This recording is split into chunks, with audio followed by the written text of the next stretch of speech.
Hey truckers, today we're seeing Isekai as villain with system. Let's dive into the video. Is this the true face of the Taishan Holy Land, one of the 6 sacred lands of the Eastern Desolate? You bully the weak to curry favor with the strong, and don't even feel ashamed for pushing your daughter into a pit of fire? From the beginning to the end, not once did you consider asking the Taishan Holy Maiden for her opinion? Today, I will ask for justice on her behalf. If staying quiet in the face of power is what it means to be a disciple of the Taishan Holy Land, then I don't want this discipleship. But please keep this in mind, Taishan Holy Lord, that I, Yi Chen, will surely return today's shame in the near future. Many people stood inside a glorious hall and listened to the angry roars of a young disciple. A sturdy-looking youth with a handsome face, an unyielding aura, and clenched fists stood in the center of the hall and indignantly roared towards a platform in front of him. He was Yi Chen, an inner sect disciple of the Taishan Holy Land. What audacity! How dare a mere inner sect disciple dare confront the Holy Lord? You must be tired of living. Next to the youth stood an inner sect elder with a terrifying aura. The elder's complexion had long turned ugly as he fumed with rage and wanted to shut this disciple's trap with a single slap. How could they allow a measly inner sect disciple to run wild in the Holy Lord's hall of their Taishan Holy Land? After all, they were one of the 6 major forces of the Eastern Desolate. Worse still, today was the day of the Taishan Holy Sun's coronation, and they had invited many small and large forces to witness the event. Everyone stood and watched the farce inside the hall. Had it not been for him trying to save face for the Holy Land, the elder would have already slapped this ignorant chump of a disciple to death with a single slap. In the Holy Lord's hall, a group of inner sect disciples and guests from afar pointed towards Yi Chen and whispered about the show he put up in front of them. The look in their eyes, as they watched his determined expression, was similar to what one would have when they watched a monkey show. Did this Yi Chen lose his mind? Where did he get the guts to spew all that nonsense in the Holy Lord's face? What a fool! His strength is among the better inner sect disciples, and I had heard that an elder wished to take him in as their true disciple, but it seems that's going to be out of the question now. Some of the onlookers couldn't help but sneer. I think he really wants to die today. Once that young lord is angered by him, I worry that our entire Taishan Holy Land might get implicated. The true disciple who said this was enraged and worried. If this Yi Chen somehow angered that mysterious young lord, he estimated that the Holy Land wouldn't suffer his wrath alone, the entire Eastern Desolate might get swept up in the storm.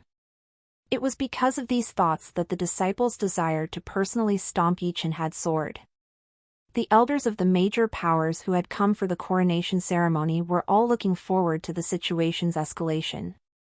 Of course, almost everyone regarded the inner sect disciple named Yi Chen as a monkey performing a good show. What else could a mere inner sect disciple be, if not a monkey, when he tried to confront the Taishan Holy Lord himself? You are Yi Chen, right? I remember you, you are from a small place in the Azure territory. After crossing through 100 dynasties, you finally became a disciple of my Taishan Holy Land. Now you are telling me that you want to renounce your identity as a disciple of my Taishan Holy Land? At this time, a middle-aged man quietly sitting at the main seat on the platform spoke up. His deep as the sea eyes opened and one could see breathtaking divine rays of golden light flickering through them. The golden light changed into an aura and flowed around his figure as a terrifying pressure descended upon all those standing in the hall, showing his anger and majesty. It was obvious that the person was a supreme master. He was none other than the Taishan Holy Lord, and as soon as he spoke up, the entire hall fell silent. The guests who came to observe the ceremony also quietened down. Ugh! Yi Chen felt a powerful aura suppress his being, and cold sweat dripped down his forehead. But even then, he wasn't going to be subdued. His confidence at this time couldn't be shaken. Holy Lord, I merely want to ask for justice for the holy maiden. I can't watch her fall into a pit of fire like this." Yi Chen's words were full of confidence and righteousness, backed by his dauntless spirit. While speaking, Yi Chen's gaze unconsciously fell upon a woman in front of him. You updates tnvel/by. Com. The woman had graceful and gorgeous features. With eyes that rippled like autumn water and willow-like eyebrows, she was garbed in a green dress made of exquisite silk. Her bright, lovely face shimmered under the light. Not a single speck of dust could be seen on her fluttering dress. Her ethereal and calm temperament was difficult to put into words. She was like a fairy who had accidentally descended from the ninth heaven. From beginning to end, her expression hadn't changed no matter what transpired in the hall. Pit of fire? What bold words! Hearing his words, the Taishan Holy Lord's expression sank. It was at this time that a lot of people came to a realization, and their expressions turned weird, too. Turned out that all the nonsense Yi Chen spewed was out of his feelings of dissatisfaction and indignation over another man stealing away the stunning holy maiden he had adored for a long time. Although many other disciples were also jealous and unwilling to watch their holy maiden fall into the hands of an outsider, they didn't have the guts to bark it out in public like Yi Chen. They weren't retarded like him. After all, the identity of that young lord was so esteemed that not even the Taishan Holy Lord dared to neglect him, nor show disrespect to him. At this moment, the onlookers looked towards the youth who had been quietly sitting next to the Taishan Holy Lord, drinking his tea without a care for anything that went on in front of him. He was Gu Chang'e. Gu Chang'e's deep eyes stared into the cup of tea in his hands as he blew away the vapors rising above it. Not a speck of dust could be seen on his white-as-snow clothes, and a layer of mist seemed to shroud his handsome and exquisite facial features. But if one looked closer, they could see an indifferent expression that overlooked everything without a shred of interest. With elusive thoughts and his uninterested expression, it was clear he didn't care about the farce that transpired in the hall. He acted like a silent observer, watching the world from above. At least, that's how everyone in the hall saw him. No matter who it was, they all thought that the identity of the man in front of them wasn't simple. Be it his temperament or his demeanor, one could feel an aura of transcendence. He wasn't a mortal. Of course, what nobody knew was that Gu Chang'e's so-called indifference was purely out of a sense of loss, complete loss. It's not that he didn't care about what went on in the hall, but that he couldn't. At this moment, he was lost in a daze as his memories fused with someone else's. He was a transmigrator.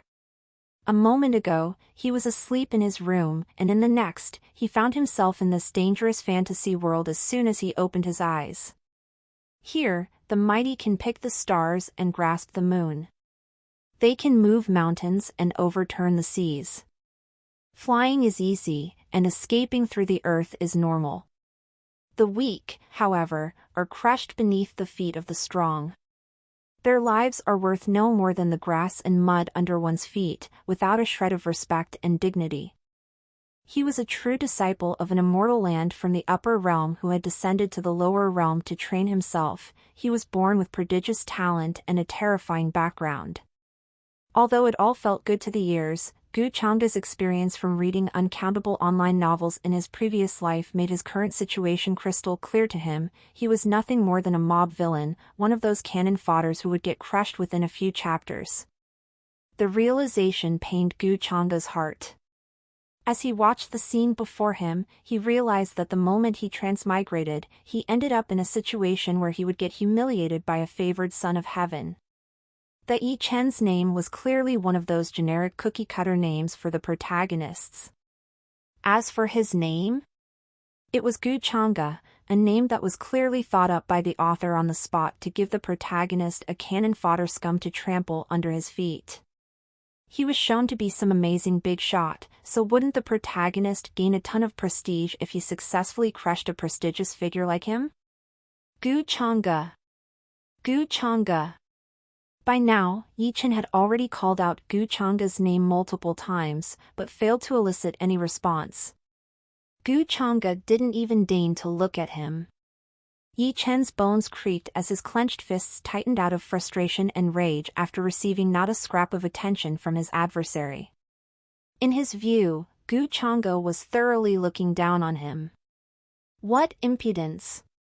How dare you call the young lord's name with such disrespect? At this time, a cold snarl followed by a majestic force of oppression broke out from Gu Changa's side. The one who spoke was Chu Xian, the newly appointed holy son of the Taishan Holy Land. He strode forward with a frosty expression, and various runes flickered around his palm as his divine aura surged, showing that he was ready to attack Yi Chen at any moment to teach him a lesson. Right now was his time to perform. Had it not been for Gu Changa's good remarks about him, he wouldn't have ascended to his current position. He wouldn't have so easily overwhelmed the other true disciples of the Taishan Holy Land otherwise. For that reason, he held immense feelings of gratitude towards Gu Changa. After all, he wasn't like Su Chinga, who was born to a saint father and was destined to be the holy maiden from the moment she arrived in this world. Yi Chen, you impudent brat! You have challenged the sect's authority over and over in front of all our guests, and it makes me question your loyalty towards the sect. Guards! Come forward and immediately throw this beast into a dungeon, let him await judgment down there. At this moment, an elder also stood up and yelled at Yi Chen to earn himself some favor points from Gu Changa. There was no way he would pass on such a good opportunity. Agreed! Holy Lord, I suggest we abolish this Yi Chen's cultivation base and throw him out of the sect. Right. We can give young Lord Gu a reasonable explanation this way. The other elders also reacted and stood up one after another to earn points for themselves, cursing Yi Chen for his audacity and disrespect with expressions of righteousness. The show shocked all the guests who had come from afar. Just what was the identity of that mysterious man in white? Yi Chen, on the other hand, turned pale. He could tell the situation wasn't going in his favor. Everyone was trying their best to please that Gu Changa, not even Su Chinga spoke up in his favor. Why was this happening? Everything was completely different from his expectations. Just then, a coldness crept up his hand from his finger, calming Yi Chen's irritable state of mind. Gu Changa still sat in his seat, but a light of interest could be seen in his eyes as he took a sip of his tea. How peculiar. He hadn't even said a word, yet this favored son of heaven named Yi Chen had already ended up in an unfavorable situation? This was quite uncharacteristic considering his status as a favored son of heaven. Following that, Gu Changa's gaze fell upon the ring adorning Yi Chen's finger. Ho! Seems like it was the standard powerful grandpa trope that was popular a few years back in his original world. As expected of a favored son of heaven, they couldn't go without a golden finger. Gu Changa, do you only know how to bully others with your status? Yi Chen roared once more, glaring at Gu Changa's figure. He felt that the entire situation was orchestrated by Gu Changa to deal with him. If not for his existence, how could the Holy Lord personally give away Su Chinga? Geet the L Testvels on no/v/elben.c/om. Much could have happened over last night. Yi Chen felt a bundle of fury unfurling inside his heart as he thought about that fact. He wished to kill Gu Changa by 10,000 cuts, tearing him into millions of pieces right then and there. He had once undergone a tribulation with Su Chinga, yet he could only look at her from afar without a chance to get close, so much so that he hadn't even gotten to touch her dress. Yet, this Gu Changa still maintained his calm as he kept looking down while drinking his tea. His expression hadn't changed at all, showing neither glee nor fury. In his heart, however, he found the entire spectacle to be quite funny. After all, this shit show had nothing to do with him. Based on the original's memories, the original didn't even know about the existence of a nobody like this Yichen before he showed himself and went against him today. As for the Holy Lord of the Taishan Holy Land giving his daughter to him, that wasn't because Gu Changde desired her, it was because the Holy Lord wanted to rope him in while he still could, to get on his good side. It was something normal in every world, let alone in a dog-eat-dog world like this place where the strong preyed upon the weak. Who wouldn't want a terrifying backer here? As for this Yi Chen, he must be a professional mudslinger, seeing how he had no real talent and only spewed crap from his mouth. Young Lord Gu, I hope you don't mind this disciple's actions. This Yi Chen doesn't understand etiquette. Gloom covered the Taishan Holy Lord's face as he spoke. He couldn't help but signal towards the elders of his sect with a subtle wink while apologizing to Gu Changde. All the guests were watching this farce with great excitement. His Taishan Holy Land had never suffered such loss of face before. Holy Lord, please allow me to deal with this Yichen to present young Lord Gu with our apology. Chu Xian, the new holy son of the Taishan Holy Land, took the lead in currying favor with Gu Changde. He had started to move before he finished his words. Magical runes flickered and appeared in his palms as he launched a probing attack towards Yichen. Boom! A deep explosion thundered in the hall. The runes in Chu Xian's hands merged and transformed into a terrible flash of lightning that resembled a roaring dragon. As the holy son of the Taishan Holy Land, he was naturally a cut above the rest when compared to his peers. Yi Chen, on the other hand, was nothing but a nameless inner sect disciple. The disparity between the two was like a bottomless chasm, so how could Yi Chen be Chu Xian's opponent? Runes flashed around and spectral rays of light blinded the onlookers as they watched the battle. The stronger existences in the hall, including the Taishan Holy Land, didn't care about the outcome of the battle though. In their opinion, Yi Chen's defeat was a foregone conclusion. Thankfully, it wasn't a matter where they would need to take action, or they wouldn't have a place to hide their faces. After all, there were many people from the other holy lands and major clans among the guests who came to observe the coronation ceremony. The Taishan Holy Lord didn't want to add on to the humiliation. Good, let's fight it out then. Yi Chen, on the other hand, welcomed the battle with great excitement. He wasn't afraid in the least. His aura surged and he met his adversary's palm with a palm attack of his own. This Yi Chen really doesn't understand the immensity of the heavens. Isn't he just overestimating himself and looking for death? The inner sect disciples in the audience ridiculed with disdain. The holy son Chu Xian is half-step into the transcendent realm, while this Yi Chen is merely in the spirit palace realm, and that's without taking into account the holy son's hell thunder divine physique. The outcome is already set in stone. The disciples concluded one after another, every single one of them felt that Yi Chen was courting death. In the next moment, flames surged and thunder crackled. Extreme heat met with a brilliant flash to birth a resounding boom.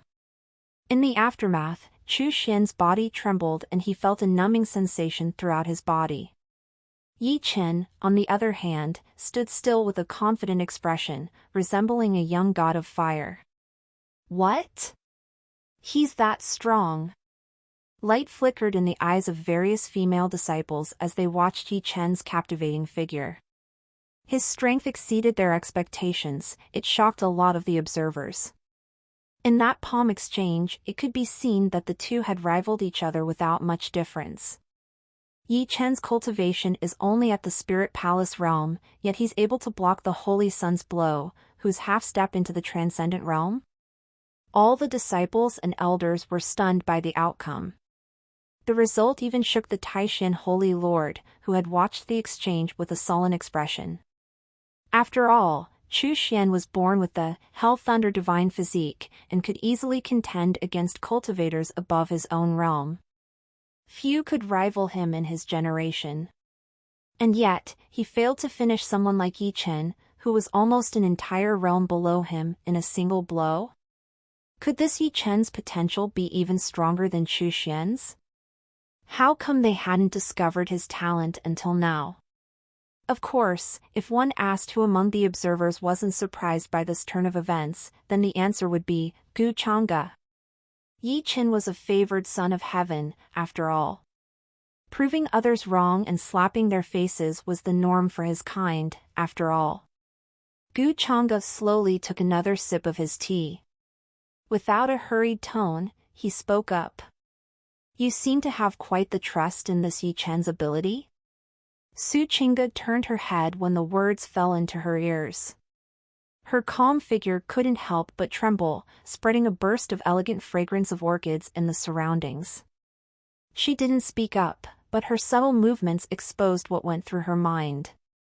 Gu Changge stared at her with his deep gaze, and smiled. The way you try to act calm, isn't it to make me think you have nothing to do with this Yi Chen? Are you afraid I will deal with him? How cunning you are, woman. With a few words, he had revealed her parlor trick. Su Qingge felt that this man right now was more difficult to deal with than she had thought, and this fact made her feel even more uneasy than when he had an indifferent expression.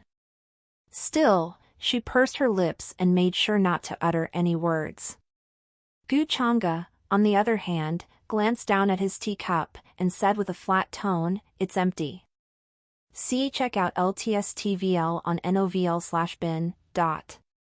cm." Su Qingge turned to look at him and then silently picked up the teapot to refill his cup. Interesting. Gu Changge spoke with a mysterious smile. It was as if he was talking to himself, but it also appeared as if his words were directed at Su Qingge. Su Qingge's hand holding the teacup quivered. For Gu Changge, it was easy to pull out a few hundred examples of such a well-weathered cliché and plot.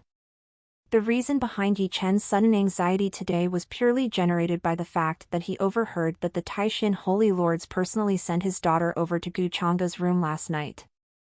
What he didn't know was that Gu Changge's original had an indifferent disposition, only focused on his cultivation, so he didn't even bother to touch Su Qingge. From the events that lead to now, Gu Changge could easily see that this Su Qingge was one of those so-called heroines. And from the perspective of the plot, Yi Chen, someone who had risen up from a backwater place, crossed through hundreds of dynasties, and finally worshipped into the Taishan Holy Land as a disciple, was the protagonist. In fact, the plot should have progressed to the midpoint of his story. After all, Su Qingge had prodigious talent, a gorgeous face and figure, and the identity of being the Taishan Holy Land's holy maiden. More than that, she was smart. She knew that if Yi Chen were to face off against Gu Changge, he would be like an egg smashed into a rock. For that reason, she didn't try to ask him for lenience towards Yi Chen. That would only make him, Gu Changge, despise Yi Chen even more. The best way for her, then, would be to act with indifference towards everything that went on to show Gu Changge that she had nothing to do with Yi Chen. If such a woman wasn't the heroine, then who was? What a pity for her that Gu Changge had already seen through it all. It was as if he had an omnipotent perspective through which he watched the world. What's more, now that Gu Changge knew he was the villain, he had no intention to let Su Qingge get away from his grasp. A melon plucked by force might not be sweet, but it could still quench one's thirst. I underestimated you. Taishan Holy Son, Chu Xian, spoke with a cold tone. His posture showed that he still wanted to continue the battle.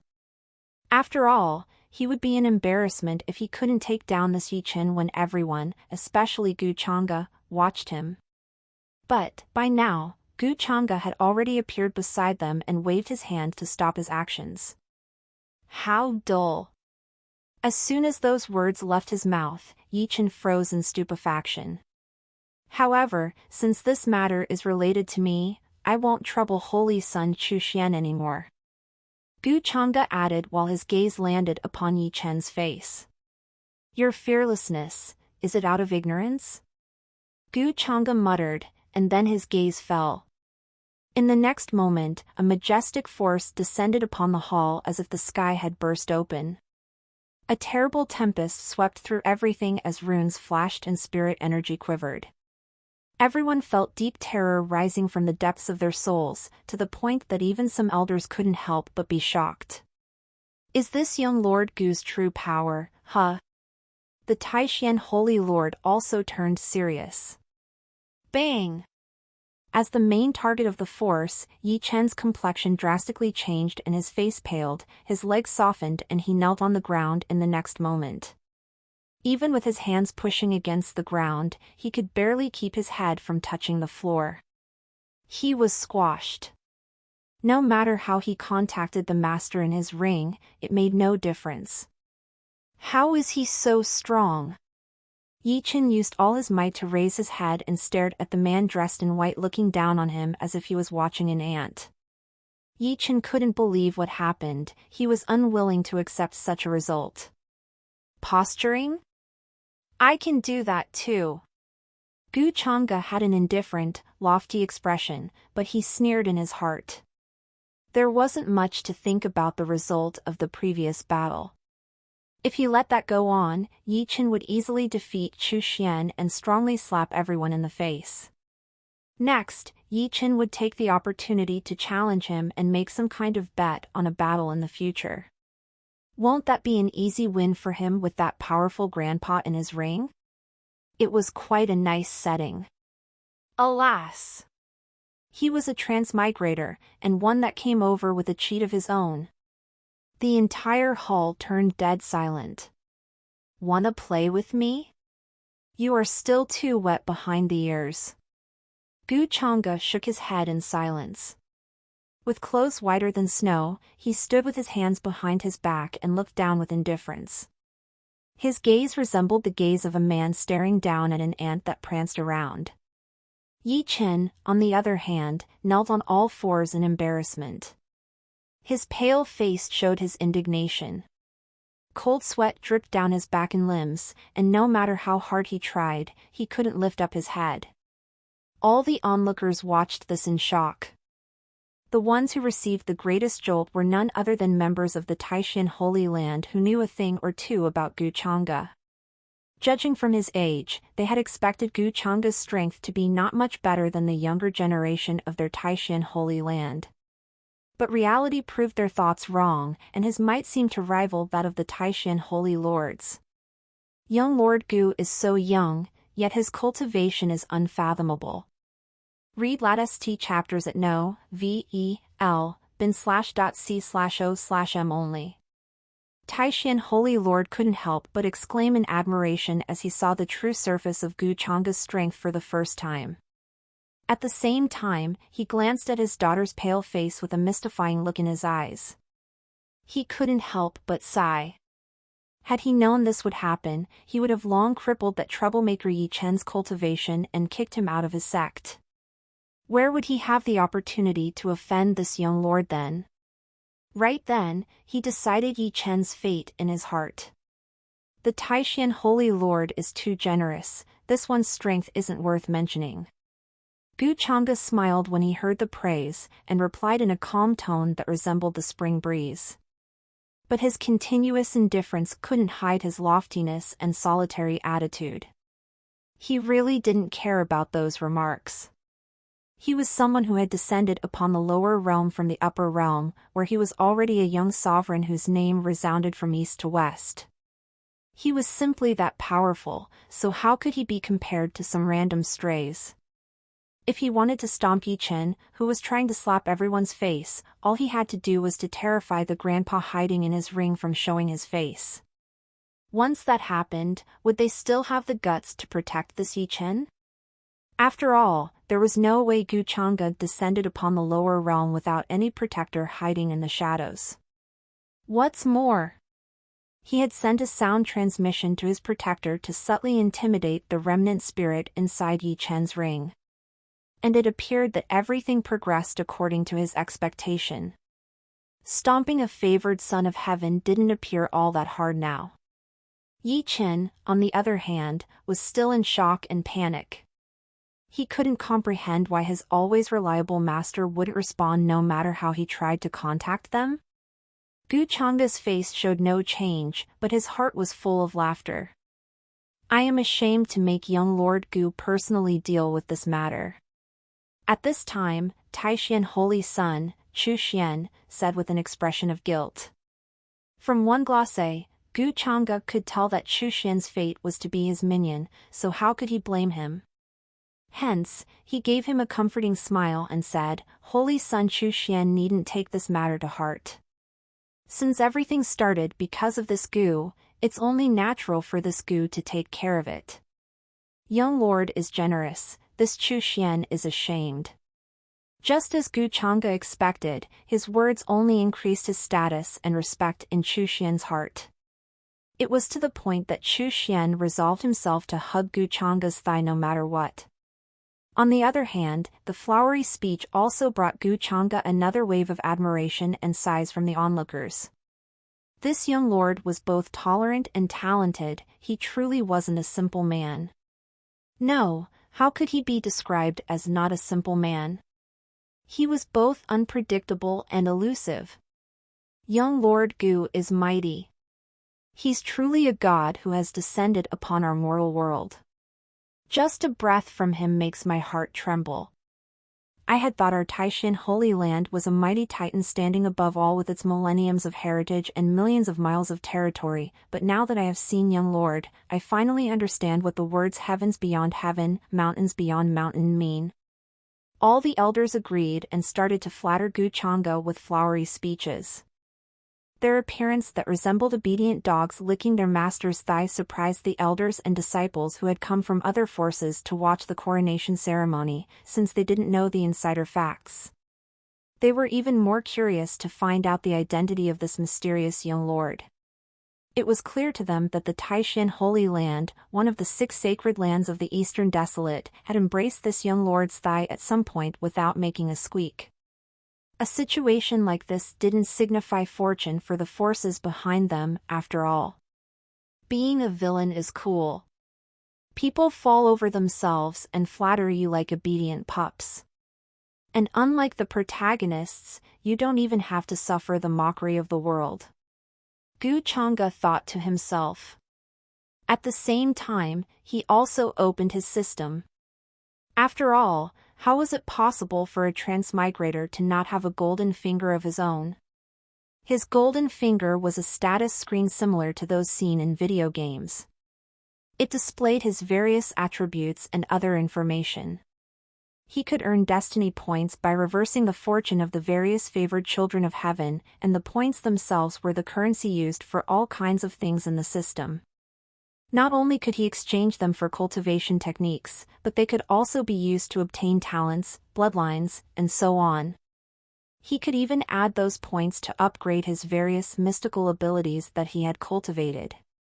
In short, the system had all the functions Gu Changa could think of, and maybe even functions that he couldn't think about right now.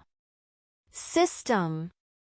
Gu Changa called out to the system in his heart, and a translucent interface appeared in front of him. Host, Gu Changa. Identity, true disciple of the heavenly immortal Tao Palace. Bloodline, devil heart, Tao bone. Cultivation. Saint, completion stage.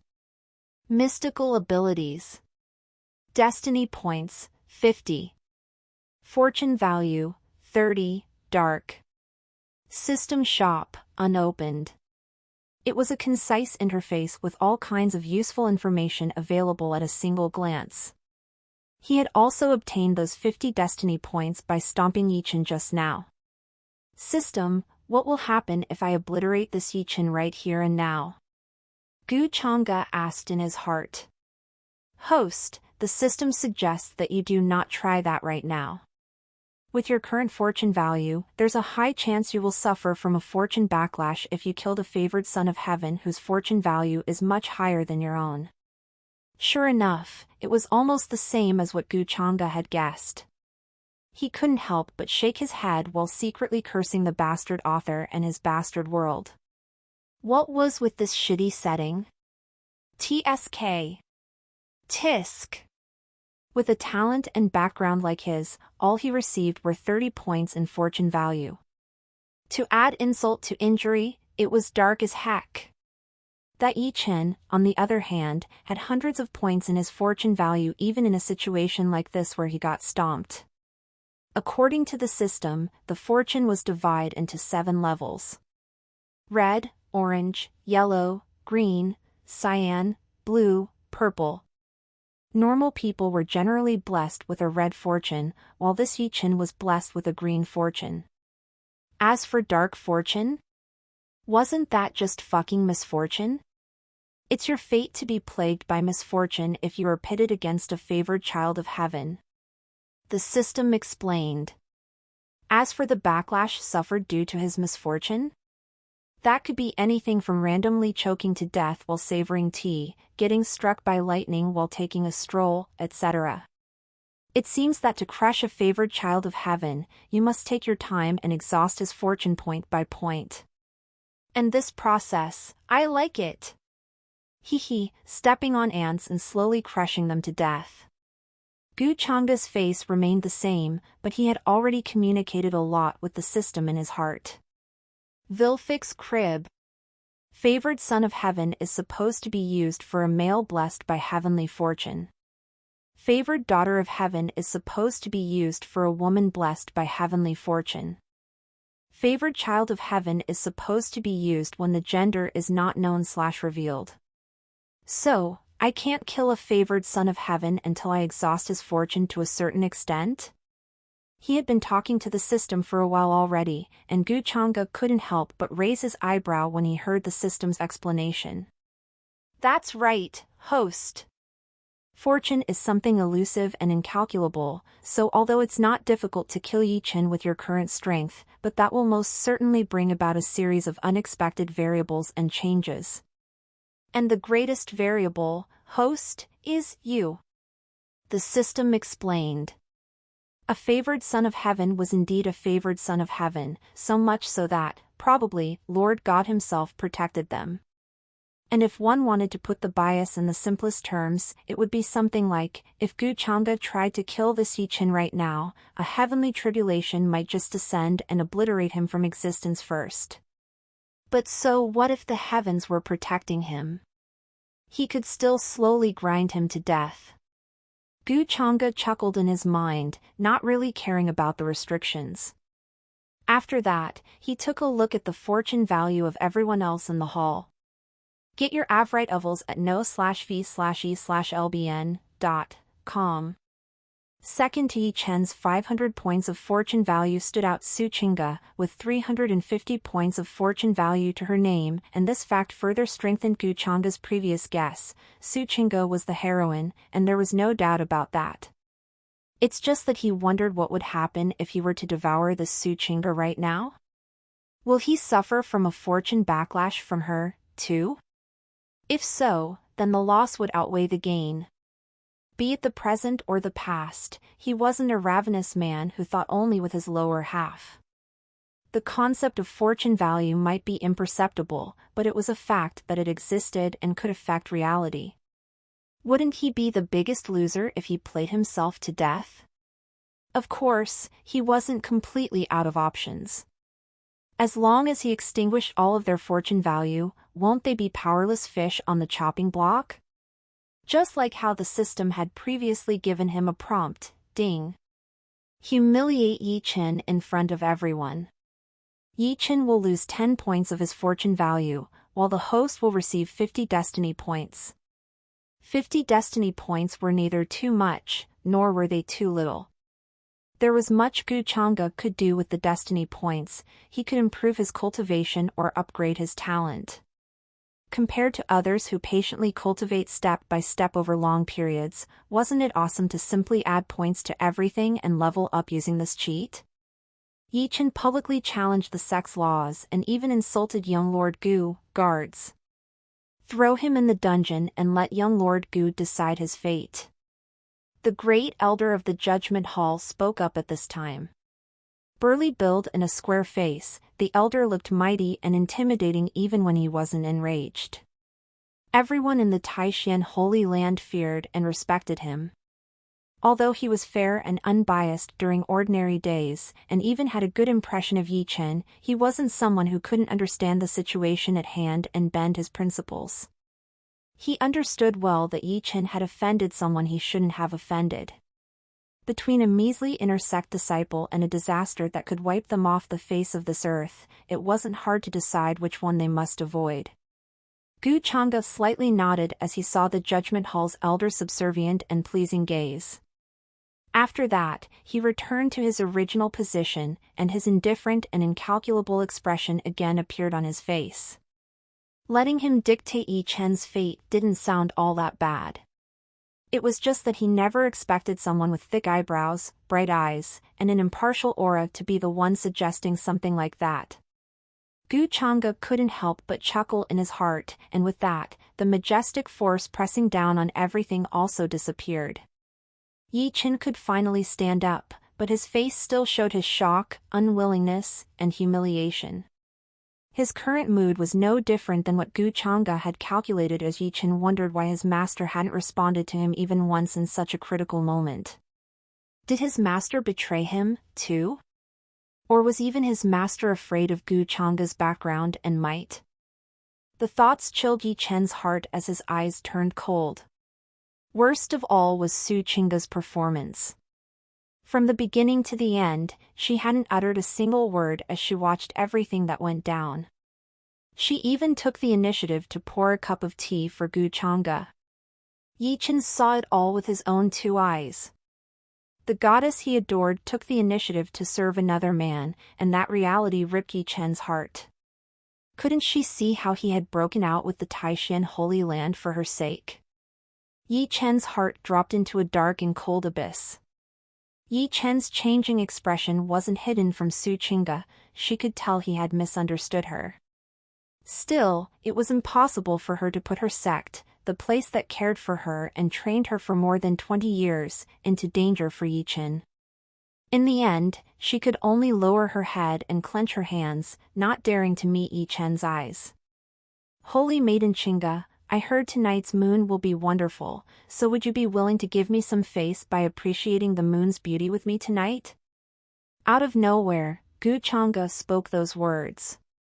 The expressions of the two were in full view for him to see, so how would he let go of such a great opportunity? He immediately put on a gentle smile on his handsome and unblemished face as he spoke. His words, however, momentarily stunned Su Qingge. Her face reddened, and she felt flattered by his sudden gentleness. But soon, she saw through Gu Chang'e's real intentions and trembled as her complexion paled. She could see the obvious hint of a crafty playfulness in Gu Chang'e's eyes. He had purposefully uttered those words with a volume high enough for the others to hear. His words weren't for her, but for Yi Chen. Su Qingge understood that, but the others in the hall didn't see the subtle attack hidden in his words. The people felt envy towards her, while the Taishan Holy Lord's heart burst with glee as he subtly signaled his daughter with a desperate wink. If she could receive this young lord's fancy, then their Taishan Holy Land will receive an unparalleled opportunity whether he brought her along to the upper realm or left her behind. They would ascend to heaven with a single leap. Gu Chang'e, you despicable and shameless bastard. Do you only know how to bully the weak using your status and authority? If you have the guts, then lower your cultivation to my level and let us have a fair duel. I swear I will kill you one day, you scum. By now, Yi Chen's eyes had already turned crimson and he appeared to have lost his mind. Even though Yi Chen spewed such harsh words, Gu Chang'e didn't respond to him. He simply lowered his gaze and blew away the vapors gathering above his tea, not bothered to even raise a single eyelid for his prey. Puff! Finally, Yi Chen could no longer stand the humiliation and fainted after spewing blood from his mouth. In the next moment, a system prompt appeared. Ding! You damaged Yi Chen's mental state. Yi Chen lost 100 fortune value. Host received 500 destiny points. Ho! Destiny points aren't all that hard to earn. Gu Chang'e slowly took another sip of his tea. With the favored son of heaven losing 100 fortune value, he received 500 destiny points. It seemed that the exchange ratio was 1 to 5. Gu Changge easily concluded that much from the system's prompt. He planned to use those destiny points to improve his attribute panel later. As for the unconscious Yi Chen, he was taken away to the dungeon by the disciples of the Judgment Hall. With that, the farce finally concluded, and many of the guests sighed. With how unfathomable this young lord's strength is, his background must not be something we can fathom either. Even the Taishin Holy Lord is willing to personally give away his beloved daughter to him. Read latest chapters at no.vel.bin/.c/o/m only. Most of the guests began to speculate Gu Changge's identity with deep eyes. They had all reached the same conclusion: they had to report everything they saw today to the forces behind them, by hook or by crook. If they could get an opportunity, then making friends with this young lord would only be beneficial and not detrimental. Of course, they could also foresee a great storm on its way to sweep everything in the Eastern Desolate in the near future. The coronation ceremony ended soon after. Chu Xian, the new Taishin Holy Son, was quite energetic as he mingled with his sect peers at the banquet afterwards and showed off. After that, he respectfully poured Gu Changge a cup full of wine and said, "Thank you for your aid, young lord. If there's anything you need me to do in the future, do let me know and I will go through a sea of flames and mountain of swords for you." Anyone with a discerning eye could see through Chu Xian's flowery words and realize that he was submitting to Gu Changge. Thinking about how he was a villain and having minions was a must, Gu Changge found that this Chu Xian, who was now the Taishin Holy Son, was quite suitable for the task. He accepted the cup of wine with a smile and drank it all in a single gulp. It was a trivial matter, brother Chu Xian. You needn't fret over it. Thank you, young lord. Naked glee could be seen on Chu Xian's face. This old man would also like to present a toast to the young lord. The young lord's descent upon the lower realm is a matter of great fortune for our Eastern Desolate. The other elders and disciples on the scene weren't stupid and understood the etiquette and logic behind his actions, so they also began to praise and toast Gu Changge one after another. At the same time, they cursed Chu Xian in their hearts for his cunning behavior. He had never shown his true face before, so they never imagined his bootlicking abilities were also a cut above the rest. With a few words, he became the young lord's lapdog. Feelings of jealousy and envy plagued many disciples as they watched him. Chinga. Taishin Holy Lord couldn't help but frown when he saw his daughter's pale face and lost expression. Judging from the previous exchange, it was obvious that young Lord Gu had a good impression of her, so why was she standing to the side without any intention of chatting with him? Father. The blood in her face had long disappeared. Su Chinga couldn't help but shake her head when she realized she had no way of explaining the matter to her father. How could Gu Changge be interested in her? He said those words just to mess with Yi Chen. She couldn't understand what kind of grudge existed between Yi Chen and Gu Changge, for Gu Changge to deliberately humiliate him like that. What she did know, however, was the fact that she would better not offend Gu Changge right now. How could he, with his esteemed status, possibly lack favored daughters of heaven around him? Su Chinga wasn't dumb, she understood her place and worth in the world. Sigh. Taishin Holy Lord wasn't foolish either, and he could guess a thing or two from his daughter's expression. He couldn't help but worry more than ever. Su Chinga felt uncomfortable as she heard her father's sigh. She knew his temperament well, and knew that he wouldn't have done all that if he didn't have some unspoken trouble plaguing his mind. With her eyes watching Gu Changge, she gritted her teeth after a moment of hesitation and decided to put down her pride to accompany him after the banquet ended. After all, everything that happened today could be attributed to her if one analyzed the events. Unfortunately, Gu Changge didn't give her a single glance throughout the banquet and soon left for his resting palace while chatting with Chu Xian. The mention of the moon, and his invitation to appreciate it together, appeared to be nothing more than a joke right now. Of course, Gu Chang'e was joking. He didn't have the time to accompany Su Qing'e in watching the moon or whatever together. Although a forcefully plucked melon could quench one's thirst, quenching his thirst with this specific melon meant receiving a fortune backlash. Who could guarantee he won't end up in the belly of some random crab demon from a random dimension? The risk was too great. Su Qing'e might be gorgeous, and her fluttering, white dress might make her look like a fairy who descended from the ninth heaven, but she still wasn't worth the loss. And as Su Qing'e was stupefied as she watched Gu Chang'e walk away like that. She hadn't even had the chance to say what she wanted to say. She was left rooted to her spot. Although her personality was on the colder side and she rarely talked more than a few words, this was the first time she met someone who disregarded her so much. One must know that every time Yichen got the opportunity to converse with her, he would be left excited and gleeful for a long time. Su Qing'e couldn't help but sigh in her heart as she tried to think of other methods to salvage their situation. This Gu Chang'e is indeed elusive.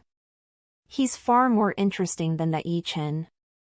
A playful female voice sounded in Su Qing'e's mind at this time.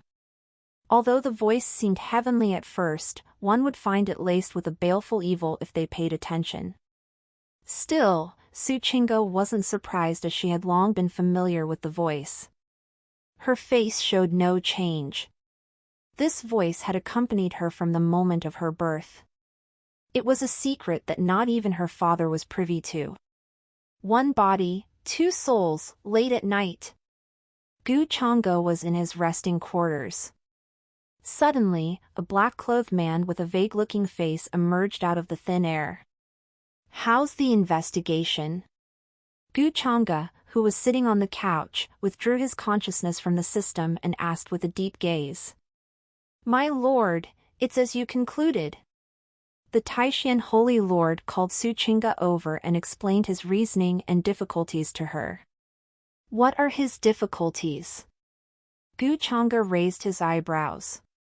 The black-clothed man respectfully explained, "The strongest elder of Taishan Holy Land known today already perished some 300 years ago. It's just that news wasn't leaked to the outside world, or even inside the sect. Right now, the Taishan Holy Lord is desperately trying to find a new backer to rely on. Other than that Taishan Holy Lord's wife was a noble woman from the upper realm who was captured by the force behind her and brought back to the upper realm against her will.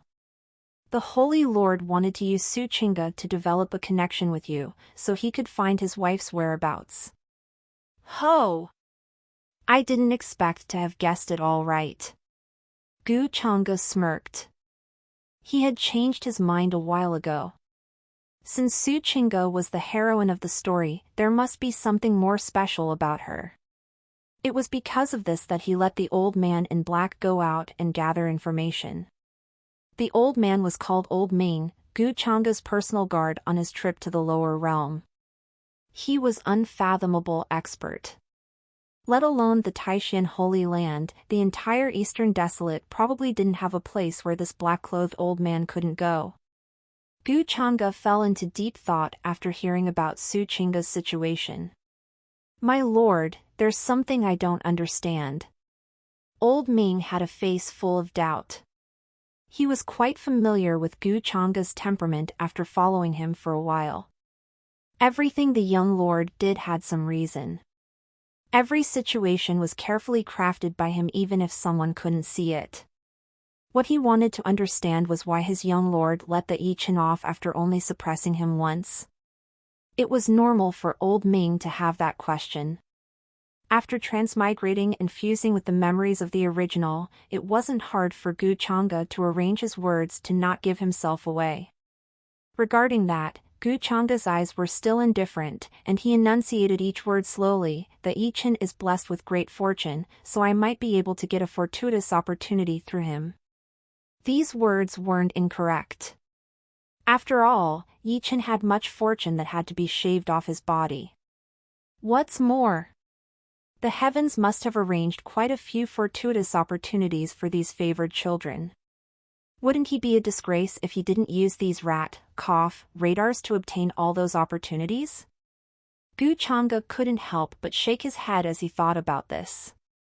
So that's how it is. Old Ming nodded in surprise. His young lord was hailed as a godchild from the moment of his birth. He could see through what many of the older generation monsters couldn't, so Old Ming had no reason to doubt his words. After all, his young lord looking to widen his horizons was a mere front for the people. The real reason he descended upon the mortal world was to look for a heavenly opportunity. Go to the dungeon and closely observe Yi Chen's every move, but no matter what happens, don't interfere. Gu Changa ordered after thinking about something. He had somewhat figured out how he could shave off fortune value from the favored children of heaven. Fighting them was one method, stealing their opportunities was another. Some matters, such as relationships, weren't under the direct protection of his Lord Father, the heavens. Like before, when he drove a wedge between the heroine, Su Chinga, and Yi Chen. I will do as my lord commands. Old Ming responded, and then his figure disappeared into the thin air. Gu Changa, on the other hand, considered obliterating Yi Chen's fortune through the heroine, Su Chinga. That looked like a good method. Back in the hall, he had easily destroyed Yi Chen's mental state through Su Chinga. That made it clear to him that destroying the relationship between the favored son of heaven and the heroine of his story was a viable counter. Furthermore, he could use some tricks on Su Chinga, too, now that he knew of her weakness. Your favorite ovals at n/vl/bin.com. Su Chinga's 300 plus fortune value, it makes me salivate. Gu Changa's expression changed as he shook his head and thought about this matter. He was becoming more and more comfortable with his current identity. In the next moment, he called out to the system and the attribute panel appeared in front of him. Host, Gu Changa. Identity, true disciple of the heavenly immortal Tao Palace. Bloodline, Devil Heart, Tao Bone. Cultivation, Saint, completion stage. Mystical abilities. Destiny points, 550. Fortune value, 30, dark. System shop, unopened, unlocks after you reach 1000 destiny points. Warehouse, Novice Gift Pack X1, to be received. Novice Gift Pack? Gu Changa's mind churned as he wondered how he forgot about this piece of information. How had he not noticed the existence of this warehouse before? Would you like to receive the Novice Gift Pack? The system prompted. Gu Changa sneered in his heart. How was it possible for him to not receive it right away now that he knew about its existence? Receive. Gu Changa's heart thumped. Schwa. Soon, a dazzling box radiating with divine, golden light appeared in front of his eyes and slowly opened. Ding! Congratulations to the host for having great luck. You have obtained Domain Traversing Talisman X1 5-colored Mystic Vest X1 1/3 fragment of a World Seed X1. The system's prompt rang in his ears. Gu Changa found that the Novice Gift Pack was no different from a lottery box, something that depended on luck. And although he had a dark fortune, it didn't seem to affect the system. All of the items seemed pretty good. The Domain Traversing Talisman did what the name suggested. It let one break out of a domain, or traverse from one domain to another.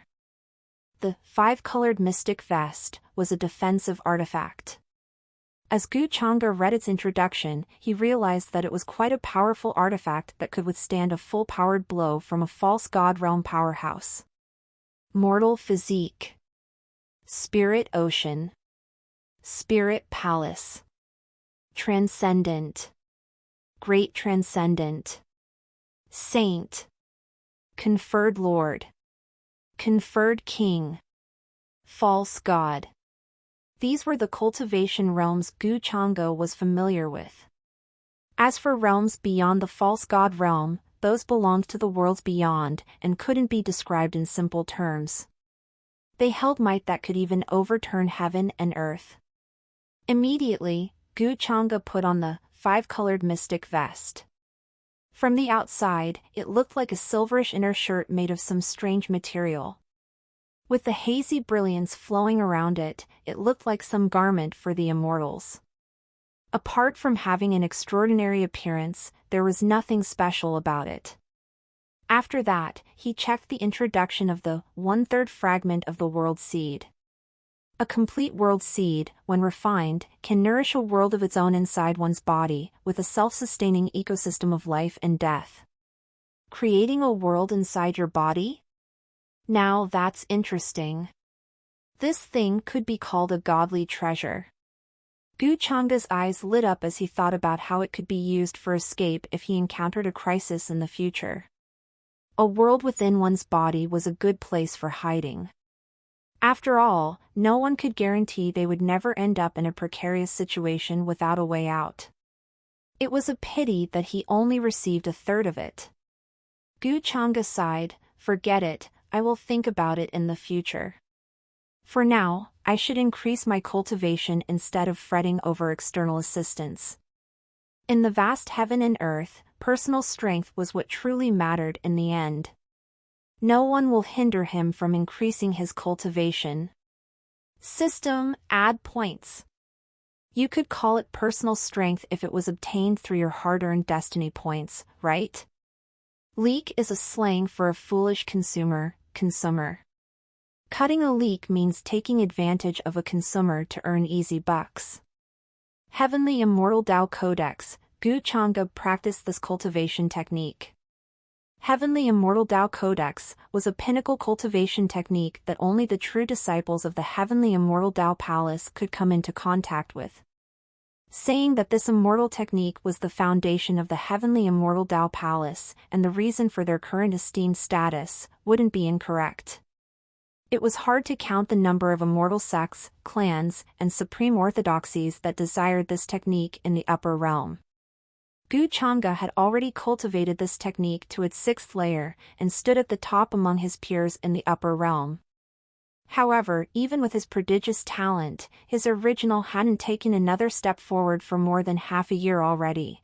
It wasn't easy to break through to the next stage, after all.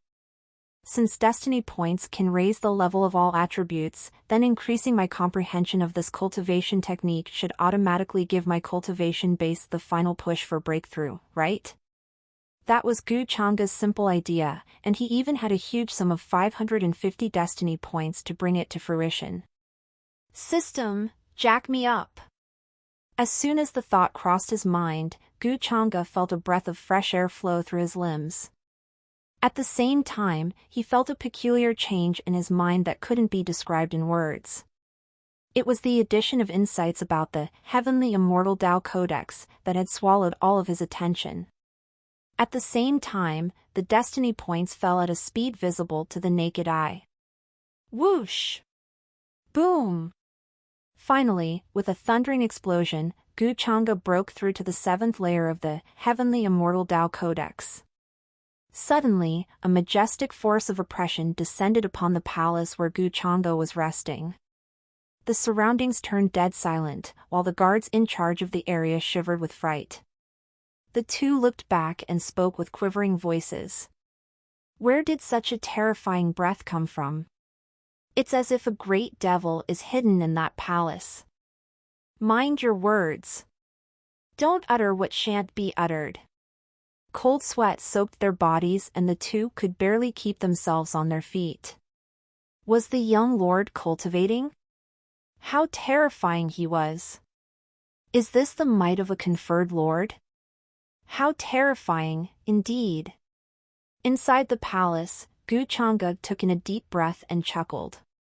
The air in front of him rumbled in a terrifying manner, and an even scarier aura enveloped his being and diffused into the surroundings. Gu Chang'e felt as if his blood, flesh, and bones were tempered as he watched the light shining out from his body. the devil and the Tao permeated through his heart and bones. Not only had this breakthrough improved Gu Changa's cultivation, but it had also brought his various talents to newer heights. Even the strength of his physical body had soared. Devil heart and Tao bone, they were unparalleled together. Of course, from the memories of his original, he knew that these would end up getting him pitted against another favored son of heaven in the future. Ah, wait, she should be a favored daughter of heaven. The devil heart belonged to him, the Tao bone didn't. Damn, this heavenly immortal Tao Codex must be quite high-leveled for it to consume so many destiny points just to improve by a single layer. Gu Changa couldn't laugh for long.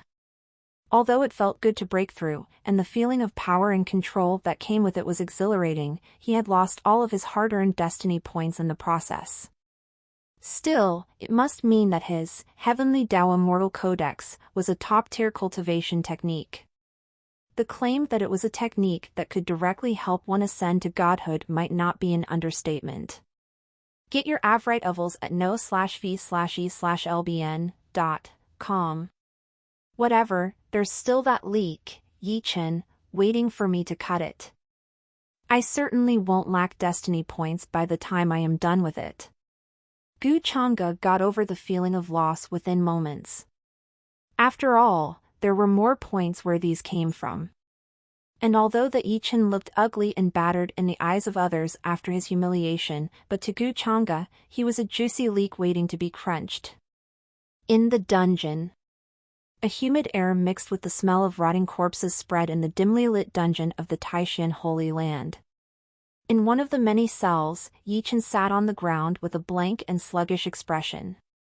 With his cultivation base sealed and his limbs shackled, he had yet to recover from the great humiliation he suffered today. He had never suffered such disgrace like today, not even when his ex-fiancée humiliated him 3 years ago. No matter what predicament he encountered, or what desperate situation he landed himself in, he had always survived and come out on top. Yet today, nothing had gone in his favor. Gu Changa. Yi-Chen's reddened eyes glared at the ceiling as he shouted his adversary's name with great hatred. Gu Changa's indifference as he watched him, Yi-Chen, with eyes no different from when someone watched an ant from high above, made him frantic and aggrieved. He couldn't stand the shame. Little Chen. At this time, a pleasant-sounding voice came from the ring on Yi-Chen's finger, taking him aback. Immediately, rage and unwillingness clouded his face as he recalled what had transpired. Master, where were you? Why didn't you respond when I called for you? Yi-Chen vented all his resentment at his master. Although all of his achievements today could be attributed to this master in his ring, the events that transpired in the hall today had already chilled Yi-Chen's heart. His master, who was extremely reliable on ordinary days, suddenly disappeared at such a critical moment. Was she also afraid of that Gu Changa? Little Chen, hear me first, it's not as you think. A faint figure of a woman with a bitter smile appeared from the ring. She didn't mind Yi-Chen taking out his anger at her, but she did, indeed, have her reasons for not responding to him at that time. There was a terrifying existence hidden in the shadows at that time whose divine consciousness enveloped the entire hall. I was worried that the person might be related to the power behind my fall, so I dared not show up. The woman in the ring explained. She was merely a remnant spirit trapped in a ring, so there wasn't much that she could do either way. If her enemies discovered her due to her negligence, then that would be the end of the road for her. She had to be cautious with every move she made. Yi-Chen calmed down quite fast after venting his frustration. He couldn't help but be shocked as he heard his master's explanation, so he asked, no wonder that Gu Changa subdued the Taishan Holy Lord so easily. Did he really come from the upper realm? Yi-Chen knew his master's origin. She was once a mighty existence in the upper realm who was hunted by others to death. In the end, she could only survive as a remnant spirit that fell into the lower realm and possessed a ring, which was later acquired by him. He had never expected Gu Changa's background to be so terrifying. Yi Chen fell silent, weakened and at a loss of what to do. Did he really have to give up on Su Chinga and watch her fall into that pit of fire? Yi Chen clenched his fists, unwilling to accept that thought. Inside the icy dungeon, Yi Chen and his illusory master discussed methods to get themselves out of the confinement. This matter needs long-term considerations. Not only is Gu Changa's origin terrifying, but there's also a monstrous figure hidden behind him. No matter what happens, you can't fight him head-on. Try not to be as reckless as today in the future. Yi Chen's master instructed. His master was a woman named Yan Ji. She had a translucent figure, with a strange but ethereal pair of scarlet pupils. A cautious expression adored her beautiful visage. Although she was only a remnant spirit now, one could tell from a glance that she had once been a mighty behemoth. "Forgive me, master. I understand." Yi Chen couldn't help but regret now that he had calmed down. He shouldn't have taken out his anger on his lovely master. Fortunately for him, his master wasn't enraged, and instead, calmed him down. Her actions moved Yi Chen's heart. See check out LTSTVL on novl/bin.cm. Of course, he ignored her words about his recklessness or whatever. Yi Chen would never admit he was in the wrong. What's more, he had already figured out a countermeasure back then. It's just that his master went missing at a critical moment. "Master, I understand. I will lay low from today onward and wait until I am stronger to kill that Gu Changa in the future." Yi Chen swore through gritted teeth. He had thought a lot about this and decided that he couldn't let this matter go. He had a feeling that Su Chinga hadn't done all that willingly. Instead, she was pressed by some difficult situation. To put it in other words, Gu Changa had forced her. Yan Ji frowned and sighed in her heart as she listened to Yi Chen's words and saw his expression. She believed that Yi Chen's mind was still too immature. For a woman, he had provoked someone he couldn't rival. If one looked at the events without bias, then that Gu Changa had done nothing wrong. Was it his fault if the Taishan Holy Land wanted to suck up to him? It's just that Yi Chen was a disciple she had personally accepted, and her awakening was a result of her devouring the spirit chi he bitterly cultivated during his early years. Yan Ji decided not to say anything to him on account of all that. There are a lot of big shots imprisoned in this dungeon, so we might be able to use them to get out of here. Yi Chen thought to himself, unwilling to rot to death in a place like this. Since the Taishan Holy Land wasn't righteous, they shouldn't blame him for being ruthless. The bitterness in Yi Chen's heart couldn't be suppressed. The conversation between the two happened secretly, but what no one knew was that a pair of indifferent eyes witnessed the subtle movements from the shadows. Old Ming had deliberately concealed his presence. Although Yan Ji was a mighty behemoth in the past, she couldn't find him now that she was just a remnant spirit. Can the young lord really get a fortuitous opportunity through the sky? Or is it from that remnant spirit? Could they be a spirit of some strong existence? Old Ming frowned. No matter how he stared at him, he couldn't find anything extraordinary about that Yi Chen. The only thing that stood out was the ring on his hand, which gave out a faint spiritual fluctuation, as well as the exchange through sound transmission showing that there was an expert backing this Yi Chen. However, Gu Changa had ordered him to observe Yi Chen's every move without interfering, so old Ming didn't mind the small details anymore. 3 days passed in a blink. Everyone in the Taishan Holy Land seemed to have forgotten Yi Chen's imprisonment. With Gu Changa not mentioning anything about him, the others didn't dare think about him either. It wouldn't be excessive even if Yi Chen was locked in the dungeon and aged to death. Who asked him to offend an existence beyond his capabilities? Gu Changa, on the other hand, was riveted by joy. Over the last 3 days, Old Ming gave him a daily report of everything that happened in the dungeon. Gu Chang'e had almost completely figured out the matter about Yi Chen and his so-called powerful grandpa. The people might be different, but the plot and the cliché weren't. All of Yi Chen's current achievements weren't just due to his game-breaking fortune, he had definitely relied on this mysterious backer for his attainments a lot of the time. Without this portable grandpa, Yi Chen wouldn't amount to anything more than a fart. Gu Change had thought of taking a shot at snatching the ring from Yi Chen, but he was worried about the possible ramifications. The probability of that grandpa risking annihilation of his remnant soul to help Yi Chen escape was not low. That worry wasn't unfounded if one took into account Yi Chen's overpowered fortune. There was almost no way for him to succeed. Who knows? He and Old Ming might even be the ones ending up dead. How about I do something like instigating discord between these master and disciple?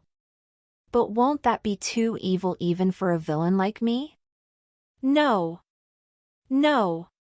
No. I am doing it all for destiny points and honest cultivation. Gu Chang'e soon decided his next move and convinced himself with self-righteous words. He was moved by his own wit. Right at this time, one of guards outside his quarters deferentially reported, "My lord, Her Royal Highness, the Holy Maiden, is requesting an audience." His words brought Gu Chang'e back to his senses. The smile on his face disappeared, restoring his indifference, and he commanded in a low voice, "Let her in." Whether he wanted it or not, Gu Chang'e had to see through his villainous identity and act to the end. He had ignored Su Qingge for 3 days, and now, it was finally time to meet her.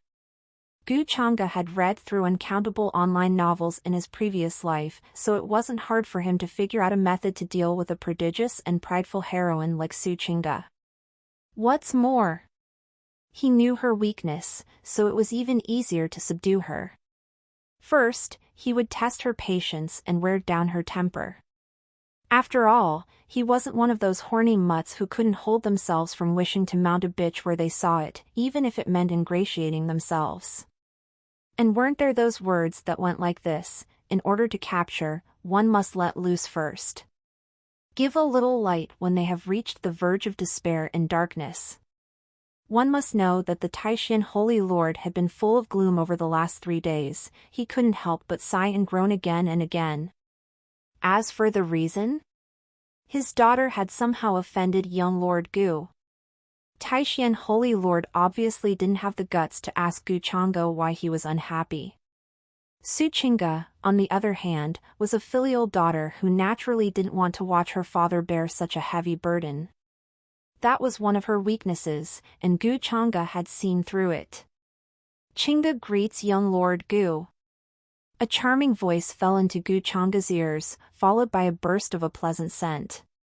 Su Qingge appeared a little apprehensive as she slowly walked inside the room. She couldn't pretend to be calm the way she did a few days ago. As a heroine meant to stand side by side with a favored son of heaven, it was indeed hard to find any flaw in Su Qingge's unblemished appearance. She had delicate and exquisitely carved features. Her eyes rippled like spring water in autumn, and her willow-like eyebrows appeared to be drawn by the hands of a divine artist. Her supple black hair and delightful, lily-white visage appeared ethereal as they radiated a fascinating charm. She wore an alluring, green dress that fluttered with her every gesture and made her look like a fairy untouched by the dust of the corrupted world around her. Her tranquil, holy temperament couldn't be put into words. She was like an immortal maiden who accidentally fell into the mortal world from the highest heaven. But today, some worry could be seen adorning her lovely face. After all, she had requested an audience with Gu Chang'e multiple times over the last 3 days, and only now did he deign to let her in front of him. His indifference made it really hard for her to guess Gu Chang'e's true intentions. The men she met in the past were similar to Yi Chen, who admired her from the bottom of their hearts. They treated her like a goddess, and made sure to only watch her from afar, never daring to get close to her. It was the first time she had met someone like Gu Chang'e who ignored her existence. His lack of interest worried Suchinga, and she feared that she might end up ramming into an immovable wall even if she could meet him. Still, her heart couldn't waver. She had discussed various solutions with her other soul over the last 3 days. By now, she had figured out a method to restore the status quo, or at least, to have him let them off. I wonder what matter Holy Maiden Chinga might want to discuss with this Gu. Gu Changa opened his eyes and asked with a low voice. The look in his eyes was deep and unconcerned, as if a god overlooking everything underneath him. He naturally knew what Suchinga wanted, but there was no way he would say it out first. He had to let Suchinga say it herself. One couldn't be gentle with their prey, after all. After his analysis, Gu Changa concluded that Suchinga's status as the heroine was the source of the great fortune around her. And that realization made him wonder, what happens if the heroine willingly surrenders to the villain? Gu Changa couldn't help but feel his curiosity soar as that question popped up in his mind. And different from Yi Chen, Suchinga was someone whose weakness was completely grasped by him, so it was much easier to win her over. Chinga came here to apologize to young Lord Gu for what happened 3 days ago. Suchinga looked at Gu Changa and spoke with great resolve. She had wanted to do this since day one, but Gu Changa hadn't given her a single chance. Oh. Why would Holy Maiden Chinga need to apologize to this Gu? Without a change in his expression, Gu Changa responded to her with a question of his own. The incident with Yi Chen happened because of me, but I didn't explain myself to young Lord Gu. It was all Chinga's fault. It had to be said that Suchinga was a clever woman who knew what words to say where. Since hiding the truth from Gu Changa wasn't possible, the best option was to be straightforward and explain the truth with her own mouth. She explained to Gu Changa how she got acquainted with Yi Chen, how Yi Chen never concealed his admiration for her, and whatever other whatnot. She had no choice but to confess everything before Gu Changa to show her sincerity. This woman is somewhat interesting. Gu Changa couldn't help but show some interest in her. To be honest, he was a little surprised by her actions. Even Yi Chen couldn't have expected Suchinga would go ahead and tell all of this to Gu Changa. Only a woman this clever could be said to be a true heroine. She was completely different from those ornamental vases who only had pretty faces and slutty bodies to their names. She knew how and when to avoid misfortune. Now that her sex in trouble, there's no way she would do something stupid. She could see the correct path and knew what to do. Gu Changa was the Taishan Holy Land's greatest hope. There was no way she would offend Gu Changa for Yi Chen. After all, desperate circumstances call for desperate measures. Gu Changa couldn't help but admire her. Of course, it was pure appreciation, and not ravenous lust. Ding! Suchinga's temperament has changed. Yi Chen's fortune decreased by 40 points. Host's destiny points increased by 200 points. A system prompt suddenly sounded. Gu Changa couldn't help but squint his eyes with interest. It appeared that changing the hearts of the characters related to the favored son of heaven could, indeed, shave off their fortune and give him destiny points. With this, many of his considerations were simplified. Why are you telling me all this? Do you think I have any interest in your life story? Or, do you want to take this opportunity to make me let go of that Yi Chen? Still, Gu Changa's merciless words held no pity, and a faint smirk could be seen adorning his visage. Ariad updated s-tirise at n/vel/bin.com.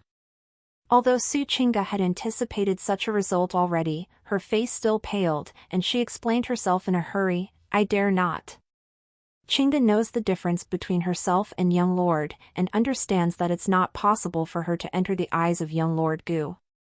Chinga said all that to show her sincerity before young Lord, and Chinga hopes that young Lord won't mind the events that transpired that day. As for Yi Chen, Chinga has no intention of interfering in that matter. Young Lord Gu needn't worry. Oh! Yi Chen is infatuated with you to the point that he even went against the Taishan Holy Land for you, yet this is how you decide to answer his actions? Gu Changge asked with a playful smile and watched on. Su Qingge couldn't help but show a momentary grimace after hearing his words, but she had already resolved herself. Everything I do is for the sect. Nothing is more important than the sect that was painstakingly developed by my father. Su Qingge's eyes dimmed as she spoke those words. Gu Changge, on the other hand, still had an indifferent expression and didn't speak anything in response. Inside his heart, however, he was roaring with laughter. Attacking the heart was, indeed, a wonderful method. Young Lord Gu, there's actually one more thing Qingge has to tell you. Qingge has the mysterious Nine maiden physique. No one knows this except for Qingge. After seeing no change in Gu Changge's expression even after everything she said, she decided to reveal the secret to him. She had revealed her greatest secret before him just to show him her sincerity. Mysterious Nine maiden physique? The physique that's said to make the best human cauldron? 1. There was naturally a record about the mysterious Nine maiden physique in Gu Changge's memories. It surprised him when Su Qingge suddenly revealed such a secret before him. But soon, Gu Changge understood her considerations behind such a desperate step. This secret could be regarded as Su Qingge's trump card. And with her proactively revealing her secret like this, it could be seen that she had been completely sincere with her apology just now. Couldn't this be considered as the heroine's first step towards surrendering to the villain? Ding! Su Qingge's heart has begun to surrender. Yi Chen's fortune decreased by 40 points. Host's destiny points increased by 200 points. At the same time, the system's prompt rang once more.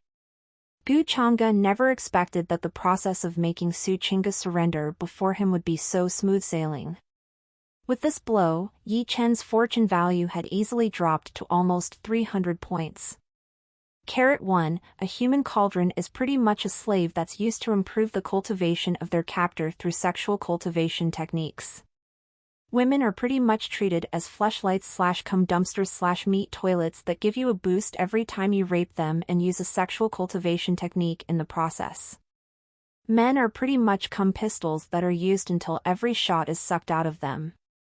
Every time the human cauldron is raped, they lose their yin, female/yang, male, essence, which is also the essence of their life. Once that's sucked out from them completely, they pretty much die and get dumped in some ditch. Who knows? They might even get thrown into a real cauldron to make some kind of pill if their misfortune is high enough. Su Qingge had revealed her secret after thoroughly thinking over the matter. She, herself, wasn't dumb, and there was also the other soul inside her body, Su Hui, who had helped her think about various solutions and provided her with great advice. Gu Changge's temperament was something they couldn't grasp. Sometimes, he would be like a frosty god overlooking everything without a hint of emotion in his eyes, and other times, he played tricks on others like a well-established jester. His thoughts and actions couldn't be predicted. He was different from Yi Chen, who could be read like an open book. And it was precisely this unpredictable behavior of his that filled Su Qingge's heart with unease. After much thought, this was the only method she thought would make him trust in her sincerity. Many old monsters will most definitely target her as soon as her mysterious Nine maiden physique got exposed. The lure of the highest tier human cauldron wasn't small. Revealing her trump card before Gu Changge was her way of telling him that she wasn't being two-faced in front of him. Su Qingge believed that Gu Changge would understand the meaning behind her actions. All that was left was to watch Gu Changge's reaction to all of this. Mysterious Nine maiden physique, it's a great physique if used as a human cauldron, but are you sure you want to tell me about it? Gu Changge's voice sounded, but no emotion could be deduced from his flat tone. Su Chinga lowered her head, and said in an almost inaudible tone, "Chinga believes that young Lord Gu is an upright person with great integrity." Of course, those were merely empty words. What integrity did Gu Changa have? His strength and temperament might be deep and elusive, but he looked like a villain. No matter how Su Chinga looked at him, she couldn't see any good in his person. Such insincere words. Gu Changa chuckled. Su Chinga pursed her lips and did not respond. Gu Changa looked at her from head to toe. He had to admit that the female heroine sitting in front of him looked quite tantalizing. She had delicate and exquisitely carved features. Her eyes rippled like spring water in autumn, and her willow-like eyebrows appeared to be drawn by the hands of a divine artist. Her supple black hair and delightful, lily-white visage appeared ethereal as they radiated a fascinating charm. The anxiousness covering her face did nothing to decrease her allure. Instead, it compounded the desire of the onlooker. Gu Changa wasn't an honorable saint who had no desire for the pleasures of the flesh. What's more, he neither asked nor threatened Su Chinga for this. She was the one who offered herself to him on a silver platter. No one should be able to say anything even if he ate her whole right here and now. System, I shouldn't suffer a fortune backlash if she's the one offering herself to me, right? Of course, Gu Changa still consulted with the system first. The world was vast, but he only had a single life. He didn't have the protagonist's immense fortune, after all. He was a villain, and a villain must tread cautiously. As long as it doesn't endanger his life, he will have no qualms enjoying Su Chinga's meaty hot pot. As for what she thought about him, he didn't give a damn about that.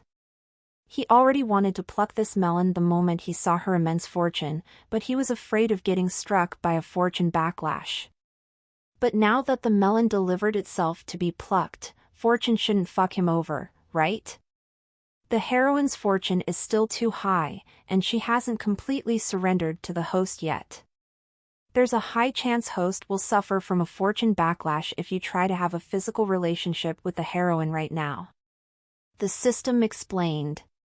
All right, he had expected this result already. That traitorous, dogshit fortune. Gu Changa estimated that a bunch of crab monsters had their attention focused on him from their random dimensions.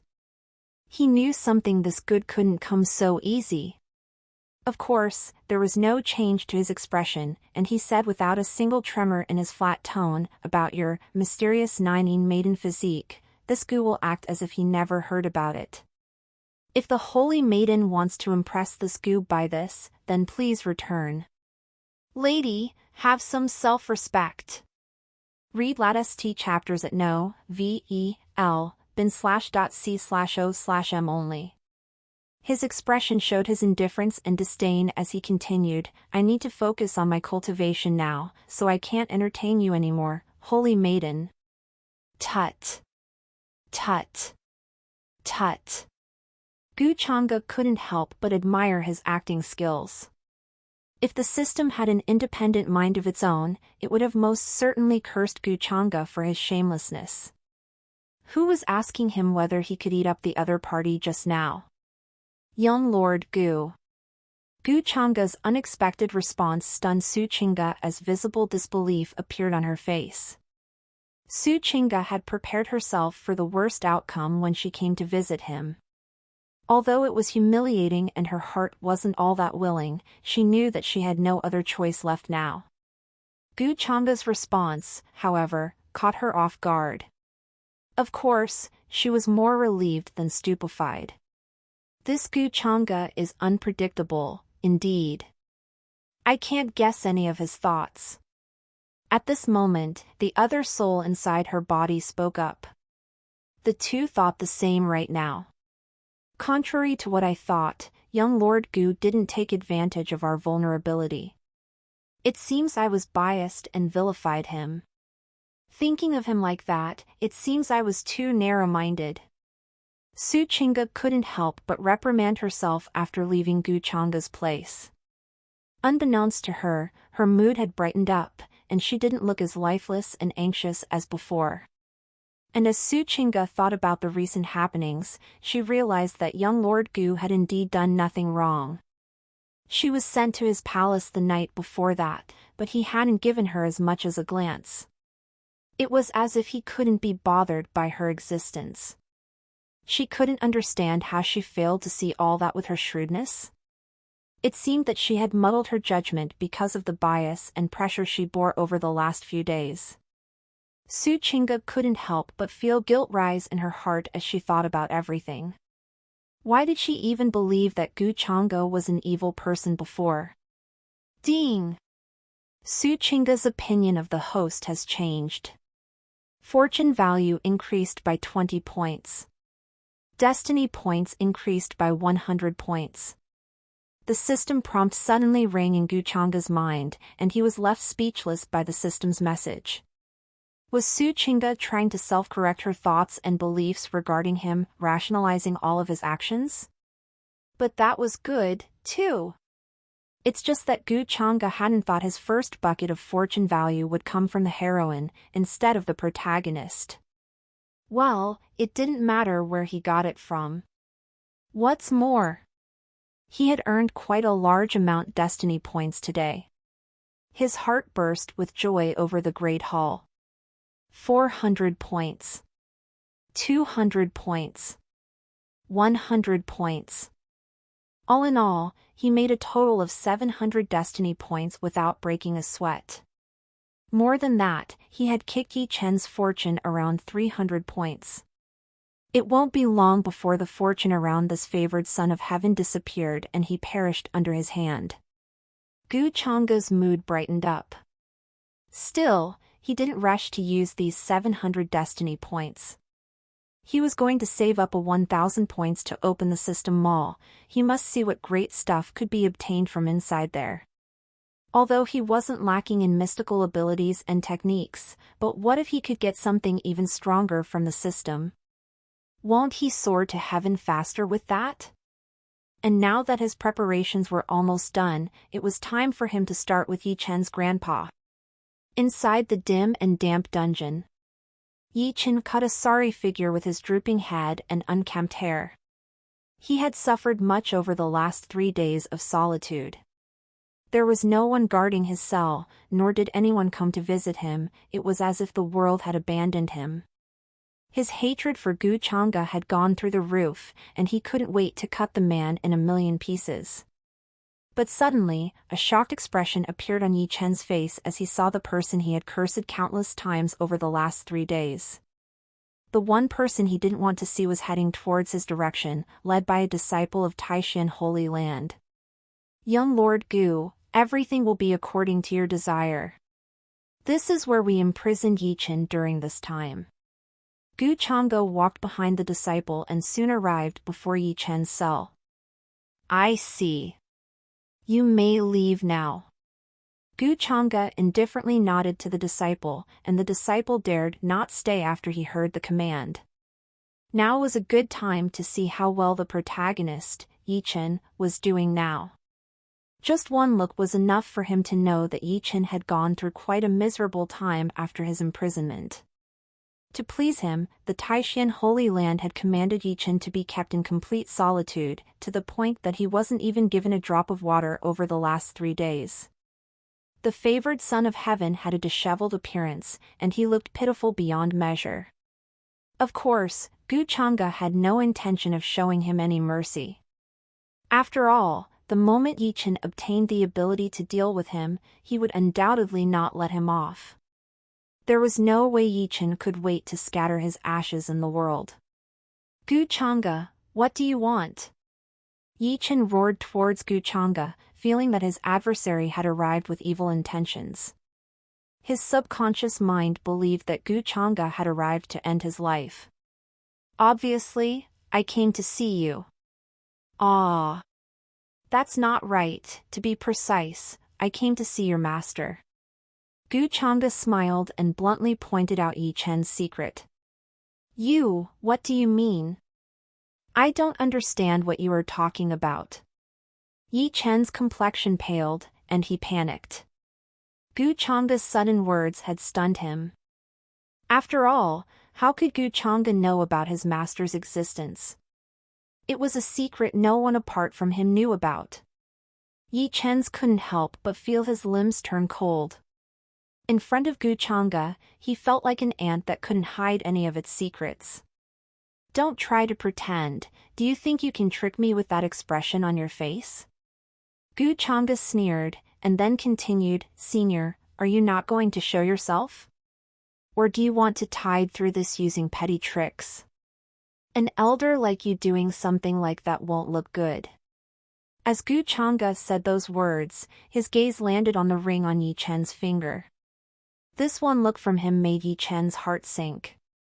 Not only did Gu Chang'e knew about his master's existence, but he could also tell where his master hid. Is there a need for young Lord Gu to embarrass me like this? A faint sigh sounded from Yi Chen's ring at this time. Although the voice sounded pleasant, one could hear a sense of helplessness lacing her words. As the words fell, a burst of red flashed in front of Gu Chang'e, and a figure dressed in red appeared out of thin air. Read latest chapters at no.vel.bin/c/o/m only. Master? Yi Chen's expression changed. He hadn't thought his master would show up on her own initiative. Her sudden actions increased the unease in his heart. Oh! So this is what Senior looked like. Gu Chang'e's expression didn't change, but he couldn't help but chuckle in his heart. He thought Yi Chen had a portable grandpa, but it turns out he got himself a portable beauty. Those scarlet pupils and that alluring face, the heavens sure blessed this Yi Chen with some dogshit fortune to have such a gorgeous master. Well, whatever, she will soon belong to him. I wonder what this one can do for young Lord Gu? Yan Ji asked with a soft voice laced with a cold tone. She didn't want to show up, but she had no choice. Since this Gu Chang'e could figure out her existence, then he would naturally also have some means to force her out. Instead of letting the other party force her out, it would be better if she took the initiative and showed herself. It's nothing much, really. I was just curious about the expert behind Yi Chen, and wanted to know who the senior might be. Gu Chang'e replied as if the truth was what he said. At least, from the surface, no one could see through his real thoughts. Both Yan Ji and Yi Chen were like so. Though it was like that, Yi Chen believed that Gu Chang'e came to see them with some vile intentions. He glared at Gu Chang'e with eyes full of hatred and murderous desires. Yan Ji couldn't figure out Gu Chang'e's true intentions either, so she could only raise her guard. Then, is young Lord Gu satisfied now that he has seen me? As you can see, I am nothing more than a woman's fleeting ghost. I am no expert like you say. Yan Ji's frosty voice sounded again. You helped someone as dumb as Yi Chen obtain all of his current achievements, so why would you humble yourself like that, senior? Since ancient times, how many pearls have been buried by dust? What do they say? A fine bird chooses a tree to nest in, a virtuous official chooses a worthy lord. Senior, won't you be wasting your talent if you keep staying by Yi Chen's side? Gu Chang'e showed a sincere smile as he finished his speech full of facts. Just now, he had secretly calculated whether he could forcefully take away the ring from Yi Chen's hand, but trying to act on his thoughts had immediately filled his heart with a strong sense of danger. Gu Chang'e couldn't help but curse his dogshit misfortune. On his face, however, he showed no signs of abnormality. Gu Chang'e, who are you calling dumb? Yi Chen's face turned green as he heard Gu Chang'e's words full of contempt. Worse was the fact that this bastard held no scruples as he tried to poach his master right in front of him. This Gu Chang'e was too despicable and shameless. Still, Yi Chen couldn't help but panic. What was he going to do if his master really abandoned him? He couldn't imagine his fate if that happened. On the other hand, Gu Chang'e's words also stunned Yan Ji. Although it's true that Yi Chen was somewhat dull, he still had other good qualities like his perseverance, bravery, tenacity, and whatnot. Moreover, she had awakened thanks to Yi Chen, so she couldn't just abandon him over those few words from him. Just what did Gu Chang'e mean by doing this? Instigating discord? Yan Ji's complexion changed and she quickly reacted. Instigating discord might be Gu Chang'e's true purpose in visiting them and saying all those words. Though she could see this much, Yi Chen probably couldn't. In the end, he was indeed, as Gu Chang'e described him, a little dumb. Gu Chang'e, you shameless, despicable bastard. Not only did you steal my Chinga, but now you want to take away my master. Yi Chen's face distorted in rage as he roared towards Gu Chang'e. He subconsciously believed that Gu Chang'e was trying to steal his master from him. As for Gu Chang'e trying to sow discord between them, that didn't even cross his mind. Although he wouldn't say it, Yi Chen still held unspeakable emotions for Yan Ji. Although he treated her as his master on normal days, in his heart, however, he regarded her as his exclusive property, someone he would never give to another person.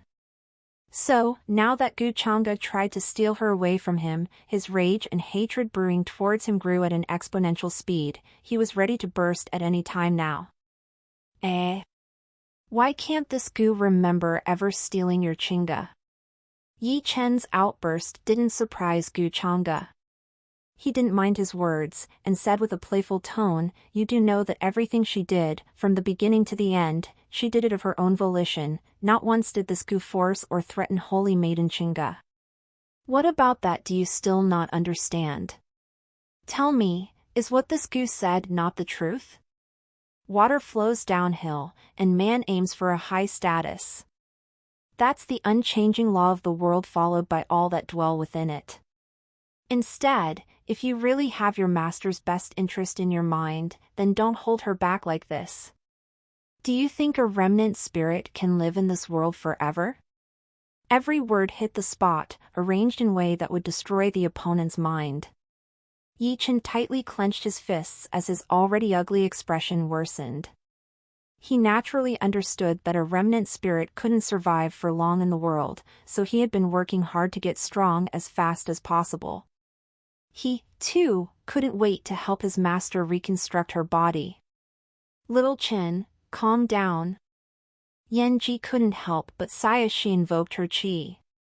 Suddenly, a cool sensation spread through Yi Chen's mind and calmed him down. In the end, Yi Chen was still only a youth with a hot-headed temper. A few words from Gu Chang'e were enough to send his mind into chaos, preventing him from displaying his usual calm and steadfast temperament. Yan Ji couldn't understand why Yi Chen, who was normally quick-witted, would turn stupid every time he came across Gu Chang'e. Could it be that he couldn't jump back after suffering a minor setback like this? "Master!" Yi Chen gritted his teeth, and his irritable temper soon calmed down. Gu Chang'e's words just then could be described as vicious blades that drew blood with every thrust as they stabbed into his heart. Ding! Yi Chen's mental state is further damaged. Yi Chen lost 20 points of his fortune. Host earned 100 destiny points. A system prompt sounded in his mind, but Gu Chang'e couldn't be bothered about it right now. "Senior, do consider what I am saying. If you follow me, not only can I help you recover your body, I can also make your prowess return to their peak. Senior must also know about this Gu's origins. Of all the people in this world, Senior should be the one most clear about the power that stands behind me. And even if we ignore that and consider only our individual talent, this Gu is still far better than Yi Chen in every aspect." He kept on talking with a sincere attitude, as if he was earnestly trying to recruit a talented individual. As for Yi Chen, he was thoroughly ignored. By now, Yan Ji could no longer make sense of what this Gu Chang'e was trying to achieve. She couldn't help but frown. Instigating discord? With Gu Chang'e's strength, he could easily obliterate Yi Chen, so why would he need to bother with such a roundabout method? Maybe she was thinking too much, and he truly just wanted to get her on his side. To be honest, she had quite a good impression of Gu Chang'e. After all, she had experienced far more than many others, so she didn't look at the world through a narrow and biased pinhole. She had witnessed everything that happened, and in her view, Gu Chang'e had done and said nothing wrong. On the contrary, Yi Chen had held a confrontational attitude and even threatened to murder Gu Chang'e. Even then, Gu Chang'e didn't bother with him.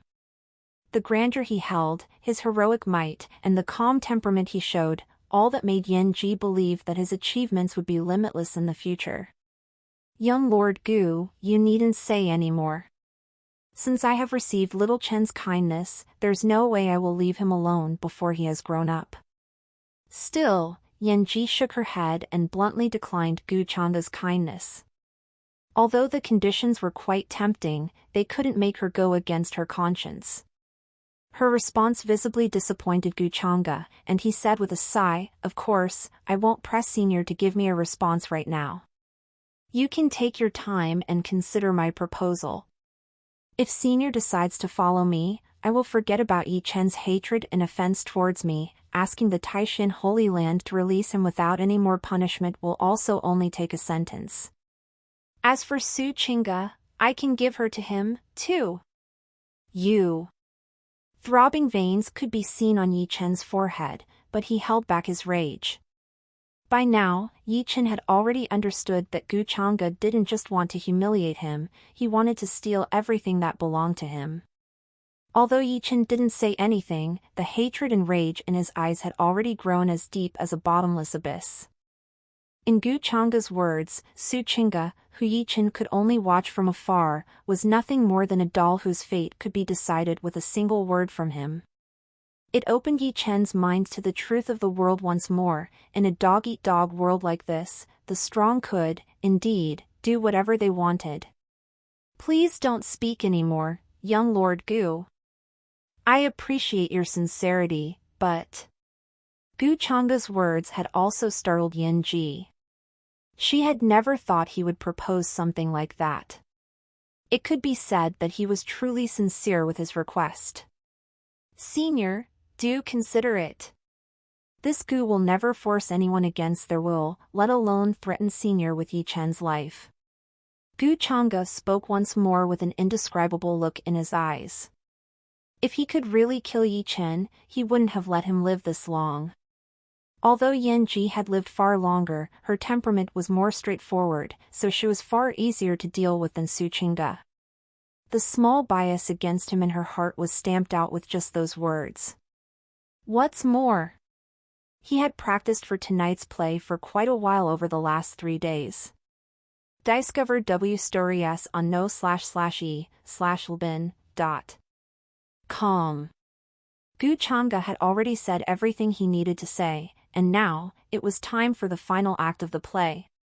After that, he would only need to watch the rift develop between these two master and disciple. And when they are none the wiser, he would reap all the benefits. This is called the immortal spirit gathering pill, though, I presume Senior already knows what it is. At this time, Gu Chang'e smiled and took out a box by moving his hands in an unhurried manner. Inside the box sat a lavender pill circled by small, colorful clouds. Various visions continuously emerged around the pill. There were mountains, oceans, and palaces full of grandeur that mysteriously appeared and disappeared. It's really the immortal spirit gathering pill. Yan Ji couldn't help but exclaim, and the shock in her delightful eyes couldn't be suppressed. Senior's spirit is not in a good state right now, so this pill can be considered the meeting gift from this Gu for you. Gu Chang'e said with a smile. Before Yan Ji could refuse the pill, he pushed the pill box in her hands and disappeared from the prison. As the saying went, to harness a wolf, one must be willing to sacrifice their children. The smile on Gu Chang'e's face slowly faded away, only to be replaced by an expression of interest. It means you have to make sacrifices if you want to achieve something great. My lord, although your performance today was perfect, this old slave still can't understand something. After Gu Chang'e left the prison, old Ming appeared out of thin air and showed his doubt. he couldn't help but find Guchanga to be even more terrifying and unfathomable than before. It was a good thing, though. After all, the more powerful his young lord grew, the higher his chance at completely taking over his family and leading them to greater glory. What he couldn't comprehend was why his young lord wouldn't kill Yichen even though he could see how much he desired to do so. With his young lord's strength of the conferred lord realm at his age, only the descendants of other supreme sects, orthodoxies, and clans could rival him even in the upper realm. For him, killing someone like Yichen, who was a nobody in the backwater Eastern Desolate, would need no more than a weak slap. So why did he bother himself with playing these games where he slowly took everything from the Yichen? Oh, what can't you understand? Guchanga was in a joyous mood and decided to answer Old Ming's queries. Today, not only had he set up a rift between Yichen and his master, but he had also raked in a ton of fortune points. Cutting leaks felt awesome, indeed. The day he finally stomped Yichen to death didn't look all that far now. This old slave can't understand why the young lord won't kill the Yichen directly? It would save you all this hassle. Old Ming put forward his doubts. After all, he couldn't see the presence of something as illusory as fortune value. To him, there was nothing about Yichen that would make him look like a favored son of heaven. If Guchanga had to put it in the simplest terms, then it would be like this: unless he exhausted all that cheat-like fortune value around Yichen, it would be impossible for him to kill him off. If he escaped with even a little of that fortune value, Yichen would be able to bounce back to the top one way or another, and contend against him in the future. That's just how game-breaking the fortune of these favored children of heaven was. But, obviously, Guchanga couldn't explain the above to Old Ming. Even if he did explain it, Old Ming wouldn't be able to comprehend the intricacies of the matter. Check out LTSTVL on novl/bin.cm. Yichen will die, but not right now. I still need him to bring me a fortuitous encounter. Knowing that he couldn't explain the intricacies, Guchanga decided to focus on shifting Old Ming's thoughts towards something he could comprehend with a smile full of intrigue. There wasn't much he needed to hide from this loyal old slave of his. From the memories of his original, he could tell that the original had descended to the lower realm because of a peerless heavenly treasure that was about to appear in the world. 8 Desolate Demon Halberd. It's said to be a weapon used by the 8 Desolate Demon God. During the primordial era. With vast murderous intent and never-ending reserves of power, the 8 Desolate Demon God is said to have almost slaughtered his way to heaven. Later, for reasons unknown, disappeared down the long river of time. Guchanga's original had a devil heart which he inherited from a terrifying, ruthless being in the upper realm. The news of the 8 Desolate Demon Halberd was recorded in the heritage he received, and it said that it was very likely to be somewhere in the lower realm. It was because of this reason that the original had used the excuse of gaining experience and descended to the lower realm. On the surface, his trip to the lower realm was simply a tour to increase his life experience, but in reality, he had descended to look for the 8 Desolate Demon Halberd. Of course, judging from his place in the story as a cannon fodder mob villain, there's no way he would get his hands on anything as nice as that mighty halberd. If Guchanga's guess wasn't too far off from reality, then the plot will further progress like this: Yichen will find himself in a desperate situation and escape into some ruins out of sheer coincidence. Down there, he will receive the approval of the Death Guards and make great progress in his cultivation. After that, he will get the approval of the halberd, too, and turn around the situation. If Guchanga didn't place his cards correctly, then he might just lose his life here in the lower realm. Or it was also possible that he would escape back to the upper realm, on the verge of death, of course, and forge a life and death enmity with this Yichen. There was no one more familiar with Guchanga when it came to such plot progression. He was like a god with an omnipotent perspective as he calculated everything that might happen in the future. And once he analyzed all the possibilities, it was basically impossible for him to come out the loser at the end. Sure enough, reading all those web novels back in the day wasn't a waste at all. This dog author wouldn't be able to trick him to his death. Turns out the young lord has already made arrangements. Old Ming couldn't help but admire Gu Chang'e even more after he heard his explanation and considerations.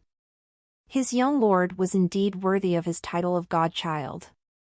Keep a close eye on Yi Chen and pay attention to his whereabouts at all times. I expect some trouble to come knocking at the Taishan Holy Land any time now. Gu Chang'e commanded Old Ming with a strange light flashing through his eyes.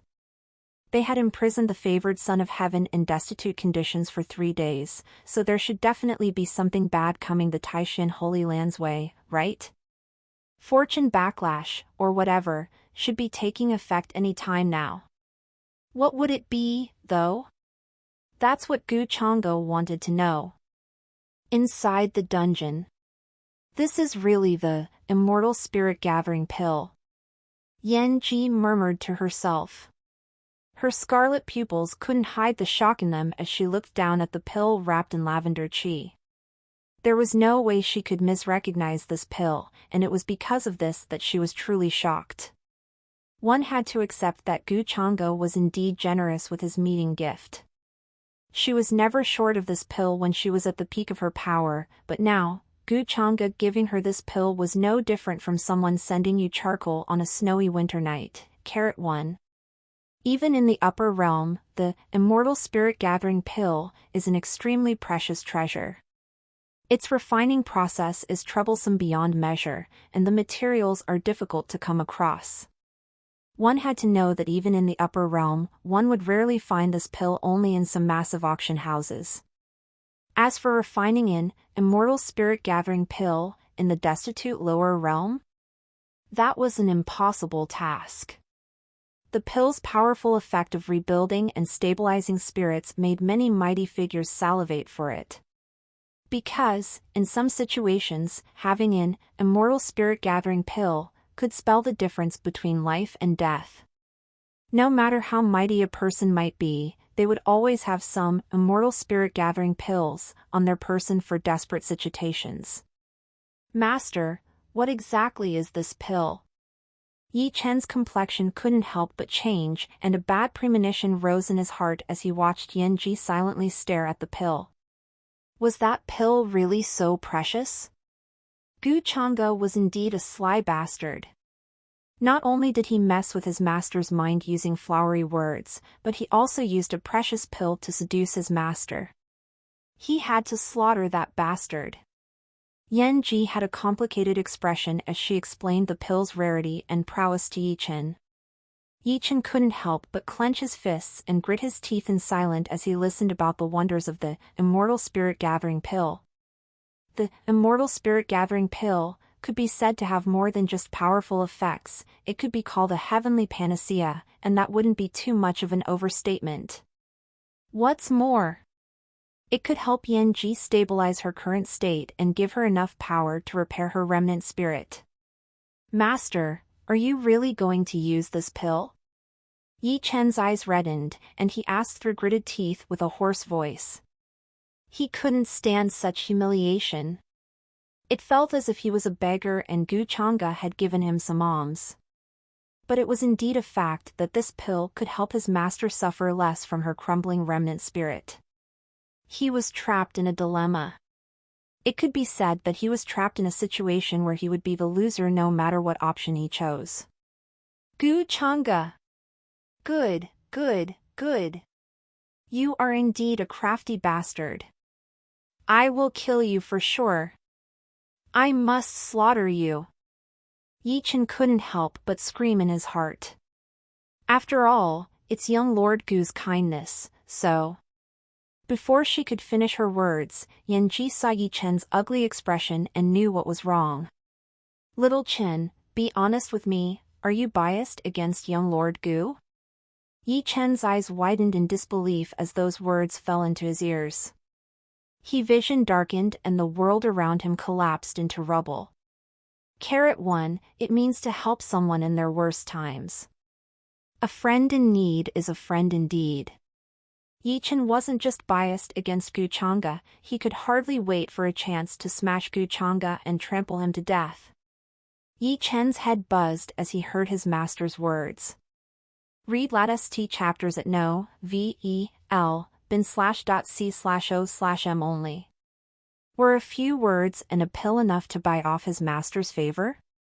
His face couldn't help but distort in pain. Yan Ji couldn't comprehend why Yi Chen hated Gu Chang'e with such fervor. But she guessed that it might be related to that woman named Su Qingge. No matter how one looked at the two, Gu Chang'e was indeed far better than Yi Chen. Jealousy was the worst of sins. In the end, Yi Chen was just too young. He hadn't even grown up into an adult yet, he was just a teenager. His mind was completely immature, and he only knew how to act on his hot-headed tendencies.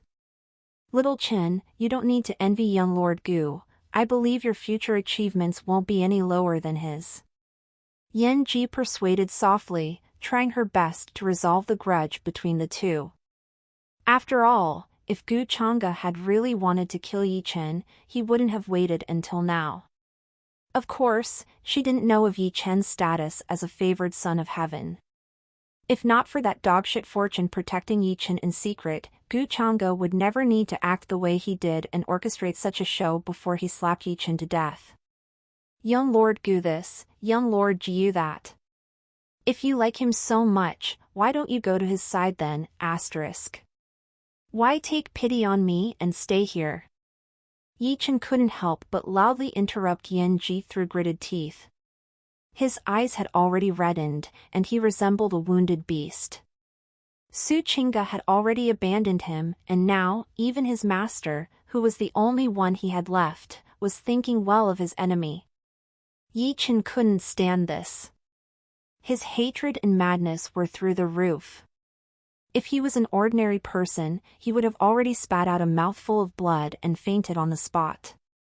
It was only because of Yi Chen's tempered mind that far exceeded normal humans that he could take such a heavy blow without going insane. His sudden growl stunned Yan Ji. She couldn't help but lower her eyes as disappointment clouded her gorgeous, scarlet pupils. She had never expected such words from Yi Chen. Such behavior could no longer be explained by jealousy. He was a complete simpleton.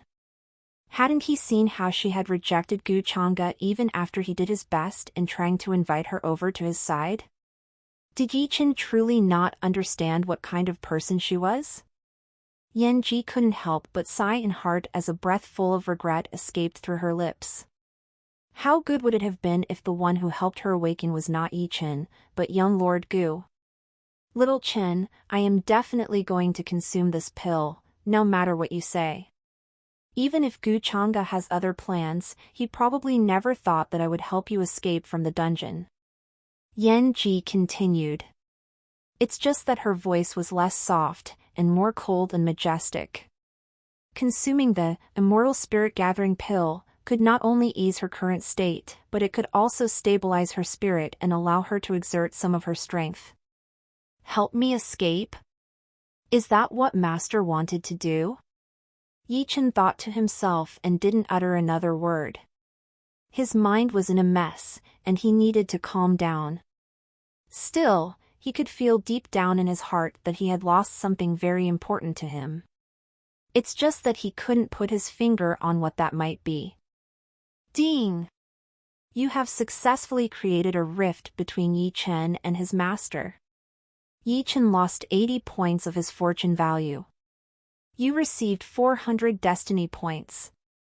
Gu Chang'e couldn't help but smile as he listened to the melodious system prompt. His mood couldn't be more wonderful. Everything had followed the path he paved, and in just a few days, Yi Chen's more than 500 points of fortune value had fallen by half. Although Yi Chen was still a head above ordinary people, and it would be hard for others to ever match him, this was definitely the greatest loss he suffered in his entire life. His heroine surrendered to the villain, and a crack also appeared in his master's heart. It seems that this favored son of heaven won't be able to prance around in front of him for long. Afterwards, Gu Chang'e opened his own attributes panel. In any case, his real purpose behind dealing with Ichin is to cut that leak, shave off his fortune, and improve his personal strength. He couldn't let his momentary success blind him. With just a thought, the attributes panel appeared. Host, Gu Chang'e. Identity, true disciple of the heavenly immortal Dao Palace. Bloodline, devil heart, Dao bone. Cultivation, conferred lord, early stage. Mystical abilities, heavenly immortal Dao Codex, 7th layer, myriad changes demonic physique, talent, immortal devouring demon art. Destiny points, 1100. Fortune value, 50, dark. System shop, opened.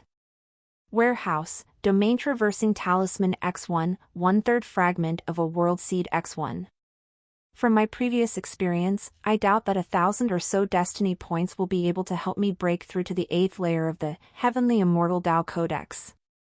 At most, it can increase my comprehension of the 7th layer to some extent. This Heavenly Immortal Dao Codex must be quite a high-level technique, so I won't need to worry about upgrading to a better one for now. As for this immortal devouring art, it's something I can't use in front of other immortals. I have to be careful when I use the secret techniques learned from it. After all, a mystical ability that lets you swallow immortals is really going against the heavens. Once exposed, I will end up as an enemy of the entire world. Gu Chang'e analyzed, and then opened the system shop. After having gone through the original's memory, these mystical abilities were truly befitting of someone who was meant to die as a cannon fodder villain who only received a future chapter's worth of existence. Even in the upper realms, this immortal devouring demon art was considered a forbidden technique that could easily discolor the faces of many, and was associated with many ancient horrors. It had long been buried in the long river of time, and no one dared to mention it. Calling it a taboo inheritance wouldn't be an overstatement. It seems that I am really fated to walk further and further down the road of villainy. Gu Chang'e quickly shifted his attention to the items in the system shop. It was similar to what he had expected, and it was divided into different categories. Mystical martial arts, mystical talents, and auxiliary items. Gu Chang'e first opened the Mystical Martial Arts section and looked at the stuff available for purchase. Heaven, Deity, Holy, and Supreme ranked techniques. Since I don't have enough destiny points, I can't access the Supreme ranked techniques. What's more, nothing below Heaven ranked is included here. Also, aren't Heaven ranked techniques a bit too cheap? They can let a cultivator directly cultivate to the false god realm, yet they only cost 50 destiny points? Or is it because the destiny points have great purchasing power in the system shop? Sacred Sun Heavenly Manual. Gather the power of the Sacred Sun. Sacred Een Heavenly Manual. Gather the power of the Sacred Een. Gu Chang'e was surprised the diversity of the options. It wasn't an overstatement to say that a single heaven-ranked technique could set off a bloody storm in the Eastern Desolate. Hi there, Vilfic here. I am a passionate translator and comic scanlator from the Rorfic group, which you can check out on rorfic.xyz. I will be taking over I am the fated villain here on Cyborg TL, and publishing the chapters every day. I was originally doing it on a site of my own, but the chapters will be published by me on this site plus Patreon, for advanced chapters. The release rate will be at 1 chapter per day, for now, but expect it to increase soon in the future. Thank you for reading, and I hope you enjoy your stay. Gu Chang'e wasn't in need of the techniques under the Mystical Martial Arts section right now, so his attention quickly turned to the Mystical Talents section. Vilfic, mystical bloodlines will be mystical talents from henceforth. It has been updated in the previous chapter. LL new rise at N0V/LBI/.cm. The so-called mystical talents were powerful blessings people were born with. Some people would be born with strong bloodlines and inherit great might from their ancient ancestors.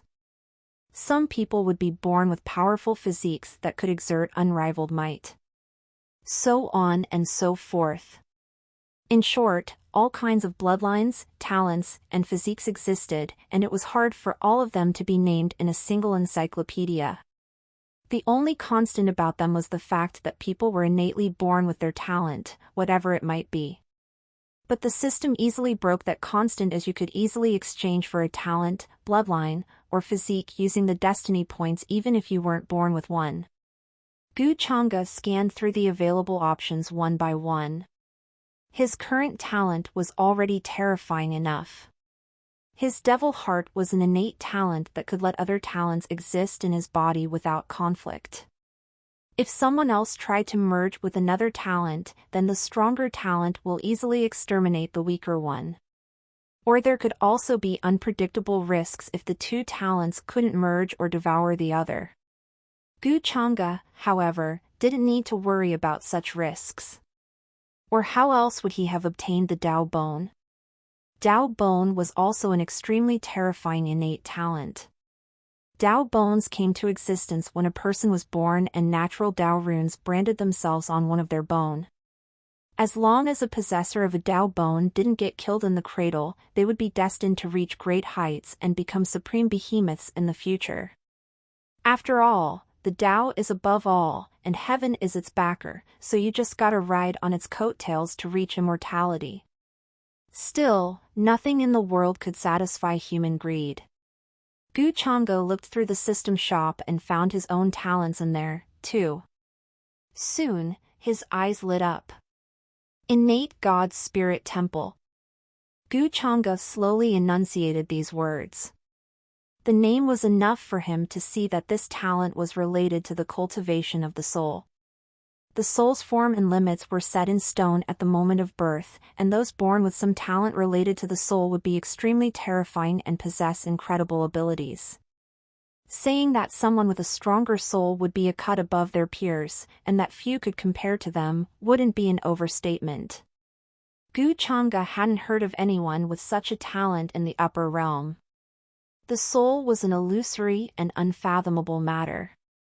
The techniques used to strengthen the soul were few and far in between, and all of them were tightly hidden and guarded by a few supreme, reclusive powers in the upper realm. Gu Changa naturally didn't have such a powerful talent either. A mortal devouring demon art can swallow the origin of immortals, and even their primordial spirits, so it must be very beneficial to this innate God Spirit Temple, and might even enhance its effects to another level. It's quite expensive, however. I can get some holy ranked techniques for this amount. 1,000 destiny points. Still, it won't be a loss, if I must say. Gu Changa didn't feel distressed over the price after thinking about the potential gains. Without hesitation, he exchanged 1,000 destiny points for the innate God Spirit Temple. A breath of fresh air rejuvenated Gu Changa's spirits. Rumble! Gu Changa heard a terrifying rumble in the depths of his sea of consciousness. Even the air around him moved chaotically, as if responding to the changes happening in his body. Inside his sea of consciousness, Gu Changa could hear various supreme Taoist chants as various golden lotuses bloomed, surrounded by mysterious ruins and inexplicable immortal qi. It was as if a world was opening up in his sea of consciousness. Soon, a magnificent and awe-inspiring dark structure rose from below in his sea of consciousness. It was a pitch-black, cold temple that stood untouched by anything around it. Inside the temple sat an ancient-looking evil silhouette with an indifferent and profound expression. A terrifying spirit energy rumbled around it as he seemed to be overlooking everything that existed under the heavens. So this is the innate God Spirit Temple. The power of my soul has increased by 100-fold already. Gu Changa couldn't help but chuckle. Becoming stronger and having everything under control brought along a wonderful feeling. No wonder there were countless people pursuing supreme powers in this world, and those other worlds of fiction. It was a fascinating feeling, after all. Another 3 days passed in the blink of an eye. A few thousand miles away from the Taishan Holy Land.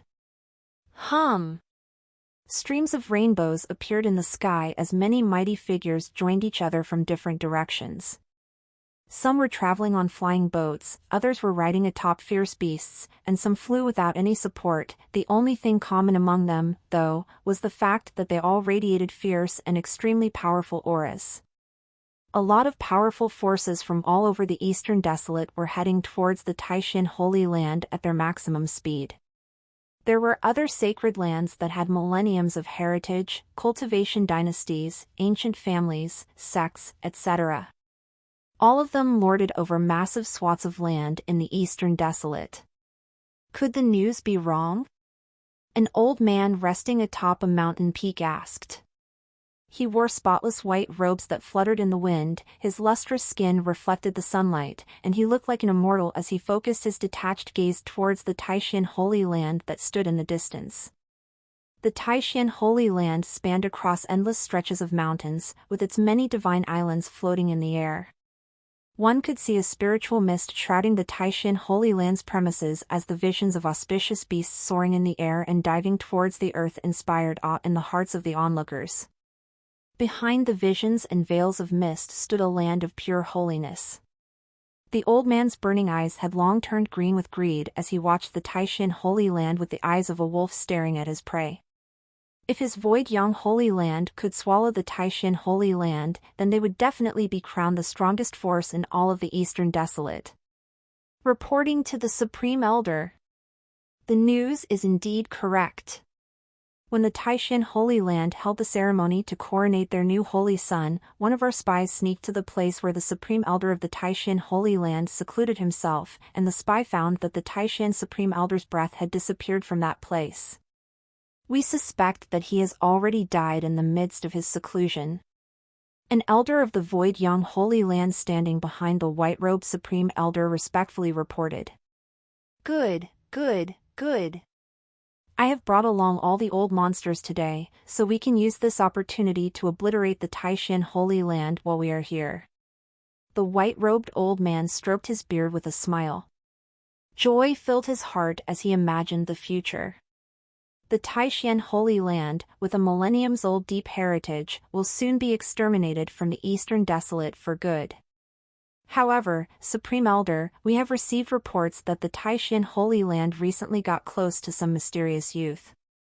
That unknown youth seems to have quite a terrifying background from what I have heard. At this time, another elder stepped forward and informed the Void Young Supreme Elder. I already know about that matter. He's just a young man, what great background could he have? No matter how mighty his background is, he won't be able to change today's outcome. You do know that we aren't the only ones keeping an eye on the Taishan Holy Land, right?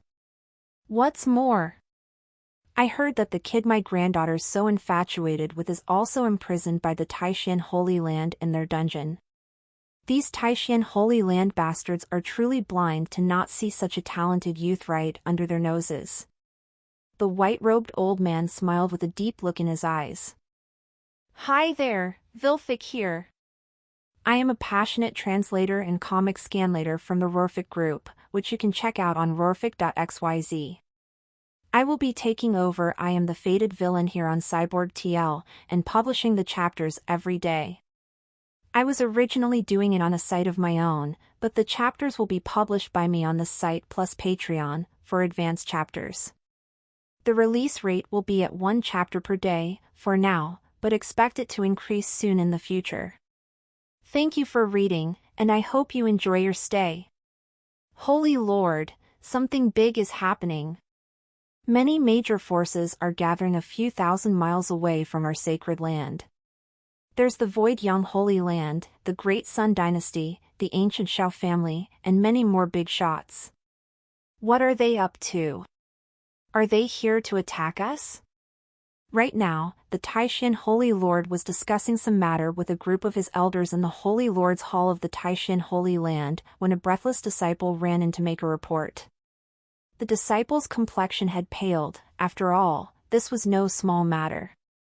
Many major forces had gathered at their doorstep, and they could feel terrifying fluctuations of energy not too far from their holy land. From the way those forces flaunted their might, it was clear that they had all gathered to attack their Taishan Holy Land. Even though the Taishan Holy Land claimed to be the strongest in the eastern desolate unusual days, even they couldn't help but tremble if so many behemoths turned their spearheads towards them. However, the disciple couldn't help contain his shock after he made his report. Be it the Holy Lord or the elders, none of them showed any panic or change in their expressions even after listening to his words. All of them looked calm as if nothing big had happened. That's it? You are panicking over something this minor? Is this how a disciple of the Taishan Holy Land is supposed to behave? Contrary to his expectations, an elder actually frowned and scolded him for his cowardice. It was clear that none of the people in front of him cared about the joint attack of all those major forces. Your Excellency, Holy Lord, your foresight is indeed beyond us. You had already expected something like this, and that's why you already formed a good relationship with young Lord Gu. At the same time, the other elders smiled and started to flatter the Taishan Holy Lord for his great foresight and ability.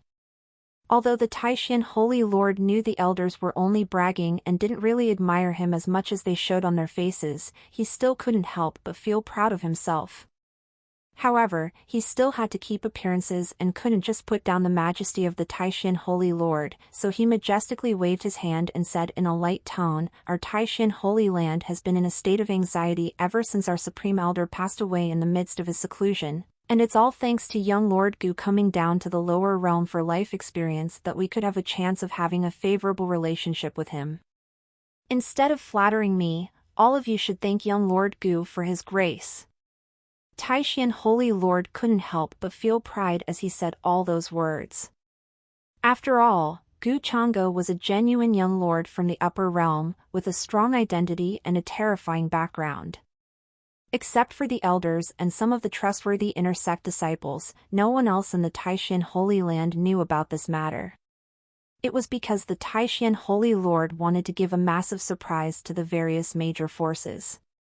One had to accept that Taishan Holy Lord was also a person of great intellect. He had long expected such a situation's appearance. "Holy Lord, it seems that Her Royal Highness and young Lord Gu have been getting closer and closer over the last few days. I am afraid that if we didn't have the Holy Maiden, our Taishan Holy Land might have to face an unavoidable catastrophe this time." That's right, that's right. It's all thanks to the Holy Lord having a good daughter. All the elders flatter with sighs of envy, and their actions only widened the Taishan Holy Lord's smile. That's right. It was all thanks to his precious daughter, or else, how would nobodies like them have a chance to interact with someone as esteemed as young Lord Gu? As for the disciple who came to make the report, his poor mind couldn't help but collapse out of stupefaction as he listened to the conversation between the elders and the Taishan Holy Lord. The Taishan Supreme Elder has already died?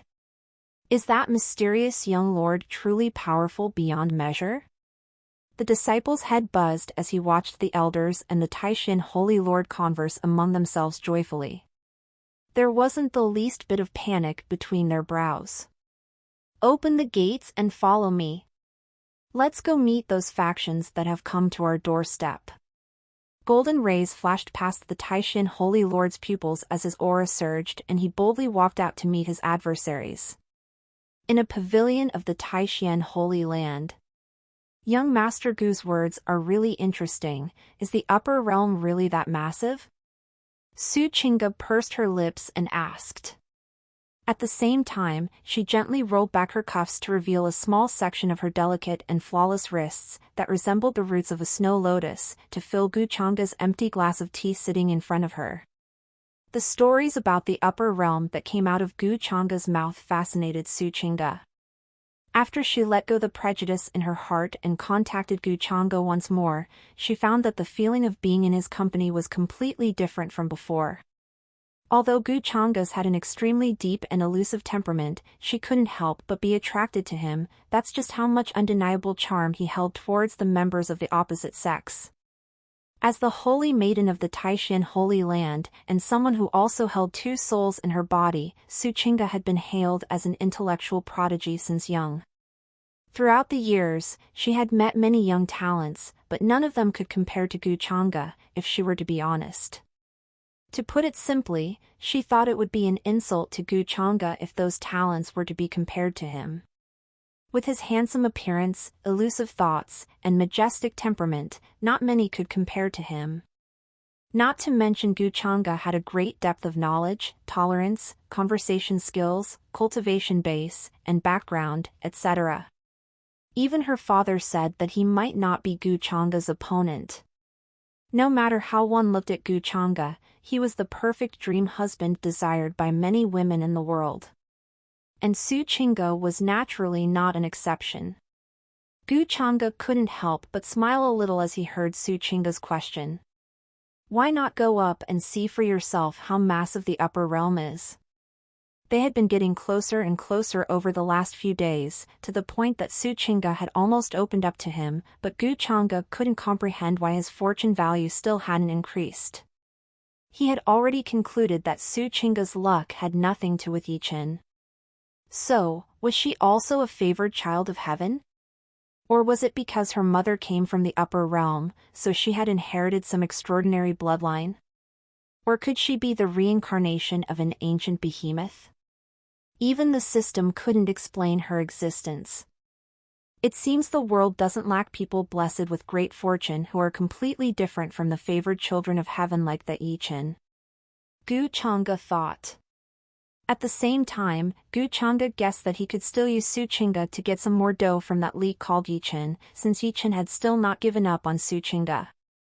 Only someone in the false god realm can break the barrier between the worlds and ascend.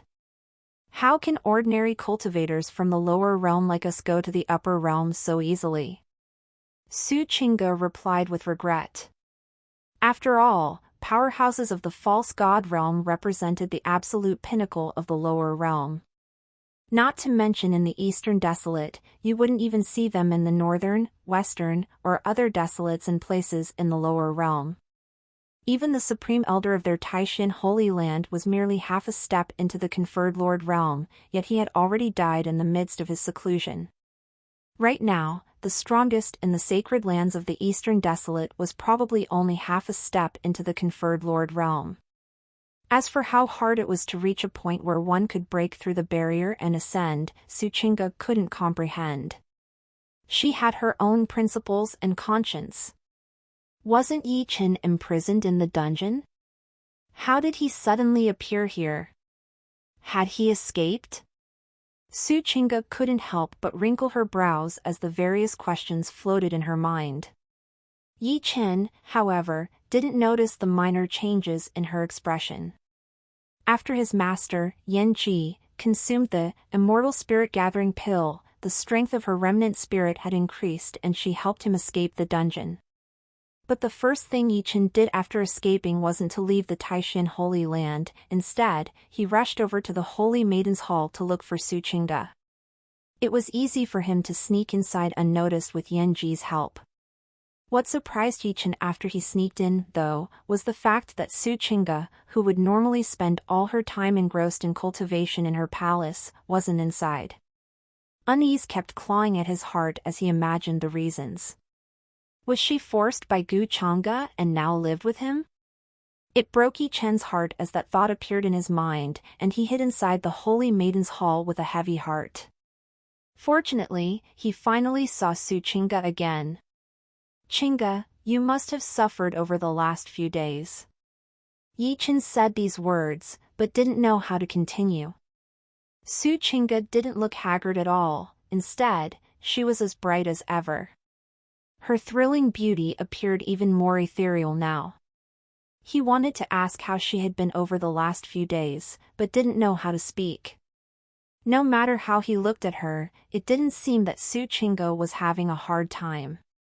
Su Chinga, on the other hand, couldn't help but frown after she listened to Yichen's words, and asked, Yichen, why are you here? Ask this later, we don't have any time right now for explanations. Chinga, I will bring you away from the Taishan Holy Land right now. I will bring you out of this fiery pit of hell. Yichen walked towards Su Chinga as he spoke. In his opinion, Su Chinga's father and Gu Changa had forced her against her will, and everyone in the entire Taishan Holy Land were persecuting her, too. She had no choice, Yichen could tell. She was caged in a fiery pit full of hellfire. She would not be happy in a place like this. Only when she left with him and cultivated together would she be able to regain that flawless and innocent smile he had seen in the past. Su Chinga immediately stepped back, preventing Yichen from touching even her sleeve. Her brows were still creased together, and she said in a cold and annoyed tone, Yichen, why can't you understand that I will never leave the Taishan Holy Land? If you don't leave with me, then I will forcefully bring you away. Unlike Gu Changa, I will never force you to do something you don't like. Vilfic, bruh, recall your last line. Yichen couldn't care about such trivial matters right now. He spoke domineering words, and even prepared himself to use some force. Time was running out. If the elders of the Taishan Holy Land discovered them, they won't be able to get away easily. You won't force me to do something I don't like? Considering our previous friendship, I will act as if today's matter never happened. You aren't my opponent with your current strength. Su Chinga replied, still wearing a calm expression. She was a legitimate transcendent realm cultivator, even stronger than the newly appointed Taishan Holy Sun. Yichen was only in the Spirit Palace realm, so it would be almost impossible for him to defeat her. And once they started fighting, the disturbance caused by them would most definitely attract the elders and bring them here. Chinga, why are you so stubborn even at a time like this? Have you already submitted your fate to that oppressor, Gu Changa? Yichen couldn't believe his own regret-laced words. Who knows what might have happened between Su Chinga and Gu Changa over the days he was imprisoned? Su Chinga's calm expression didn't change, and she said, young Lord Gu has never oppressed me. Everything I did was out of my own volition. Yichen, don't be too biased. Young Lord Gu might not be the greatest person, but he's not as evil as you think. Your F4 stories on /o/v/lbn.cm. My body is still pure, and young Lord Gu hasn't touched me even once. This is the best proof of his character. Su Chinga's voice held a hint of self-deprecation as she continued, instead, it's me who has been having impure intentions and trying to win young Lord Gu's love. Su Chinga wanted to take this opportunity to make sure Yichen understood full well that there was nothing possible between them, and it would be better if he didn't associate with her again. Am I really that good? Gu Changa couldn't help but show an inexplicable smile as he watched the show with great interest, hidden outside the palace. His ability at getting himself a borrowed knife was truly marvelous and unfathomable. Having said that, this Su Chinga had truly overestimated him. This was the terror of self-rationalizing one's own thoughts. Gu Changa naturally kept an eye on Yichen's every move, and knew full well where he would go as soon as he escaped. He had been looking forward to this show between the heroine and the protagonist. So far, Su Chinga hadn't let him down. Ding! Yichen's relationship with the heroine has been destroyed. Yichen lost 50 points in fortune value. You received 250 destiny points. The sudden system prompt only deepened Gu Changa's smile. Yichen, Yichen. You poor son of heaven, you will soon end up played to death by your own hands. Yichen was elated when Su Chinga confessed that Gu Changa had never touched her, so much so that all the depression and rage in his heart from the past few days had been wiped out. But, her next words stunned him. Those words were like a bolt from the blue. He was stupefied. What? Contrary to his expectations, it was Su Chinga who had been having impure intentions and tried to please Gu Changa to gain his love. His head buzzed, and he couldn't believe the words he heard. Haze! Little Chen's prejudice against young Lord Gu runs too deep. Yanji thought to herself as she sat cross-legged in the void inside the ring, bored. Her spirit appeared more firm after she had consumed the immortal spirit-gathering pill. She naturally saw the scene that happened outside, and she could understand Su Chinga's decision. After all, who was young Lord Gu? He was far too attractive for a woman. He had an outstanding appearance, a mighty cultivation base, and a terrifying background. Santa Chinga, the one whose sledge you want to ride to the heavens. Vilfic's crib. Carrot and stick means reward and punishment. It's a method used to train pets. When they do well you give them the carrot, reward, that they like, and when they do bad you give them the stick, punishment, that they dislike. This way, you can condition someone to behave exactly as you like. Su Chinga was a smart and rational woman, so now that she had decided to follow Gu Changa, there was no way she would have any more to do with Yichen. There was absolutely no doubt about this. As a woman, Yanji could easily guess Su Chinga's thoughts. If she were in Su Chinga's shoes, she would do the same. And it was precisely because of this that she couldn't help but sigh. Why did little Chen have to be so hostile to young Lord Gu? Chinga, you are lying to me, right? You are joking with me, right? An elegant scent filled the hall, but Yichen couldn't enjoy it. His head buzzed and ached, and he couldn't help but clutch his forehead. He couldn't believe that Su Chinga, the cold and aloof maiden, would say such words with her own tongue. I have only said the truth, and it's up to you whether you believe my words or not. Also, please don't come to pester me in the future. If young Lord Gu saw us together by chance, I am afraid I will have to provide him an explanation.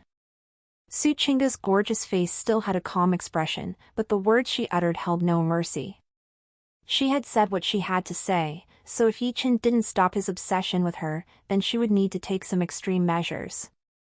It must be Gu Changa, he must have used some sorcery to muddle your mind. He comes from the legendary upper realm, so he definitely knows such methods. Yichen suddenly growled in a loud voice.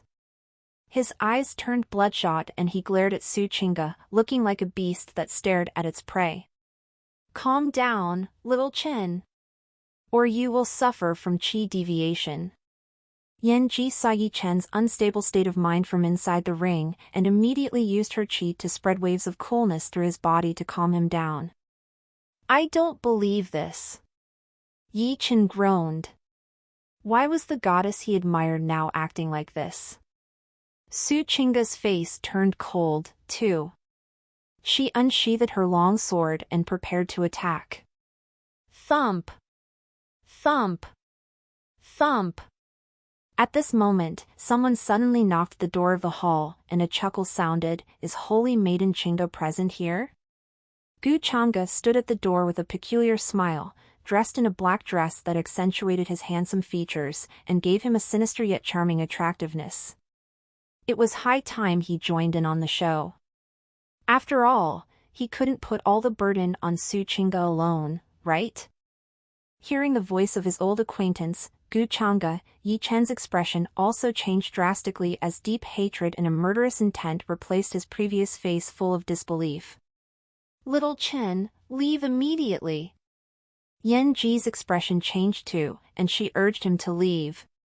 Although Gu Changa had said he wouldn't make things difficult for her, they were now fugitives who had escaped from their imprisonment. If he used this reason to deal with them, they would have nothing to refute him with. The sudden knock from the outside stunned Su Chinga, and doubts surfaced in her mind. Why had young Lord Gu come to find her right at this time? No! With his unfathomable strength, he might have arrived long ago, but decided not to show up. Perhaps this was a test from him. Puff! Attack! That was Su Chinga's simple idea. The immense might of the transcendent realm surged, and a cold, sharp sword light horribly pierced through the void in front of her. In the next moment, it drew blood. Ugh! Yi Chen screamed out and momentarily stopped in his tracks. He was about to escape when he was almost stabbed in the heart by Su Chinga's cruel sword. Had it not been for his powerful combat instinct, he wouldn't have been able to shift himself by a step to prevent the sword from piercing his heart. Not good. This little girl is a bit cruel. Yanji never expected Su Chinga to be so ruthless and determined, so much so that she directly aimed at Yi Chen's life. Fortunately, her remnant spirit was in a good state, so he hurriedly swept Yi Chen away using her powers, and directly fled through a window. What happened? Gu Chang'e seemed to be a little confused and surprised when he heard the sudden disturbance, and immediately pushed open the hall's door to walk in. Young Lord Gu. Su Chinga looked back at Gu Chang'e with a calm expression and said, "Chinga has disappointed you." She naturally knew that Gu Chang'e was merely pretending. From the beginning to the end, he must have hidden the secret to watch this farce. A cold chill ran down her spine. One mistake in your performance, and you would fall down a bottomless abyss of despair. What's more, she didn't even know that Gu Chang'e was hiding in the dark all this time. He saw everything she said and did. Explore new ovals on nvelbai.com. He was a truly terrible man. No, you haven't disappointed me, Gu Chang'e said with a smile that appeared full of happiness. Really? Su Chinga couldn't believe his words. She had tried to kill Yi Chen just now, but he somehow evaded her attack. She was worried that Gu Chang'e would blame her for being merciful to him. Naturally, what I said is the truth, Gu Chang'e replied with a smile, again. If killing Yi Chen was so easy, he wouldn't be having such a headache right now. The next time you meet, there will probably be a blood feud between you and Yi Chen. Do you regret it? Su Chinga shook her head and replied, I already expected this day to come when I chose to be with young Lord Gu. Good. Gu Chang'e nodded with his unabated smile. Vilfic, unabated without any reduction in intensity or strength.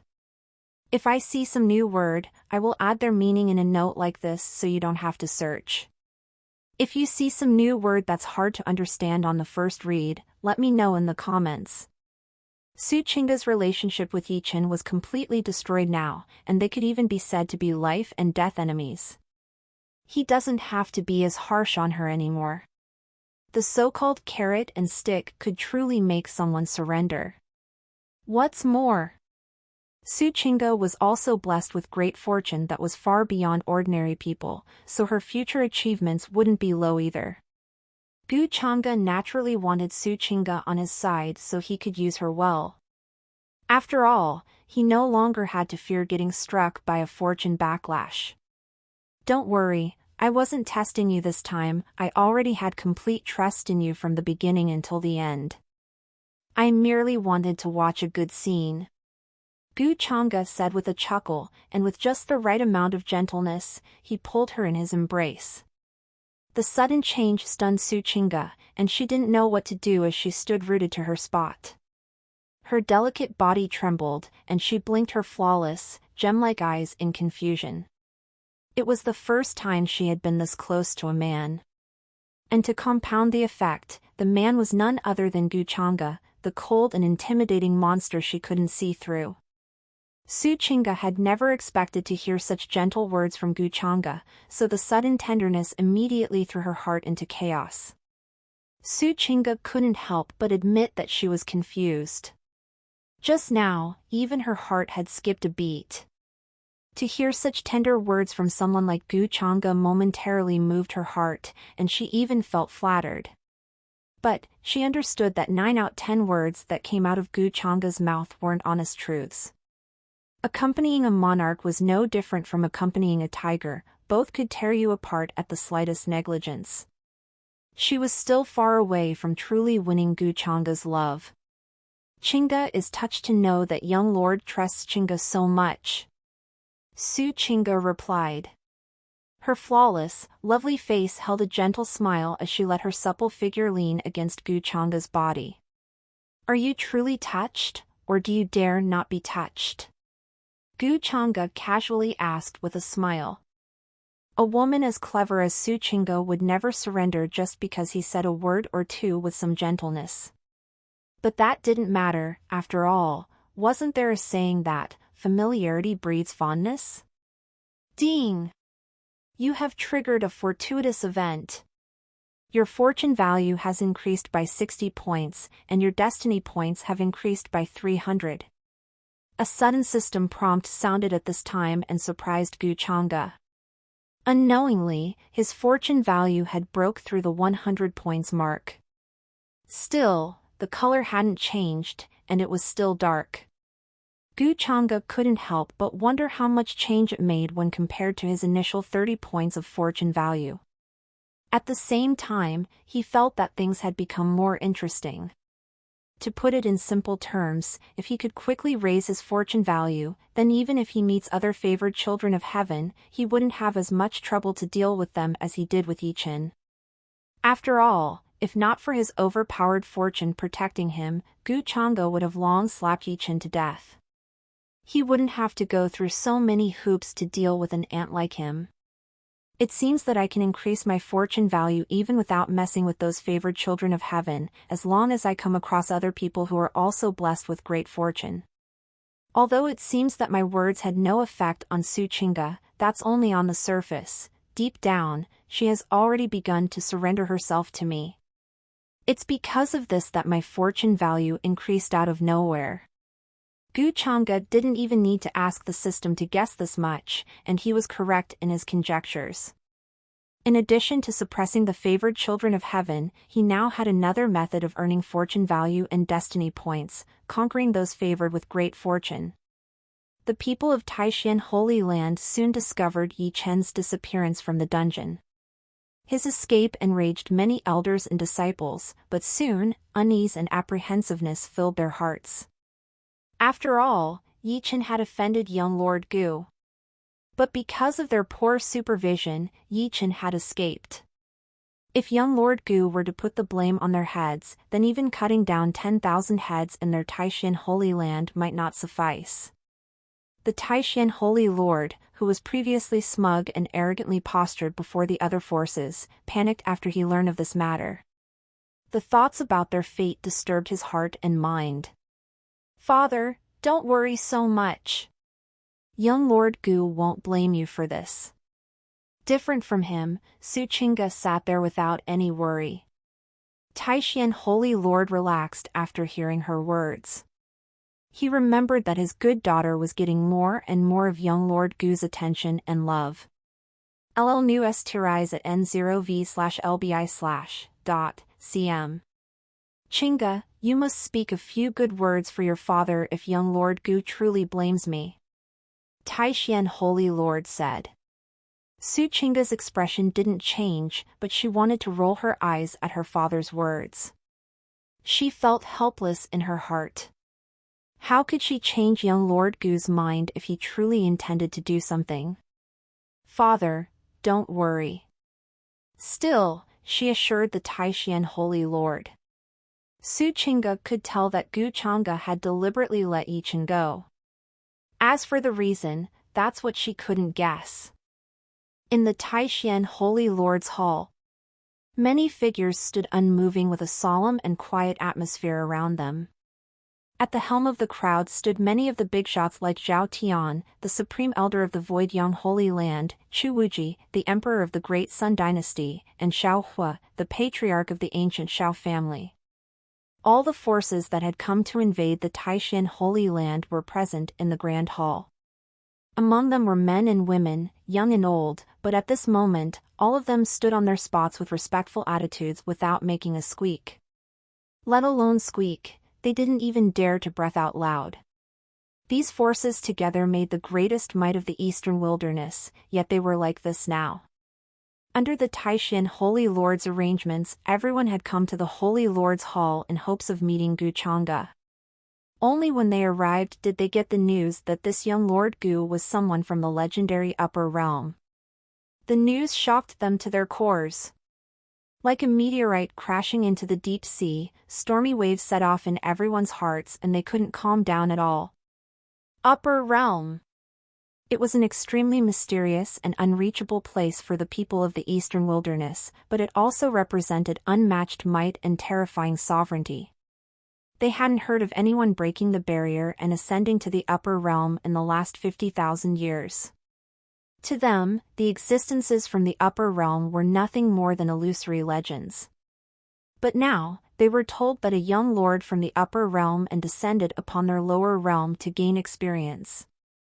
It was as if they got to witness the birth of a legend, so how could it not cause a massive surge in their hearts? It was an evident result. No wonder the Taishin Holy Lord is so calm and arrogant even in the face of so many forces.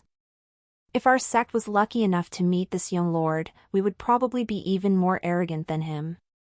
Zhao Tian, Chu Wuji, Xiao Hua, and the others had the exact same thought running through their minds. They held envy, jealousy, and hatred for the Taishin Holy Land in their hearts. But at the same time, they rejoiced over the fact that they hadn't barged in and attacked right away.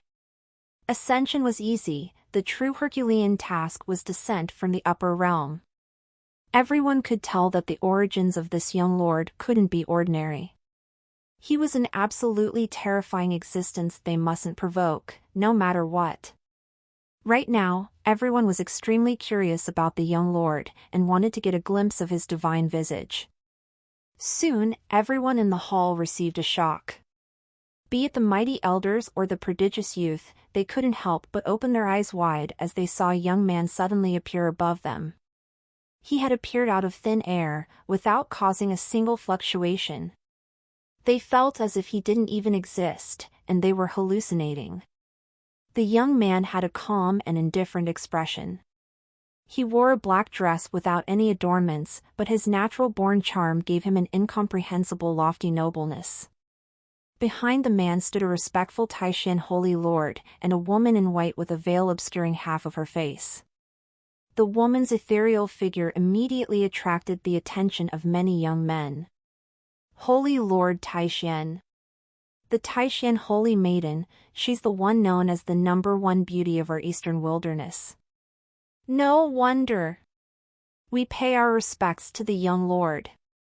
Immediately, everyone in the hall bowed in greeting. They couldn't help but show extreme courtesy towards the mighty figure that had appeared before them. Zhao Tian, Chu Wuji, Xiao Hua, and the others from the older generations were the most shocked. The strength of the young lord in front of them was truly unfathomable, so much so that they couldn't even estimate his realm. It gave them a sense of horror as if they were staring into a bottomless abyss. No need to be so polite, everyone. Gu Chang'e responded unenthusiastically. He would certainly not refuse if someone asked him to show his face and posture before others. After all, it allowed him to bring the major forces of the Eastern Wilderness down a peg since many of them were getting quite chummy with that Yi Chen. To someone like him, it was trivial to deal with Yi Chen. As long as he said a word, no one among these forces would have the guts to associate themselves with Yi Chen anymore. Those who have achieved the Tao can help more than those who haven't, after all. Vilfic, might is right. The mighty are better than the weak that got slapped. Gu Chang'e wanted to see how long this Yi Chen's fortune would last. Afterwards, everyone introduced the forces behind them as eloquently as they could to give Gu Chang'e a good impression. Gu Chang'e, however, lacked interest in these pleasantries and kept on his calm and indifferent expression. His mind, on the other hand, was lost in thought about his own attributes panel. As for Yi Chen, it won't be long before he got crushed now that he had cut him so much. That immortal spirit-gathering pill wasn't so easy to use. Gu Chang'e had left a mark on it with a secret technique recorded in the immortal devouring demon art. Ji might have discovered the abnormality if she were still at her peak, but in her current condition, it would be impossible for her to see through his trick. As far as the immortal devouring demon art was concerned, Gu Chang'e didn't doubt the effectiveness of the secret techniques listed inside it. Where could Yi Chen go? He was nothing more than a treasure hunting tool for Gu Chang'e. No one noticed anything strange with Gu Chang'e. At this moment, he had his eyelids drooped as he sipped his tea. Fortunately, his temperament was like so. As long as he didn't smile, he would give others a deep sense of detachment. It was what they called a compelling temperament. Upon seeing this, everyone in the hall felt even more frightened and treaded even more cautiously, so as to not offend this mysterious and mighty young lord. Almost all the major forces were cautiously trying to please Gu Chang'e by asking him for his purpose in coming down to the lower realm, or what kind of hobbies he dabbled into. Gu Chang'e enjoyed this treatment with relish. Being a villain was awesome, indeed. Everyone in the hall could see that Su Chinga's relationship with Gu Chang'e was the reason the Taixual Holy Land so easily latched onto Gu Chang'e's thigh. Her title of the #1 beauty of the Eastern Wilderness wasn't an empty one. Su Chinga was indeed a fairy in the hearts of countless young prodigies. Many old guys couldn't help but churn their minds to think if they had any such outstanding descendants in their family. Unfortunately, they had no one with an appearance as outstanding as Su Chinga's, so they soon gave up on the idea, lest they humiliate themselves. At this moment, Gu Chang'e's gaze fell upon a beautiful lady in the crowd, and he stood up and asked, "What's your name?" "Ah. Is your excellency talking to me?" The beautiful lady responded with a trembling voice laced with excitement. Admiration filled her starry eyes as she stared at him. She had never expected that Gu Chang'e would notice her. "I am Wang Shui, a disciple of the 10,000 Flower Palace." Everyone stared at the beauty with shock. Many couldn't help but envy her as she was questioned by Gu Chang'e himself. It was a great honor to be questioned by this young lord, after all. Why did he find her somewhat familiar? "Have you met me before? What's the relationship between you and Yi Chen?" Gu Chang'e asked with a flat tone. "Ah. Yi Chen." The disciple named Wang Shui found herself at a loss for words when she heard his question. "Shuer, the young lord is asking you something." Her master next to her was more anxious than her, wishing she could say a good word or two about them before Gu Chang'e. "Your Excellency, Yi Chen is my ex-fiancé. I annulled my engagement with him 3 years ago. When you were at the edge of the forbidden region of 10,000 beasts some time ago, and slayed a terrifying beast of the conferred Lord Realm with a single slash of your sword, I happened to be watching from the distance. I was saved by your Excellency's grace, so..." Wang Shui forced herself to calm down and explained in a hurry. "Yi Chen's former fiancé who annulled her engagement with him 3 years ago? She happened to be saved by him?" Gu Chang'e looked through his memories, and soon found the answer. Some time ago, his original had gone to the forbidden region of 10,000 beasts to see if he could get some fortuitous opportunity there. Naturally, he found nothing there. No wonder this woman had such deep admiration for him in her eyes. This admiration and karma was formed before he transmigrated over. Hiss! He killed a terrifying beast of the conferred Lord Realm with a single slash. The people in the hall couldn't help but take in a cold breath as they heard Wang Shui's words. Zhao Tian, Chu Wuji, and the other old monsters were even more terrified, and their scalps turned numb. They wondered if their hearing had gone bad. Just what kind of terrifying might did this young lord hold? Elders of the great transcendent realm could travel thousands of miles, while saints could already be lords of a holy land with territories spanning over millions of miles in the eastern wilderness. As for conferred lords, they didn't even exist, and could be considered as invincible. To find a legitimate conferred lord, or even their traces, one would have to venture into some forbidden region like the forbidden region of 10,000 beasts. Didn't this mean that their so-called behemoths of the eastern wilderness wouldn't even be able to take a single sword slash from this young lord? No one doubted Wang Shui's words. It shocked even Su Qingge, and she knew for the first time how fearful Gu Changge's true strength was. Truly, in front of him, the younger generation of the eastern wilderness were nothing more than a bunch of ants. Explore new novels on nvelbai.com. Horror gripped everyone's heart, and their awe and reverence towards Gu Changge deepened. Heavens have mercy! It's good that I didn't ask anything about the I Ching before. I mustn't let my granddaughter have any contact with him in the future. That I Ching is a dead man now. How could he offend such a monstrous existence? Cold sweat ran down the void young Supreme Elder's back, and he thanked the heavens in his heart. He had almost asked a death-courting question before. What happened in the Taishan Holy Land caused a sensation throughout the eastern wilderness. The various Holy Lands, dynasties, and other major forces that went to besiege the Taishan Holy Land did nothing, and instead, went into their Holy Lord's Hall to pay respects to a young lord. The unbelievable news stunned many cultivators, and they couldn't believe what they heard. At the same time, many imaging stones spread throughout the eastern wilderness containing the scenes of the entire debacle. Among the scenes was the scene of all the major forces banding together and gathering outside the Taishan Holy Land. By now, almost every force of the eastern wilderness knew that a young lord had descended from the upper realm. The realization shocked many, as the upper realm was no longer just a land of myths for them, it truly existed. Such a news couldn't be suppressed, and it soon suppressed to other regions from the eastern wilderness, setting off a massive surge. The eastern wilderness is going to see unforeseeable changes. That's right. To think a young lord from the upper realm would descend. From ancient times, it's been said that ascension is hard, but descending is impossible. After all, God's coming down to the world of mortals is completely against the way of heaven. Ho! No wonder all these massive forces turned into meat kittens so suddenly. I had thought the Taishan Holy Land wouldn't survive their combined attack. It's truly unexpected. However, the Taishan Holy Land sure has some divine luck on their side, for them to hug the thigh of such a young lord. That's not all. I got some insider news about an inner sect disciple named Yichen challenging the young lord and getting stomped to the ground.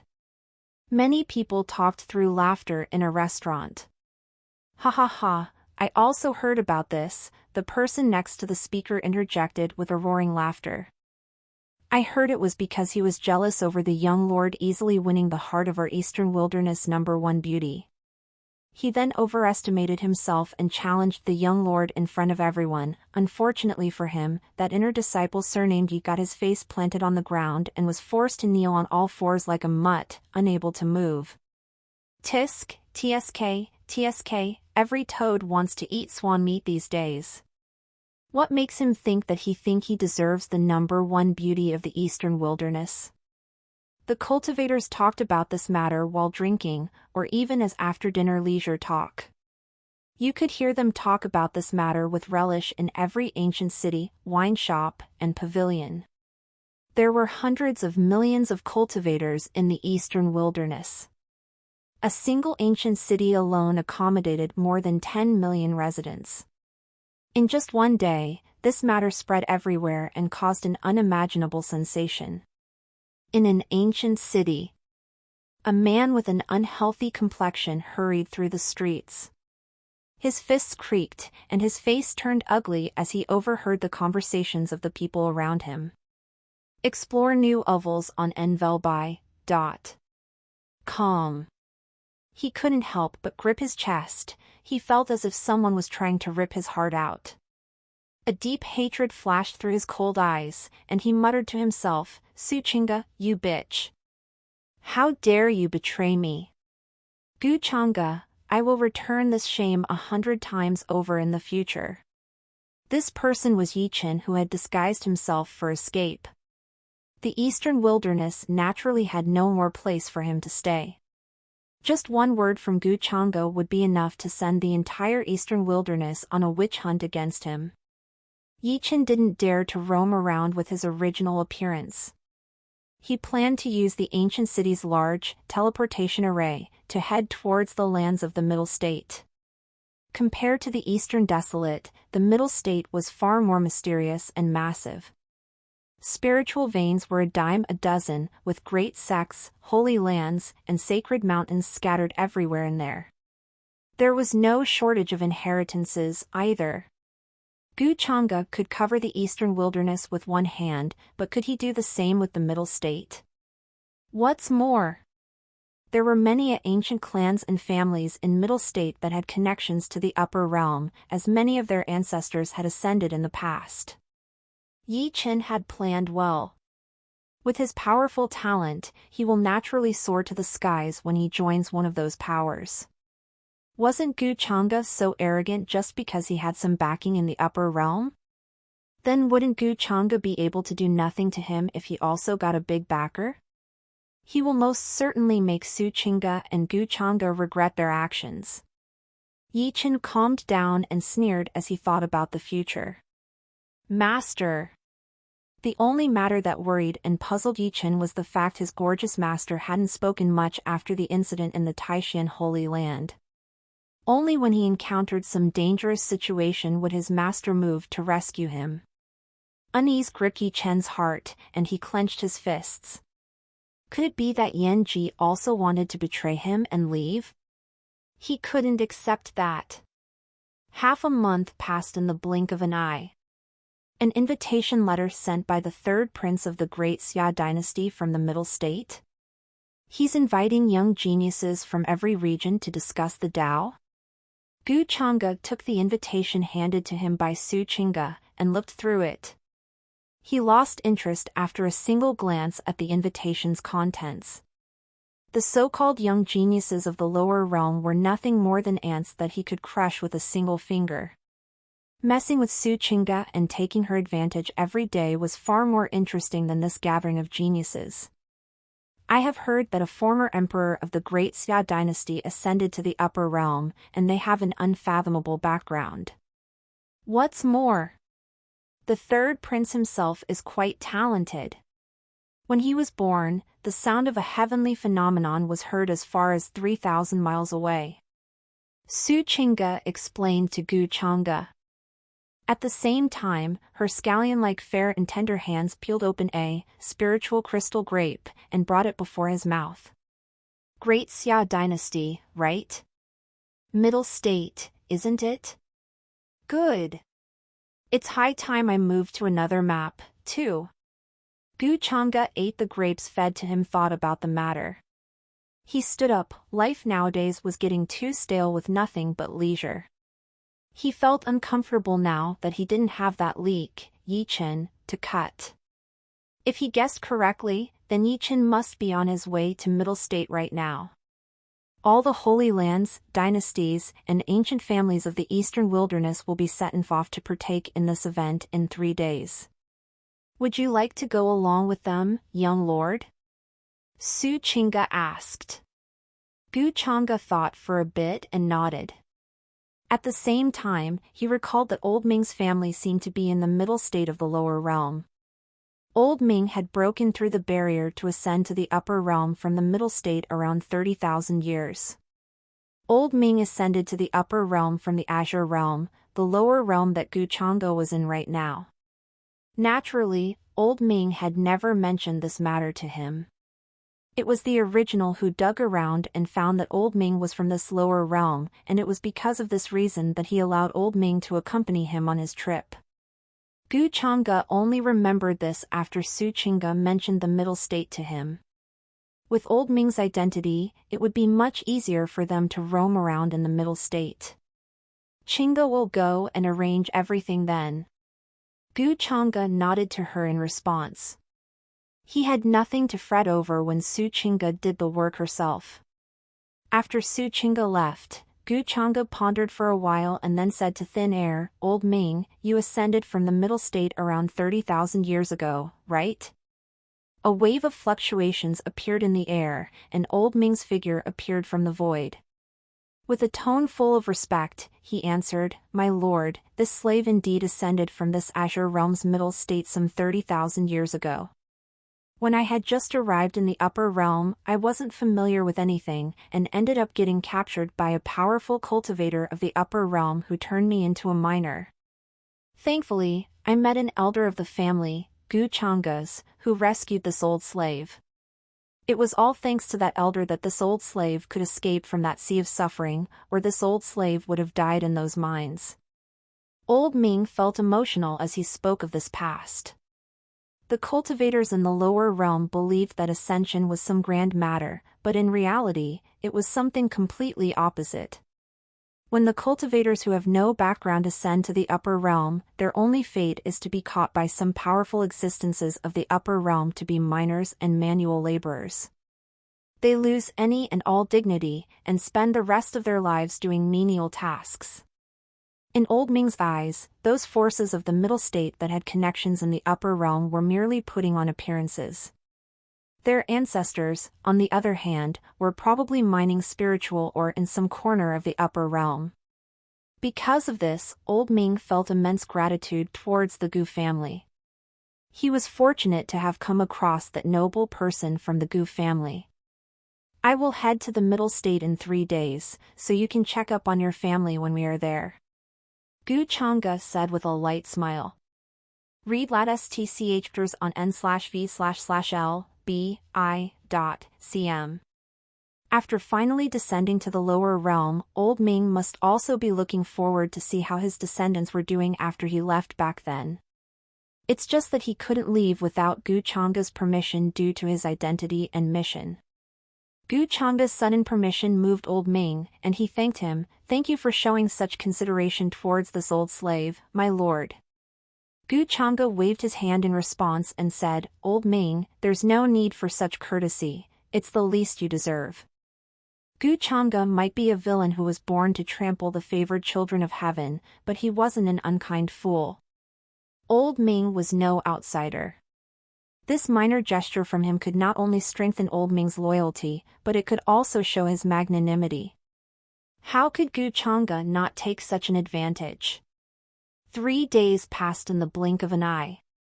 An extremely gorgeous flying boat hovered high above in the sky outside the Taishan Holy Land. Brilliant rays of light and mystical runes moved around the boat. If one looked closely, they would see pillars of light with majestic paintings, imperial pavilions shrouded in immortal mist, springs full of crystal-clear water, and fragrant flowers that could steal one's soul. The boat looked extremely luxurious as it floated among the clouds. It was an exclusive flying boat built for Gu Changa by all the major forces of the eastern wilderness, and it hadn't come at a small price. To put it bluntly, every inch of the flying boat was synonymous to luxury and wealth. Even the disciples of the various Holy Land widened their eyes in awe when they saw it, let alone the ordinary cultivators.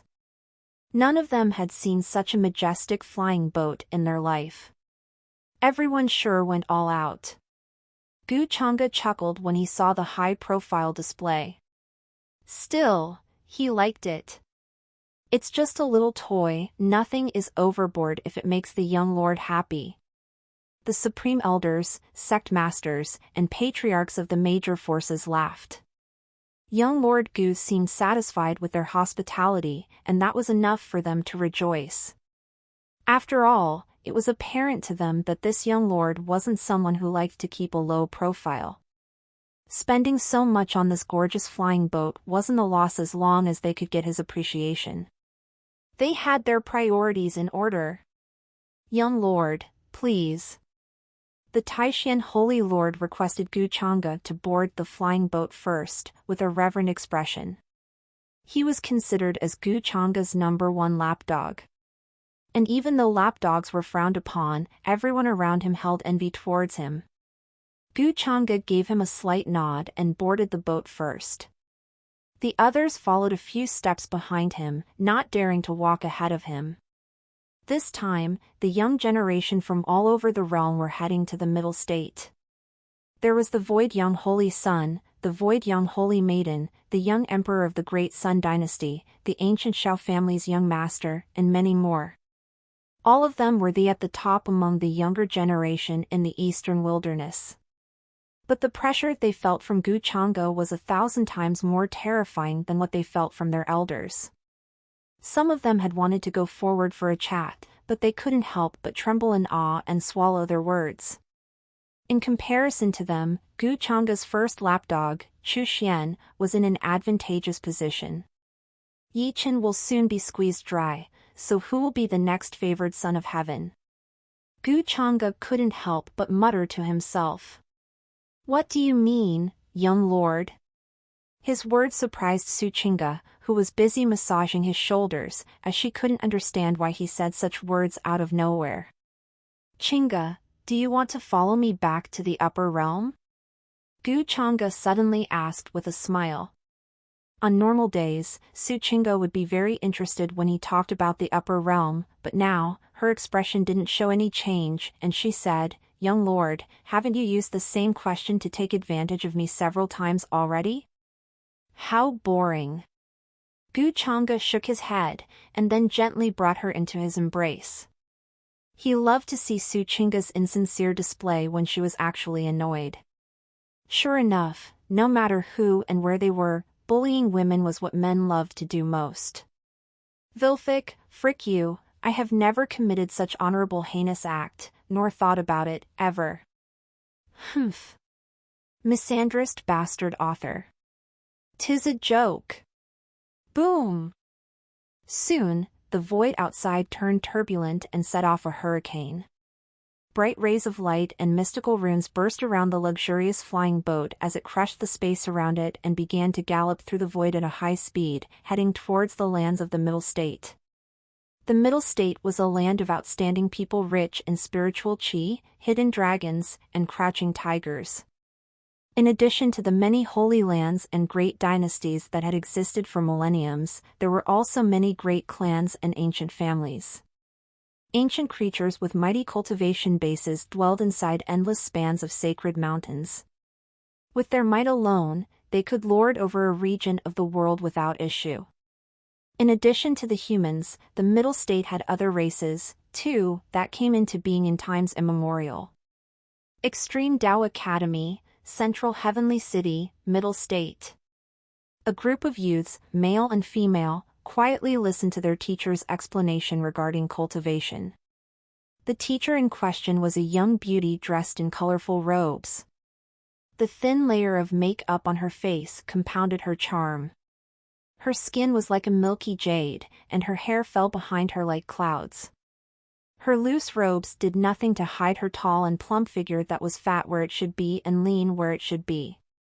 Calling her a stunning enchantress wouldn't be an overstatement. At this moment, her eyes turned frosty, and she threw the jade slip in her hands towards the table of a dozing youth. Lin Tian, how dare you sleep in my class again? The land of the Middle State was divided into 8 domains, and among them, the central heavenly city was the most prosperous. Many supreme sects and ancient orthodoxies had their roots in this place. The Extreme Tao Academy was also known as the Academy of Heavenly Geniuses. Many prodigious talents and young heroes gathered in this academy from various forces. It wouldn't be an understatement to call all the youths, male and female, who joined the Extreme Tao Academy the cream of the crop. They would have illustrious future achievements. Many holy lords, emperors, and patriarchs in the Middle State were once students of the Extreme Tao Academy when they were young. There was an exception in this room of the academy, however. The gorgeous teacher's eyes spewed frost as her rage surged and her body trembled. One could clearly see her hatred for the negligent student who snored in her presence. The other students in the class couldn't help but show disdain and ridicule him when they saw he was still snoring like a bear near them. Who allowed this trash to enter the Extreme Tao Academy? He's a shame to all that live under the sky. That's right. If not for the fact that he's from the ancient Lin family, and his sister's an elder in the academy, he would never have had the chance to sit in the same class as us. Elder Lin Chiohans must be plagued with misfortune to have such a useless brother. The students looked at the sleeping boy with eyes full of despise, and murmured among themselves. Of course, the one they were talking about was none other than Lin Tian. He was a well-known celebrity in the Extreme Tao Academy, as he was the half-brother of the loose-robed beauty standing in front of them. Not only did he have abysmal talent for cultivation, but he was also a useless waste of spiritual qi who refused to put in any hard work on his cultivation, and often slept in the class. Calling him a waste of spiritual qi and burden on the middle state didn't do justice to his uselessness. His sister Lin Chiohan, however, was the Extreme Tao Academy's youngest and most beautiful elder, with suitors that one couldn't count on a dozen hands. Even the holy sons of the various holy lands and young emperors of the great dynasties pursued her. Lin Chiohan's future was limitless. Still, this Lin Tian was more famous in the Extreme Tao Academy if the popularity of the two was to be compared. Lin Tian. Seeing that Lin Tian refused to wake up, the beauty's rage grew, and she raised her voice while walking towards him. It seemed that her loud shout had some effect, and the boy jumped to his feet. Ah! This king refuses to accept this. Lin Tian screamed and looked around with a confused expression, still in a daze as if he hadn't truly woken up. Where's this? Who are you? This king? Ha ha ha, what a clown! Just what the hell did this scum dream about now? Words full of mockery reverberated in the quiet room. Even more displeasure covered Lin Chiohan's face as her rage brought her close to the point of bursting. Not only did this bastard sleep in her class, he even had the guts to ask her who she was? Although he was her brother, there was no way she would let him off for his recklessness this time. She must teach him a lesson. Azure Realm, Middle State, Central Heavenly. So that's how it is. Lin Tian appeared as if he hadn't seen the lioness in front of him as he muttered to himself. His emotions were in a turmoil, but soon, he returned from his daze. Unexpectedly, he, the dignified heaven-slaughtered god king, reincarnated. The old and rubbish Lin Tian was no more, as he, the supreme god king, had replaced him and returned to life. He was the strongest god king of his generation, titled the heaven-slaughtered god king, who was known to be so strong that people believed he could even rival the heavens. It's just that when he underwent his ascension tribulation, he encountered a terrible spatial crack, and fell before he could step into the mythical upper realm. But the heavens had mercy on him, and an immortal ray of his remnant soul escaped and took over the body of this youth in lands foreign to him. Still, Lin Tian had some doubts. In his original world, one could only ascend to the mythical upper realm after they reached the God King realm, but here, people could ascend as soon as they reached the false God realm. In that case, wouldn't it be easy for him to stand at the top of this world with his past life memories? Lin Tian couldn't help but show a smug and confident expression as he thought about this. As for those who despised, ridiculed, and oppressed him, he, the dignified heaven-slaughtered God King, will slap their faces and stomp them under his feet sooner or later. And with his might and knowledge, even the predecessor's obsession with his half-sister was no problem. Sooner or later, he will steal her heart and push her under him to fulfill his predecessor's crush and desire, since the predecessor himself didn't have the guts required to do that. As for morality regarding blood relations and whatnot, for an existence of his level, that nonsense wasn't worth fretting over.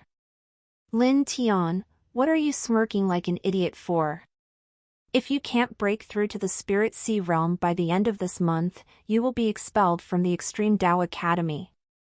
By then, even the family will not bother about you.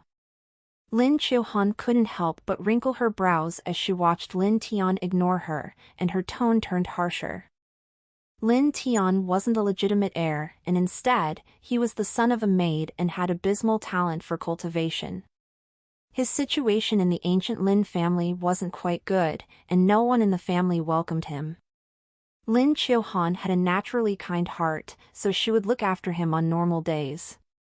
But Lin Tian's continuous lack of interest in improving himself gave her great disappointment. Is the Spirit Sea realm all that powerful? Let alone a month, I can break through into the Spirit Sea realm within half a day. Lin Tian proclaimed with arrogance in his tone, and watched the surrounding disciples with eyes full of disdain and contempt. Lin Chiohan felt that he was truly hopeless now, so she shook her head in utter disappointment. At the same time, a burst of laughter broke out in the otherwise quiet classroom. Everyone felt that Lin Tian was still lost in a dream and couldn't tell that he had woken up. Lin Tian, on the other hand, ignored their ridicule. He was someone who had once stood at the peak of the God King realm, so how could these brats who were still wet behind the ears encompass the vastness of his great knowledge? He will slap them in their faces soon. Full 0W current novels on n/o/v/3l/b in.co/m. Boom! A spatial turbulence caused an explosion in the sky, sending the surrounding winds into a great turbulence. An extravagant flying boat appeared in the sky out of nowhere. Covered in sacred rays of light with divine runes flowing around its body, the flying boat had arrived inside the territory of the Middle State at breakneck speed. Gu Changa's robes fluttered in the wind, and his inky black hair danced around as he looked down. Ding! A new favored child of heaven has been detected. A sudden system prompt sounded in his mind, and he was stunned. Could it be that Yi Chen's fortune value had decayed too quickly, so he was going to face a new favored son of heaven? It seems he will have another leak to cut very soon. This old slave never expected to set foot on the land of the Middle State again in my life. I wonder what became of the family that I left behind 30,000 years ago? Old Ming respectfully stood behind Gu Changa and muttered to himself while looking at the scenery below. His emotions fluctuated as he watched the unfamiliar mountains, rivers, and plains in a daze. 30,000 years were enough to turn seas into mulberry fields, and the ancient city he remembered might have long turned into ruins. Vilfic, seas turning into mulberry fields, occurrence of great changes after a long span of time. He felt nostalgia, but more than that, he felt a certain fear in his heart. What became of his descendants? Were they still around? Senior Ming, did you ascend to the upper realm from the Middle State? Su Qingga asked in surprise. This was the first time she heard of such a matter. She had thought that old Ming was just like Gu Changa, someone who was born and bred in the upper realm. Indeed. Before my ascension, this old slave had once created a Lin family. Old Ming replied with a smile. Only a few people knew that he was surnamed Lin. Old Ming was named Lin Ming, but after ascending to the upper realm and becoming the Minister of Foreign Affairs for the Gu family, he came to be known as Old Ming over time. 30,000 years ago, he was a mere false god realm cultivator, but today, he was a mighty god king. He was considered a strong person even in the upper realm's Gu family.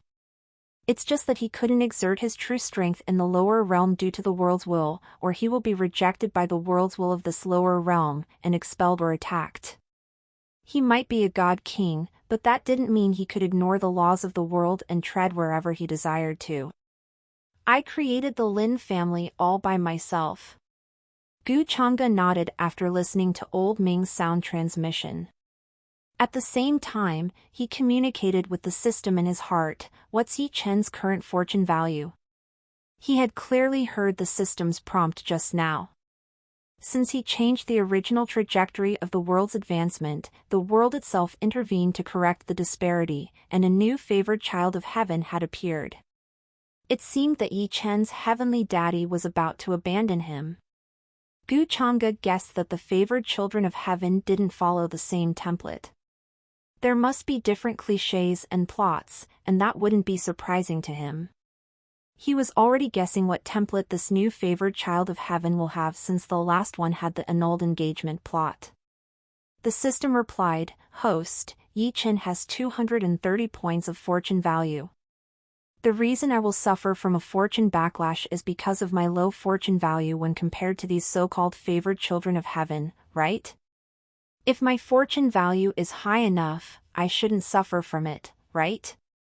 The system's mechanical and flat voice sounded again, yes. The fortune backlash will disappear over time as the host's fortune value increases. Gu Chang'e nodded with a thoughtful expression. Although Yi Chen was weak as a mosquito, it took Gu Chang'e a lot of effort to deal with him. After all, Gu Chang'e can easily crush someone like Yi Chen with his strength.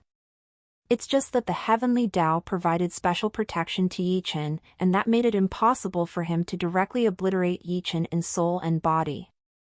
One must keep in mind that Gu Chang'e started out with 30 points in his fortune value, while Yi Chen had an overpowered 500 points in his fortune value. He had almost 20 times more fortune value than him.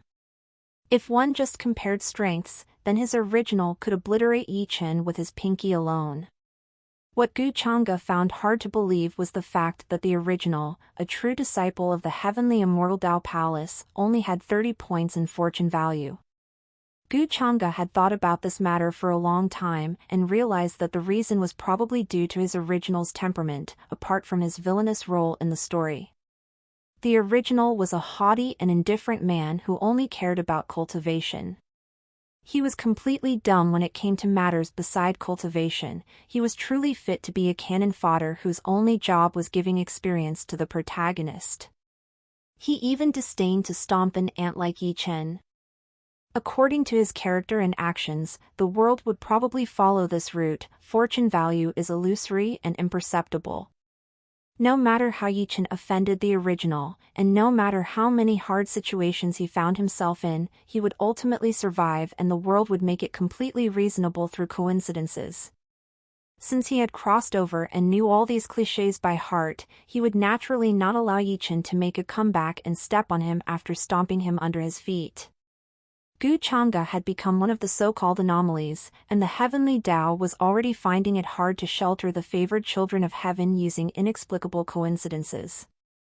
Hence, the world brought forth fortune backlash to deal with the anomaly. It was just like how the human race had been established as the dominant race in Gu Chang'e's previous world's myths. Whoever tried to go against this law would be stuck by heaven's punishment. Even the sages didn't dare think about changing this reality. Of course, the world in front of him couldn't be compared to the mythical stories from his previous life, but the trend wasn't much different. The favored children of heaven were meant to stand at the peak and achieve the Tao. That was the will of heaven. The position of the favored children of heaven wasn't for nothing. Although it brought joy to him to slowly reap fortune value from the favored children of heaven, but it also gave him a feeling of restraint, and Gu Chang'e didn't like that. Fortunately, Gu Chang'e no longer felt a threat to his life when he thought about taking Yi Chen's life. He guessed that his fortune value had increased to a reasonable high. It comforted him at once. As the system said, when his fortune value increased to a certain amount, even the heavenly Tao would need to submit and wouldn't be able to be so partial anymore. It would need to use the so-called coincidences to deal with him if it wanted to protect those favored children of heaven. It wouldn't be able to strike him down with a heavenly bolt from the blue. Gu Chang'e looked through his attribute panel's current state. Find PT Tez on n/vln.cm. Host, Gu Chang'e. Identity, true disciple of the heavenly immortal Tao Palace. Bloodline, devil heart, Tao bone. Cultivation, conferred lord, middle stage. Mystical abilities. Destiny points, 100. Fortune value, 120, dark. System shop, open. Warehouse. Vilfic, I have cleaned this panel somewhat. I presume the dots under the mystical abilities section is there to show that he has more abilities, but they aren't worth mentioning. Gu Chang'e had earned some fortune value and destiny points over the last few days, and he had also raised his cultivation by a minor realm. Heavenly Immortal Tao Codex, was still at the 7th layer, but Gu Chang'e had still increased his cultivation to the middle stage of the conferred Lord realm. His speed of advancement was ridiculous when compared to the other saint children of the upper realm. He was a supreme villain with a golden finger who could increase his cultivation by adding points, so it would be a disgrace if he wasn't improving this fast. This method of using destiny points was nothing short of using a cheat in an online game to rig up your specs. At the same time, Gu Chang'e had been wondering about the repercussions of having a dark fortune. But even after racking his brain, he couldn't come up with anything. He received no heavenly opportunity, nor did a divine disaster strike him down. He concluded that it was only a sign of him being an anomaly, since it didn't exist among the 7 levels of luck: red, orange, yellow, green, blue, and purple. In simple terms, dark fortune represented an unpredictable variable. Gu Chang'e decided not to think too much into these matters for now. Either way, he was still going strong and wasn't a stupid person. No matter what kind of favored child of heaven he encountered, he would be able to deal with them. Just like Yi Chen. Even though the heavenly Tao protected him, he was still almost played to death by him. Even Su Qingge, the goddess he loved and admired, broke her relationship with him, Yi Chen, and became his, Gu Chang'e, woman. Worse still, Yi Chen's final reliance, his master named Yan Ji, would also belong to him sooner or later. This feeling of having everything under control was more than wonderful. Gu Chang'e couldn't help but smile as he thought about this, and descended to the lower floor of the flying boat. It was far more livelier here than above. Many young talents of the eastern wilderness gathered together and conversed among themselves. Some discussed the Tao, while others sparred on the spot to see who was better. "Young lord, what has brightened your mood today?" Su Qingge naturally followed after Gu Chang'e when he moved around. Her flawless, gem-like eyes blinked in surprise as she watched Gu Chang'e's refreshing smile. Gu Chang'e rarely showed such a natural smile. On ordinary days, not only were his thoughts deep and elusive, but he also liked to evilly mess with her. It had become the norm for her to be teased and harassed by Gu Chang'e. He was no honorable man. "Something good, naturally," Gu Chang'e casually replied, and then asked, "Tell me about the Middle States forces that are worthy of attention." Over the last few days, Gu Chang'e discovered that Su Qingge's fortune value had increased by a lot, and she was close to crossing the 400 points mark. As a result, his fortune value had also increased. Was there really something as good as gaining fortune value without doing anything? This discovery made Gu Chang'e ponder for a long time. In the end, he concluded that Su Qingge was still hiding some secret from him, and that's what led to the increase in her fortune value. After all, could people really increase their fortune value without doing anything? Still, Gu Chang'e didn't bother asking for the reason as it had nothing to do with him. Who didn't have some secret of their own? Su Qingge nodded when she heard his question. She had deliberately collected a lot of information about the Middle State and was waiting for Gu Chang'e to ask her about it. The Middle State is divided into 8 domains, and the central heavenly city is the most prosperous among them all.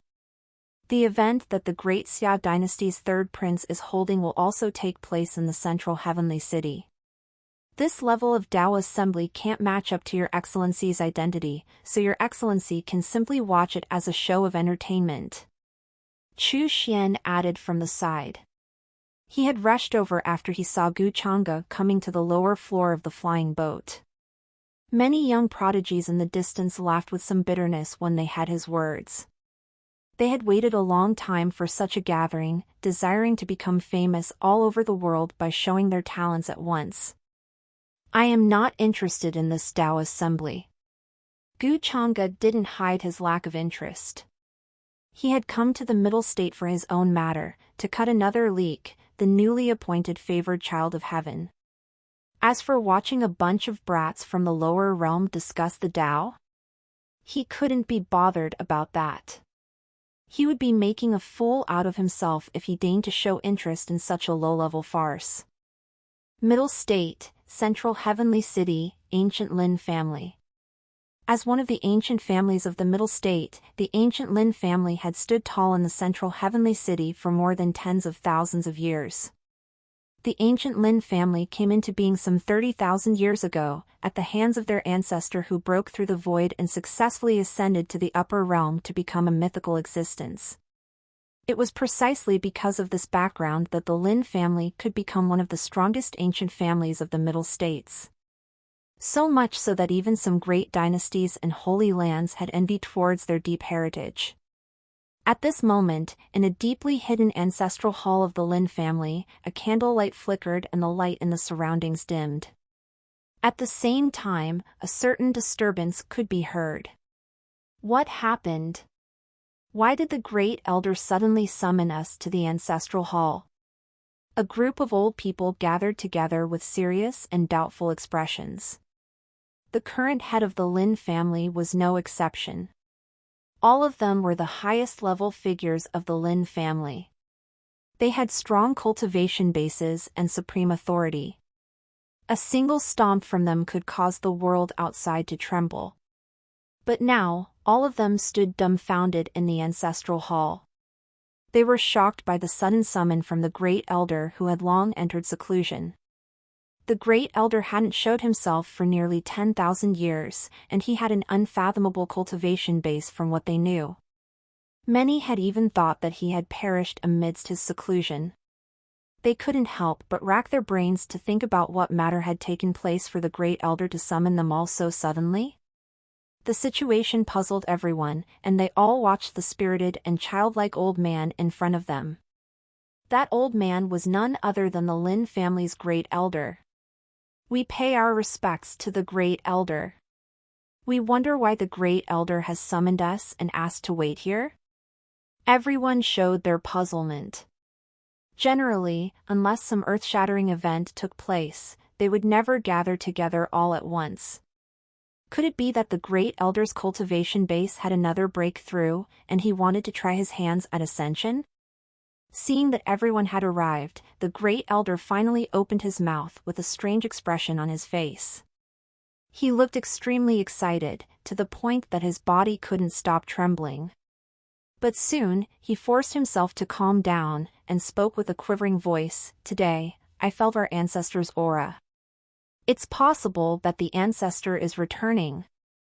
The entire ancestral hall quietened down as soon as those words fell.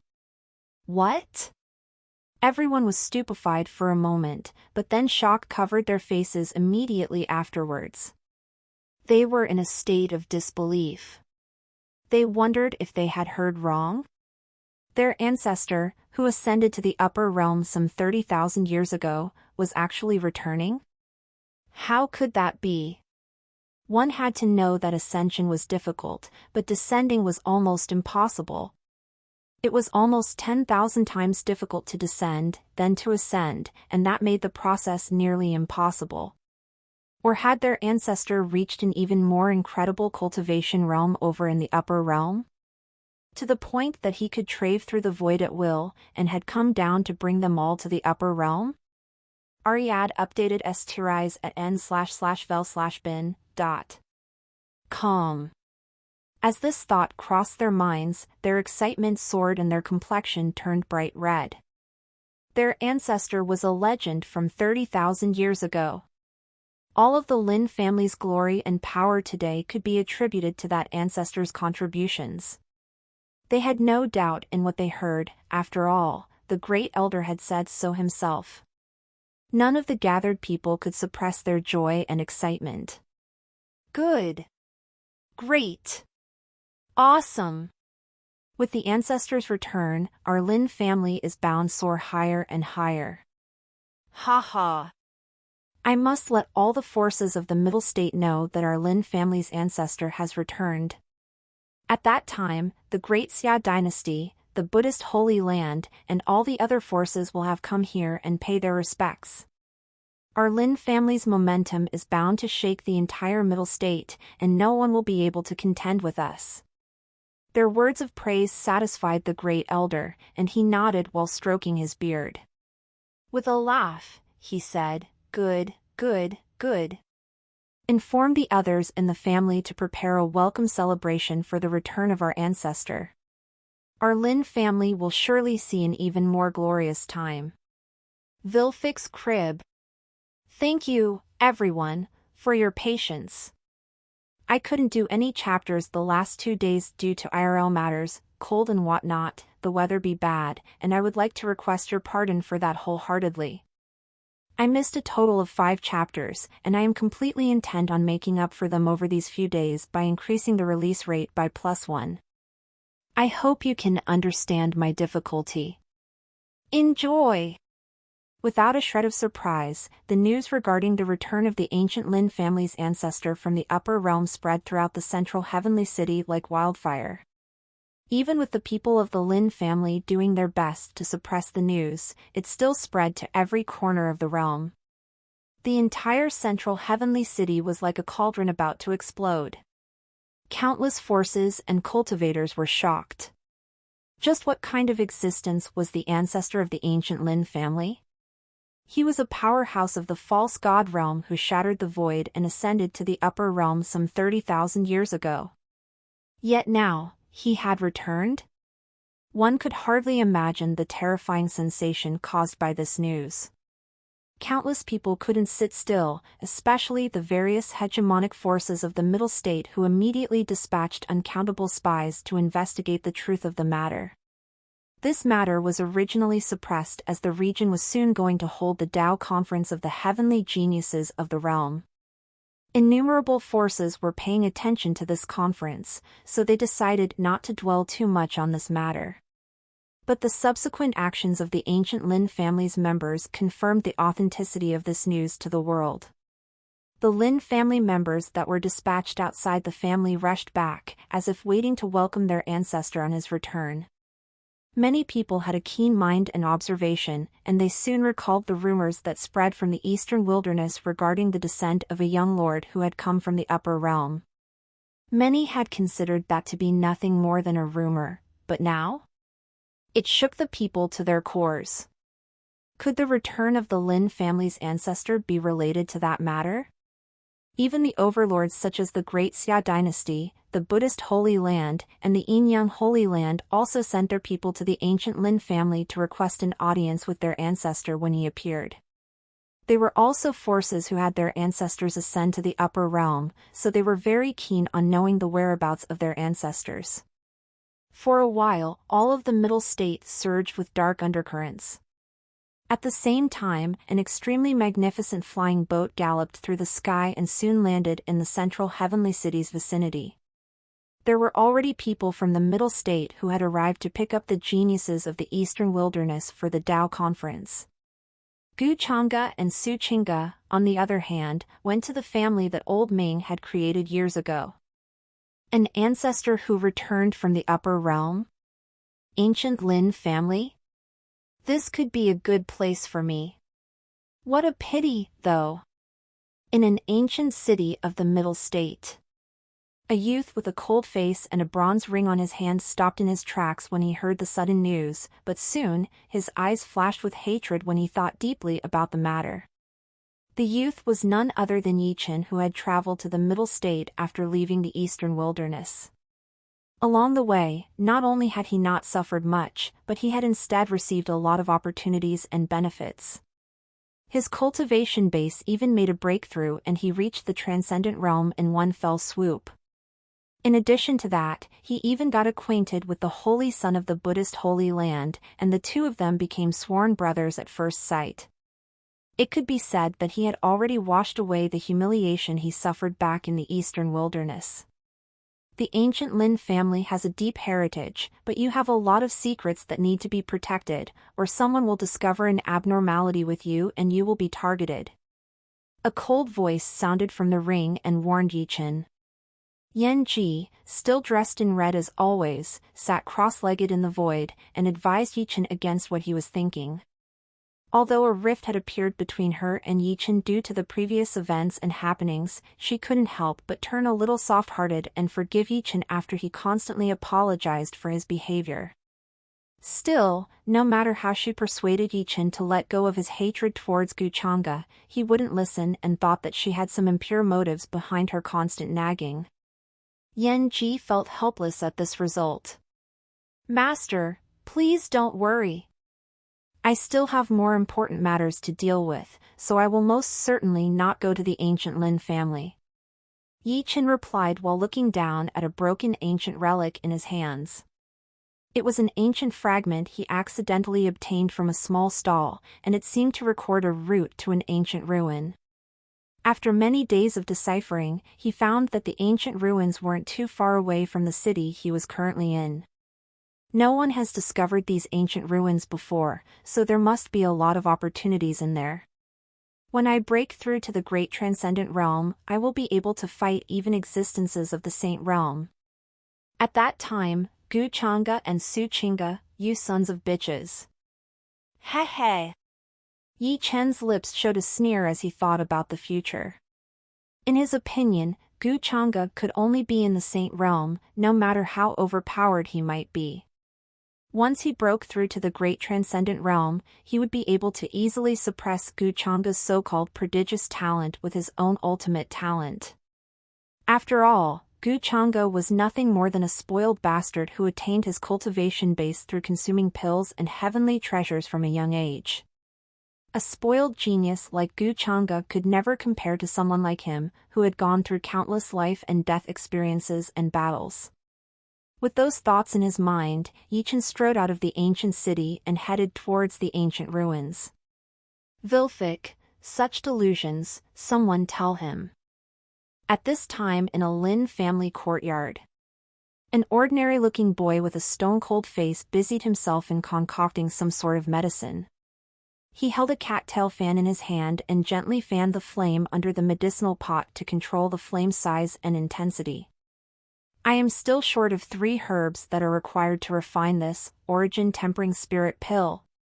To think that I, the strongest god king of my generation, would see such desperate times where I don't even have enough medicinal ingredients to temper my weak body." The youth coldly muttering to himself was none other than Lin Tian. EAD new chapter S on no/v/e/ln.com. Immediately, he shook his head and said, "Whatever. Since heavens have given me another chance at life, I won't let such minor matters dissuade me from reaching greatness. First of all, I must build up this body's foundation that's down in the dumpster and can't even reach the spirit sea realm." His face burned as he recalled how he had boasted he would break through the spirit sea realm within half a day, yet now, he didn't even have enough medicinal materials. Lin Tian couldn't help but sneer in his heart. It wasn't his fault. What use is me being a direct disciple of the ancient Lin family if I can't even get enough medicinal materials? It seems that this kid's position in the family isn't all that great. Not only was this kid bullied, ridiculed, and looked down upon, he didn't even have the right to ask for medicinal ingredients like the others. What a pitiful life. Lin Tian felt upset when he recalled his clansman's eyes full of shock and disbelief when he went to ask for some medicinal ingredients a while ago. He, a once mighty god king, was questioned and thoroughly looked down upon no matter where he went or what he did. And that made him extremely unhappy. If he had his original strength, he would have long slapped all those bastards to death. It was merely performing alchemy, yet they said that they wouldn't be able to do it. They also mocked him by saying that giving him any ingredients was nothing more than a waste of materials. Lin Tian's face turned ugly as he recalled the abusive looks and words thrown at him. When had he, the dignified heaven-slaughter god king, ever suffered such humiliation? At this moment, the sound of footsteps came from the courtyard's entrance. 2 people, a boy and a girl around 14 or 15 years old, walked in. The boy frowned as he saw Lin Tian busy himself with refining some concoction and said, "Lin Tian, what are you doing here?" "The patriarch has summoned all the family members to pay their respects to the ancestor." Even a waste like you wants to refine pills now? Have you taken a look at your reflection in a puddle of piss? Shouldn't you first learn the basics of alchemy before jumping into the act? The girl next to the boy couldn't help but mock with a sneer. Someone who couldn't even be bothered with cultivation had suddenly changed his mind and started refining pills. They thought that Lin Tian had finally lost his sanity. Although he was the patriarch's most unwanted son, the unfortunate fact that he was a direct descendant of the clan couldn't be washed away. He couldn't be absent when the ancestor himself was coming back to the family. Lin Tian's expression soured as soon as he heard their taunts. He was a god king, for fuck's sake. He was a mighty existence worshipped by countless mortals. Pay respects to the ancestor? What kind of dogshit was that? Was he even worthy? I heard there's a young lord who came along with the ancestor. That young lord seems to have some terrifying background, and even the ancestor has to be respectful before him. I heard that too. The origin of that young lord is something we can't even imagine. The two didn't pay any attention to Lin Tian's expression, and kept talking to themselves. Vilfic's crib. Thank you, everyone, for your well wishes. I am doing very well health-wise, though the weather is not as partial. We were in a 14 to 16 hours long blackout yesterday due to heavy downpour that messed up some energy supply lines, so I couldn't come online at all. PC problems. The weather has gotten better, though it's still drizzling outside. Hopefully, the sky clears up soon and the cold gets a bit better as well. Everyone, stay safe and take care of your health. Lin Tian's face turned ugly as he listened to the conversation of the two who completely disregarded his existence. The ancient Lin family's ancestor? An unfathomable young lord? What crap were these toys? Before him, all the existences of the Azure Realm were nothing more than wooden toys he could move around at whim. The strongest in the realm was nothing more than a false god realm, too. Before him, a mighty god king, false god realms were nothing more than ants that could be squashed under his pinky. Lin Tian simply dismissed their existence and decided to go back to his own matters. I am not interested in meeting any ancestor or whatever. You two should get the heck out of my place. Lin Tian had not good feelings for the two who arrived and mocked him, so he immediately put on a harsh expression and dismissed his guests with a cold command. You. His sudden arrogance stunned and enraged the two. Lin Tian wasn't like this on normal days. Had he gone crazy or what? His behavior was kind of weird and more withdrawn than before. The youth was ready to teach Lin Tian a lesson for his insolence, but the girl next to him held him back and said, "The ancestor has returned from the upper realm, yet this fool isn't even going to participate in such a major event. He must have a wish to be kicked out of the family. Let's not ruin our chances by causing a ruckus here. We should inform the patriarch. The patriarch will surely punish him for his actions." The girl said her piece and pulled the boy to leave. Lin Tian, on the other hand, was shocked out of his mind. Returned from the upper realm? Those words caught Lin Tian's attention and gave him a great jolt. He really didn't want to go, but matters related to the upper realm concerned him very much. Whatever. I will just go and join them. I have to see who is the ancestor of this ancient Lin family. Lin Tian's expression changed and he silently followed after the two as soon as he reasoned about the matter in his mind. Upon seeing him walking behind them, the two couldn't help but laugh out. What happened to the guts he showed just a moment ago? Sure enough, the patriarch's threat could tone him down. Ha ha ha. Didn't he say he wasn't interested? It seems he still knows his place and understands that he's nothing without the Lin family's background backing him up. The two in the front ridiculed in soft voices, but Lin Tian heard every word that rolled off their tongues. His complexion turned even more unsightly, and a murderous intent rose from the depths of his eyes. Still, He held back. He did, indeed, need his identity as a Lin family's descendant.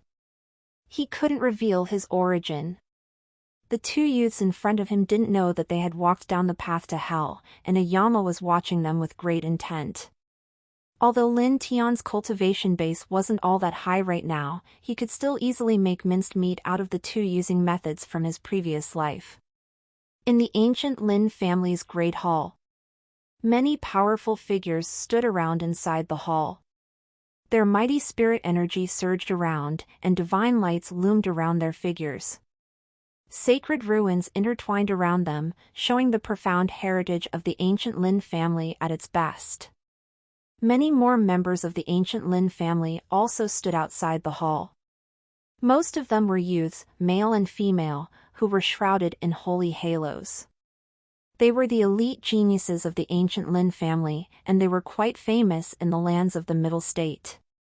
All of them watched on with great curiosity and excitement, but none dared to make a sound. After all, the people inside the hall were the highest-ranking elders of their family. Even the great elder who had gone into seclusion thousands of years ago, and was considered to have died amidst his seclusion, had come out to personally receive the newcomers. Just who was the young man in black sitting at the head seat and drinking tea with an indifferent expression? The maid next to him was a breathtaking beauty, too. Just like a fairy who had descended from the ninth heaven. Even their legendary ancestor, who had ascended to the upper realm, was behaving like a respectful underling. Just who was the youth? It was all an unimaginable matter for them, something they had never imagined to see in all of their life. Old Ming, you should deal with your matters without worrying about my presence. Follow you stories at n/VELB/in.com. Gu Chang'e said with a casual smile. He was very interested in the progression of the current situation, as everything had happened without him even needing to put on a false show of might. When their flying boat had arrived above the Lin family's estate, a large group of elders respectfully greeted them from below and introduced themselves as the descendants of the ancient Lin family. Afterwards, Gu Chang'e and his group were invited to the Lin family's estate by that group. Since he had nothing better to do at the moment, Gu Chang'e decided to take it as a stroll outside and agreed. It was old Ming who explained to him that it was because of bloodline resonance he invoked that the ancient Lin family had found out about their arrival when they neared the Middle State. It was because of that matter that all of the elders had personally come out to fetch them. Although he didn't speak much, the grand welcome from his descendants put a bright smile on old Ming's smile. Especially when it was all done in Gu Chang'e's presence.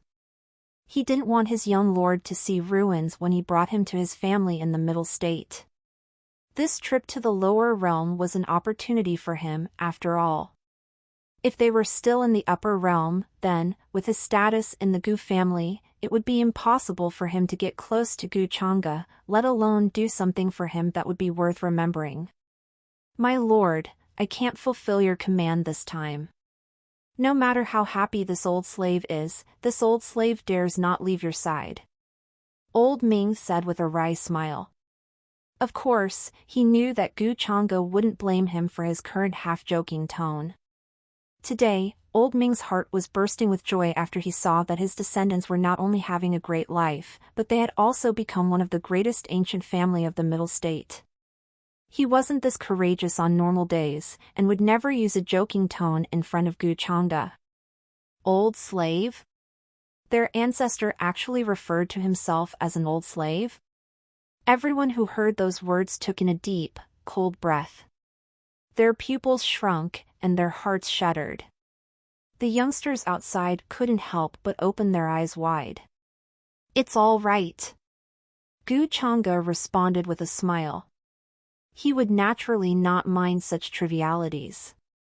He decided to take his leave and stroll around, instead of standing between the young wanting to reminisce with their old. Chang'e, accompany me on a stroll. Gu Chang'e put down his teacup and stood up to leave. He had an indifferent yet amiable expression, without the slightest hint of arrogance, and that gave the people around him a more approachable feeling. But everyone knew full well that the man in front of them was a supreme existence who couldn't be bothered about their insignificant existence. The amiable aura around him was nothing more than a sign of his goodwill that he showed to give face to old Ming. "Chio-han, you are familiar with the area, so why don't you accompany the young lord and show him around?" The patriarch of the Lin family suddenly spoke up and gave a command to his daughter who was standing near the hall's door. Old Ming couldn't help but give him a look of approval. This descendant had great foresight. Understood, father." Lin Chio-han immediately responded with a trembling voice. Her nervousness was through the roof at the moment. Originally, Gu Chang'e didn't care much about having a guide, but when he took a look at the one who would accompany him, his eyes lit up. In front of him stood a stunning beauty. With a thin layer of makeup to accentuate her features, she looked like a fairy. Her skin shimmered under the light, and her hair fell behind her and flew around like clouds. The loose robe she wore could not hide her tall and curvaceous figure that made heat rise inside a man's body. Of course, what truly distinguished her as a phoenix among the pheasants was the massive fortune value she possessed. "Sister." Lin Tian, who had just arrived at the scene, was taken aback as soon as he saw what happened. He tightly clenched his fists, and his emotions went into a violent turmoil. "Sister." Lin Tian clenched his fists, and his complexion turned unsightly. An uncomfortable feeling of rage rose from the depths of his heart, and he subconsciously blurted out a call for Lin Chio-han even though it wasn't his intention. Lin Tian knew this was caused by his predecessor's obsession, and it was his body's instinctive reaction to seeing the scene in front of him. After all, Lin Chio-han was the only one who treated his predecessor with kindness according to his memories. All West ch.rs on n.o/vli/n/.cm. Although she would put on a harsh and severe stance, she was sincerely good towards him in reality. She didn't treat him with indifference or despise, like the others in the family. The previous Lin Tian had always held an unspeakable kind of love for Lin Chio-han. It was just that his sister was too outstanding, while he, himself, was a down-and-out piece of waste without any talent. That thought humbled him from the bottom of his heart. Now that such a scene appeared in front of his eyes, the predecessor's obsession obviously gave him a feeling of unwillingness and discomfort. Still, the predecessor was gone and the one today was the Heaven-Slaughter God King. To solve his predecessor's obsession, he spent a lot of effort over the last few days. A few days ago, he shocked everyone by pointing out the errors in the demonstrations done by the Extreme Tao Academy's teachers, and even helped them fix their errors. This helped him improve his image in Lin Chio-han's mind as well, and she believed that Lin Tian had finally changed his mind and decided to work hard on his cultivation and studies. Lu Chio-han was pleased by his sudden change.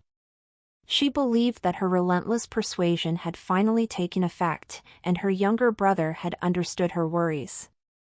Lin Tian was more than satisfied with this result. It was merely the first step of his grand plan of making Lin Chio-han see him in a completely different light. How hard could it be for a mighty god king like him to capture a lass's heart? But right now, one could see frost oozing out of Lin Tian's eyes. Who the fuck was that bastard, and where did he pop out from? He wondered. How dare he try to get close to his goods? He was courting death.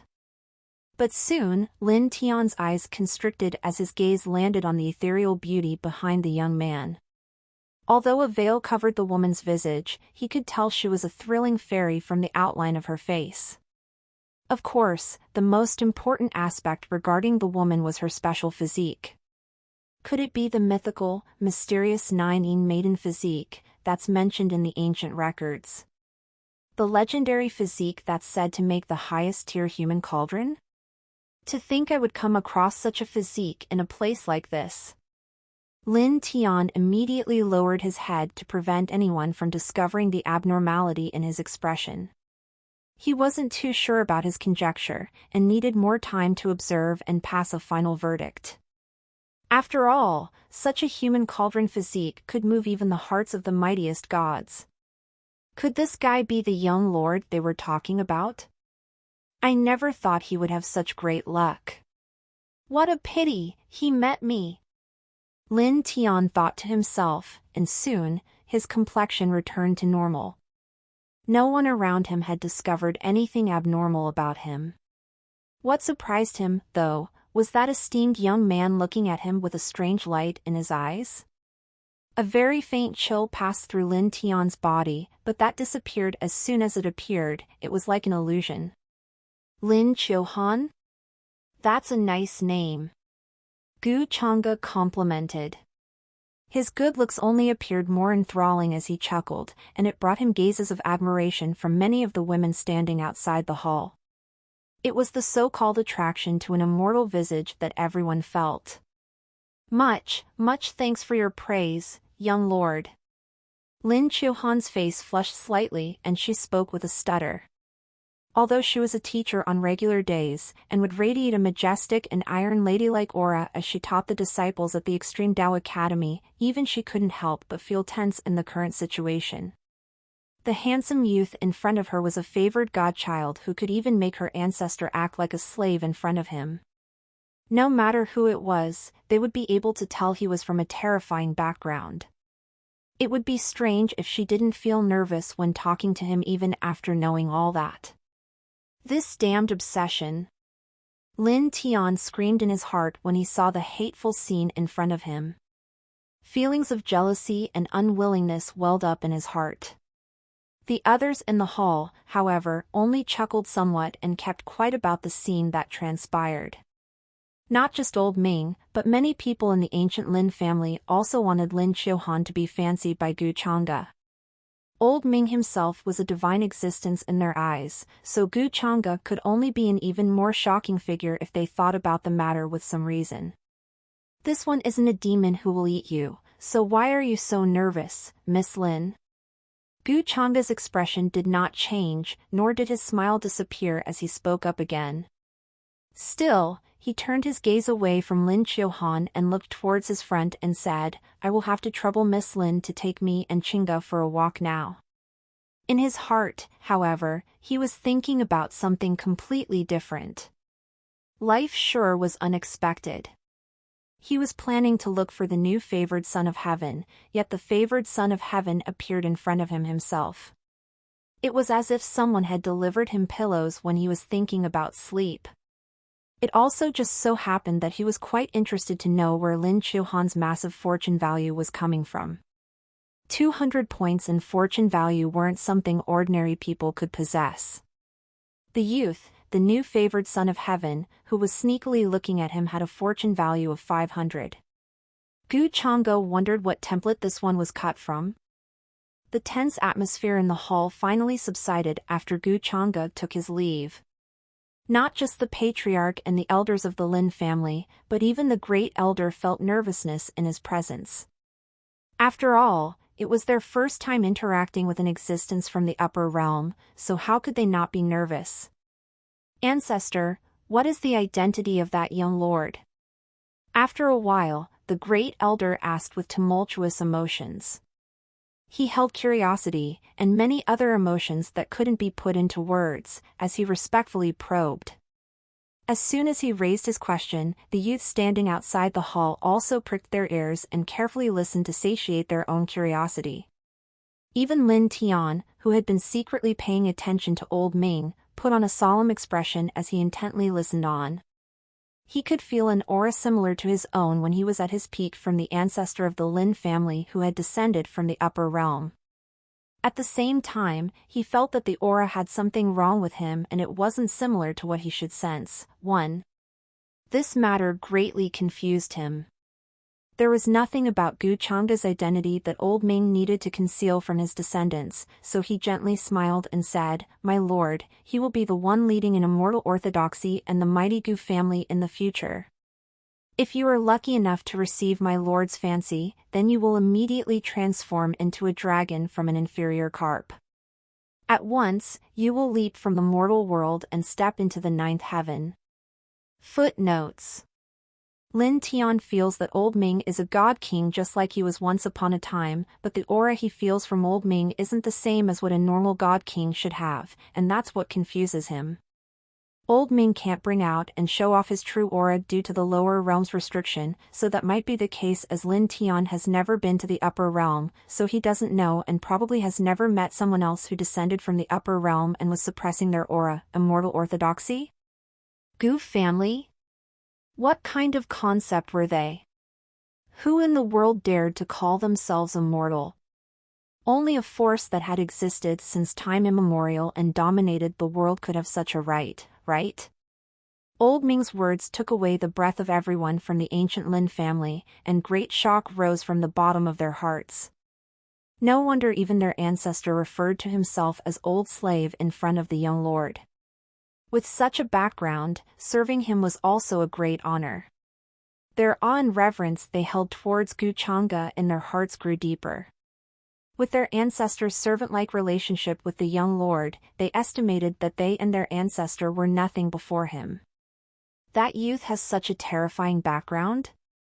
Lin Tian's expression changed a bit and he felt that the matter had become somewhat tricky. But soon, his expression calmed down again.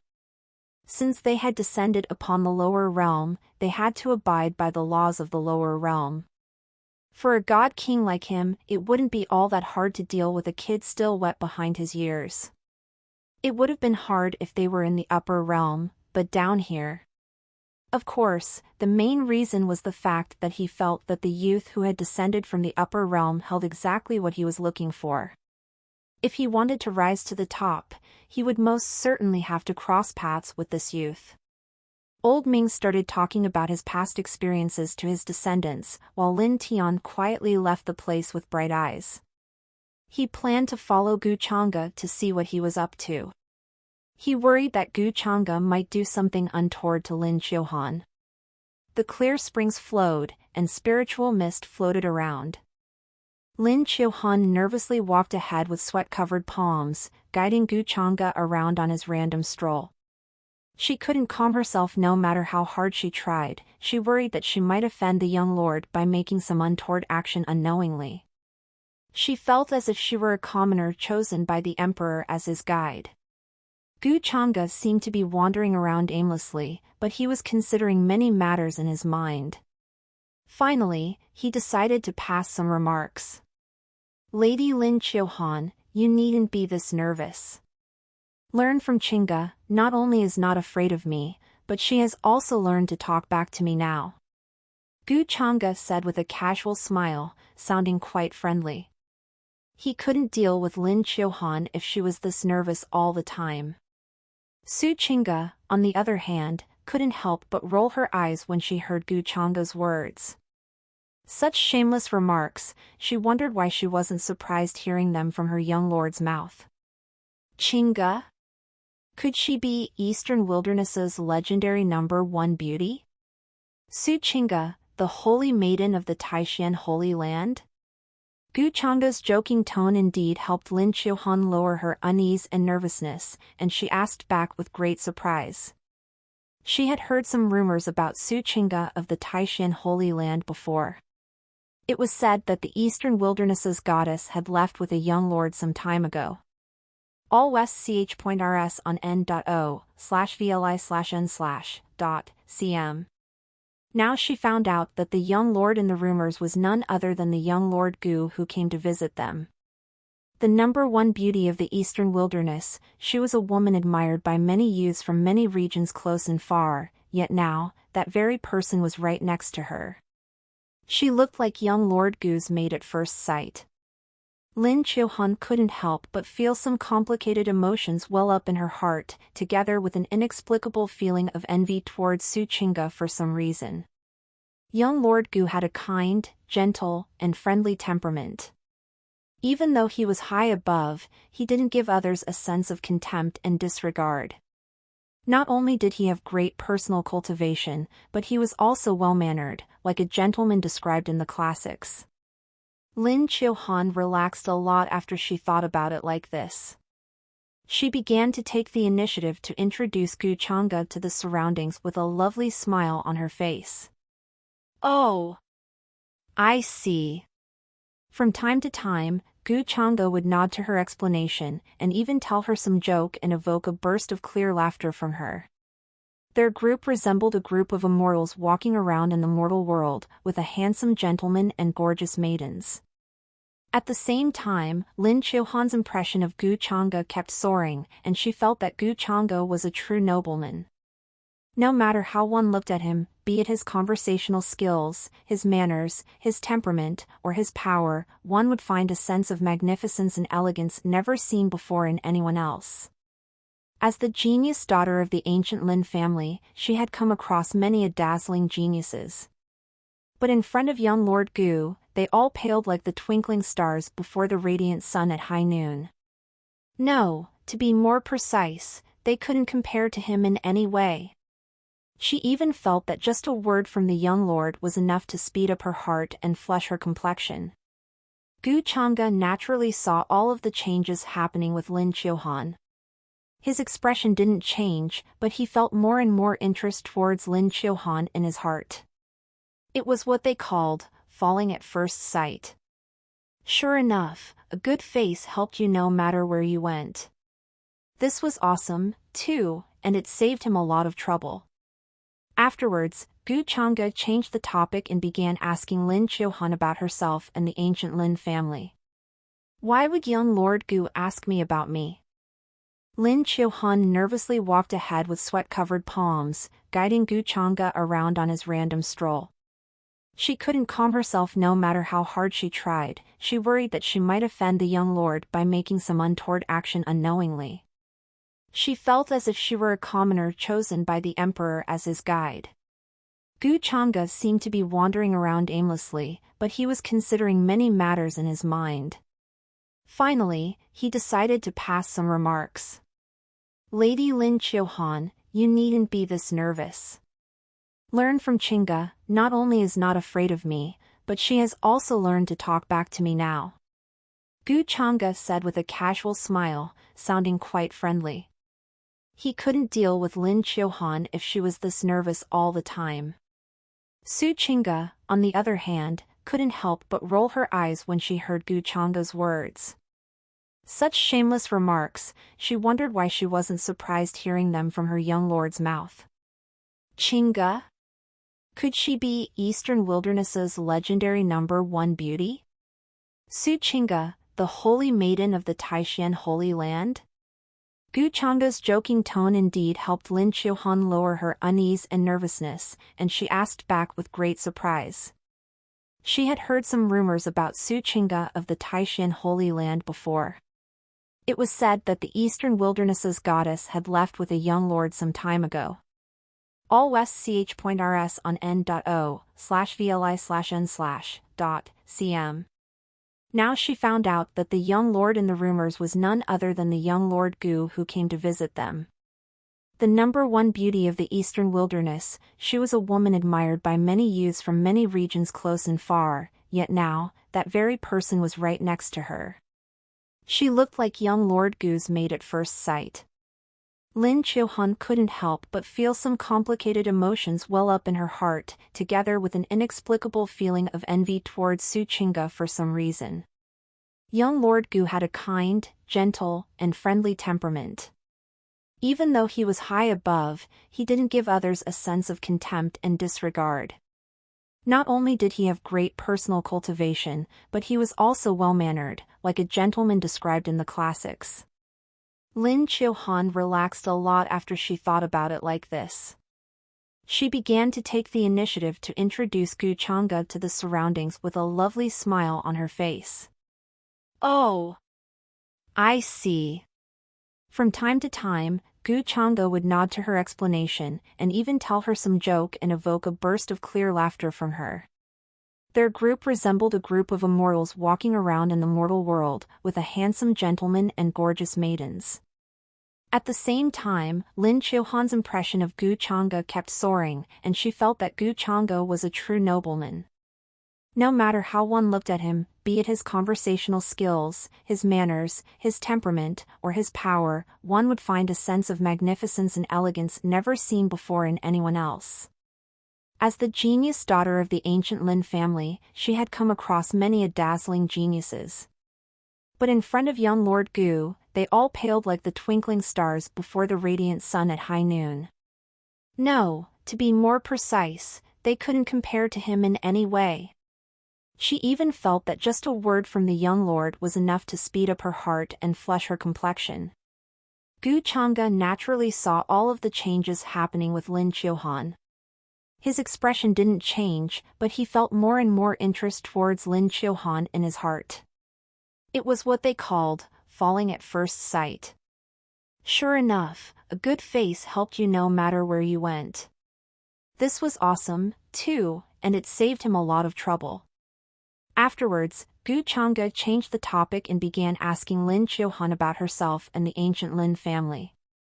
Why would young Lord Gu ask me about me? His sudden interest in herself made Lin Qiuhan's heart jump around like a fawn. Could it be that young Lord Gu had developed a good impression of her? It made her a little flustered and increased her nervousness. Qiuhan is the eldest daughter of my father, and I have various half-brothers and sisters. But soon, Gu Chang'e's smile relaxed Lin Qiuhan's heart and she began to introduce her family's situation to him. Among them, she also talked about the half-brother she worried about the most, Lin Tian. Gu Chang'e couldn't help but narrow his eyes when he heard his introduction. Here came the familiar words, waste and not interested in cultivating himself. At this moment, Gu Chang'e slightly glanced towards a direction and saw a figure that was hiding not too far away. The hidden figure was giving out very faint energy fluctuations. He did his best to hide, but he was still a bit away from completely erasing his presence. The guy who was secretly glancing at him from outside the hall back in the ancient Lin clan must be the Lin Tian she was talking about just now. Oh! Wouldn't he be unhappy if he heard his elder sister call him a waste? Gu Chang'e asked with a light chuckle.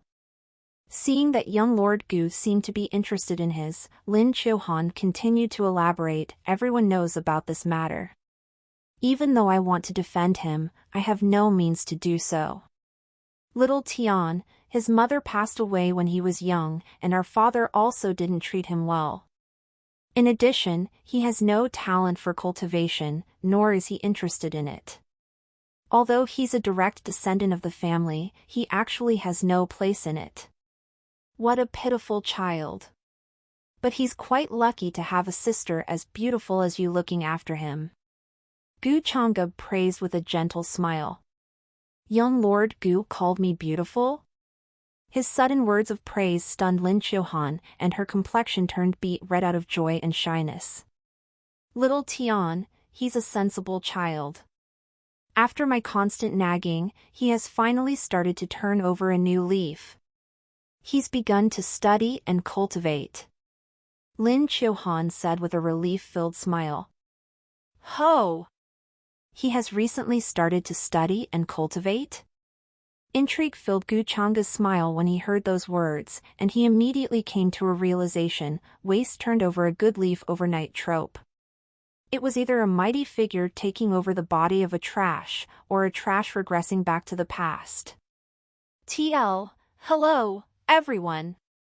Some of you were confused about Su Qingge's status as a human cauldron, with her physique being the best physique for use as a human cauldron, so I will explain it for everyone here so if others have the same question, too, it starts making sense to them as well. Show high text. A human cauldron is pretty much a slave that's used to improve the cultivation of their captor through sexual cultivation techniques. Women are pretty much treated as FL3SH lights/C#M dumpster/meat toilets that give you a boost every time you pee them and use a sexual cultivation technique in the process. Men are pretty much C#M pistols that are used until every shot is sucked out of them. Every time the human cauldron is pad, they lose their yin, female/yang, male essence, which is also the essence of their life. Once that's sucked out from them completely, they pretty much die and get dumped in some ditch. Who knows? They might even get thrown into a real cauldron to make some kind of pill if their misfortune is high enough. Whether Su Chingo will end up in a situation like this or not, you will have to read further to know. All in all, that's why her physique is so special even for mighty figures, since she can increase their cultivation base to the next level if they can get their hands on her and enslave her. Vilfic, the title is not what it seems. The reason Gu Changa reached that conclusion was naturally thanks to all the web novels he had religiously read in his previous life. Lin Tian didn't resemble an ordinary waste kid at all. EAD new chapters on no/v/e/ln.com. If he was, then he would be meek around him just like his heavenly genius of a sister, and wouldn't have dared to follow him in secret. Gu Changa had no doubt that the person hiding in the dark was Lin Tian. Only after he noticed his presence did he quickly turn around and leave. That wasn't the mindset ordinary teenagers were supposed to have. It just shows that your persuasion was effective and that he knows to empathize with his sister. Someone who can't cultivate is truly no different from garbage in this world. What's more, you were only doing it for his own good. Gu Changa gave her words of recognition with a handsome smile. He continued talking casually, wanting to ask Lin Chiohan more about Lin Tian's situation. As his elder sister, Lin Chiohan must be the one who knows Lin Tian best. Naturally, Lin Chiohan didn't know Gu Changa's intentions. Instead, she felt moved by his words. She never thought she would hear words of comfort from young Lord Gu. After that, she continued talking about many other things about Lin Tian. Gu Changa smirked and continued conversing with her. At the same time, he reaped as much information from her as he could. A piece of information that roused his interest was the fact that Lin Tian had recently started taking interest in alchemy, and even asked Lin Chiohan for various medicinal ingredients. At the same time, he had also become proficient in some ancient formations. A few days ago, he had pointed out the mistakes of several elders, and shocked everyone. Gu Changa had almost figured out the ins and outs of this protagonist's template, and even thought up some contingency plans. This new favored son of heaven, he seemed easier to deal with than what he had imagined. Now that he didn't have to worry about receiving some existence-obliterating fortune backlash, Gu Changa could use more methods to deal with these favored children of heaven. I never thought young Lord Gu would understand me. Lin Chiohan felt her heart move. Even little Tian can't understand me normally, and thinks that I am too harsh on him. Lin Chiohan felt helpless when she said this. Still, she felt gratified. She felt that Lin Tian had finally turned over a new life, and all her worries over the last few years hadn't gone to waste. Even better, what many members of their family couldn't understand, young Lord Gu did in their first meeting. This gave birth to a strange emotion in her heart. Lin Chiohan had cultivated for more than 20 years, and only now did she understand what the words, "heart skips a beat," meant. She felt her heart skip a beat in their very first meeting, even though her heart had never been moved by the young geniuses who pursued her relentlessly over the years. Gu Changa naturally saw through Lin Chiohan's heart. After all, he had already expected this. With his status as a mighty and handsome man from the upper realm, together with his conversation skills and insights from his previous life, even a smart woman like Su Chinga couldn't escape his grasp. So how could Lin Chiohan, someone with a far simpler mindset, not fall into his hands? He required no effort to deal with her. Starting with her was not only easier, but also more interesting than dealing with Lin Tian. Su Chinga, who watched the entirety of the show from the sidelines, deepened her understanding of Gu Changa. He was indeed a sinister man who loved to play with people's hearts. It's good that little brother Lin Tian has decided to turn over a new leaf now. He must have been a pearl covered by the dust before. He must be blessed with great talent to be able to point out the mistakes of even elders in just a few days. Gu Changa suddenly spoke with an emotional sigh, making it seem that his words were purely out of admiration. He was acting. How could little Tian be a pearl covered by dust? As for his talent, he couldn't even reach Spirit Sea Realm before. Lin Chilhan couldn't help but refute with a smile, but soon, her words stopped. She was stunned, and felt that something was wrong, but she couldn't put her finger on what that was. How did he perform alchemy if he couldn't even cultivate to the Spirit Sea Realm? Could it be that little brother Lin Tian came across some ancient inheritance? When I was in the upper realm, I heard about some elusive ancient inheritances like that. The cultivators can inherit them even before the Spirit Sea Realm. It seems that little brother Lin Tian is a man greatly favored by the heavens. Gu Chang'e couldn't help but mutter as if he was greatly surprised. Lin Chilhan couldn't see much right now, but she will certainly reach certain conjectures after he pointed her in the right direction.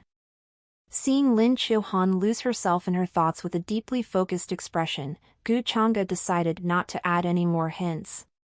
He understood that he had to lead her moderately, so he smiled and kept quiet. In another place at this time.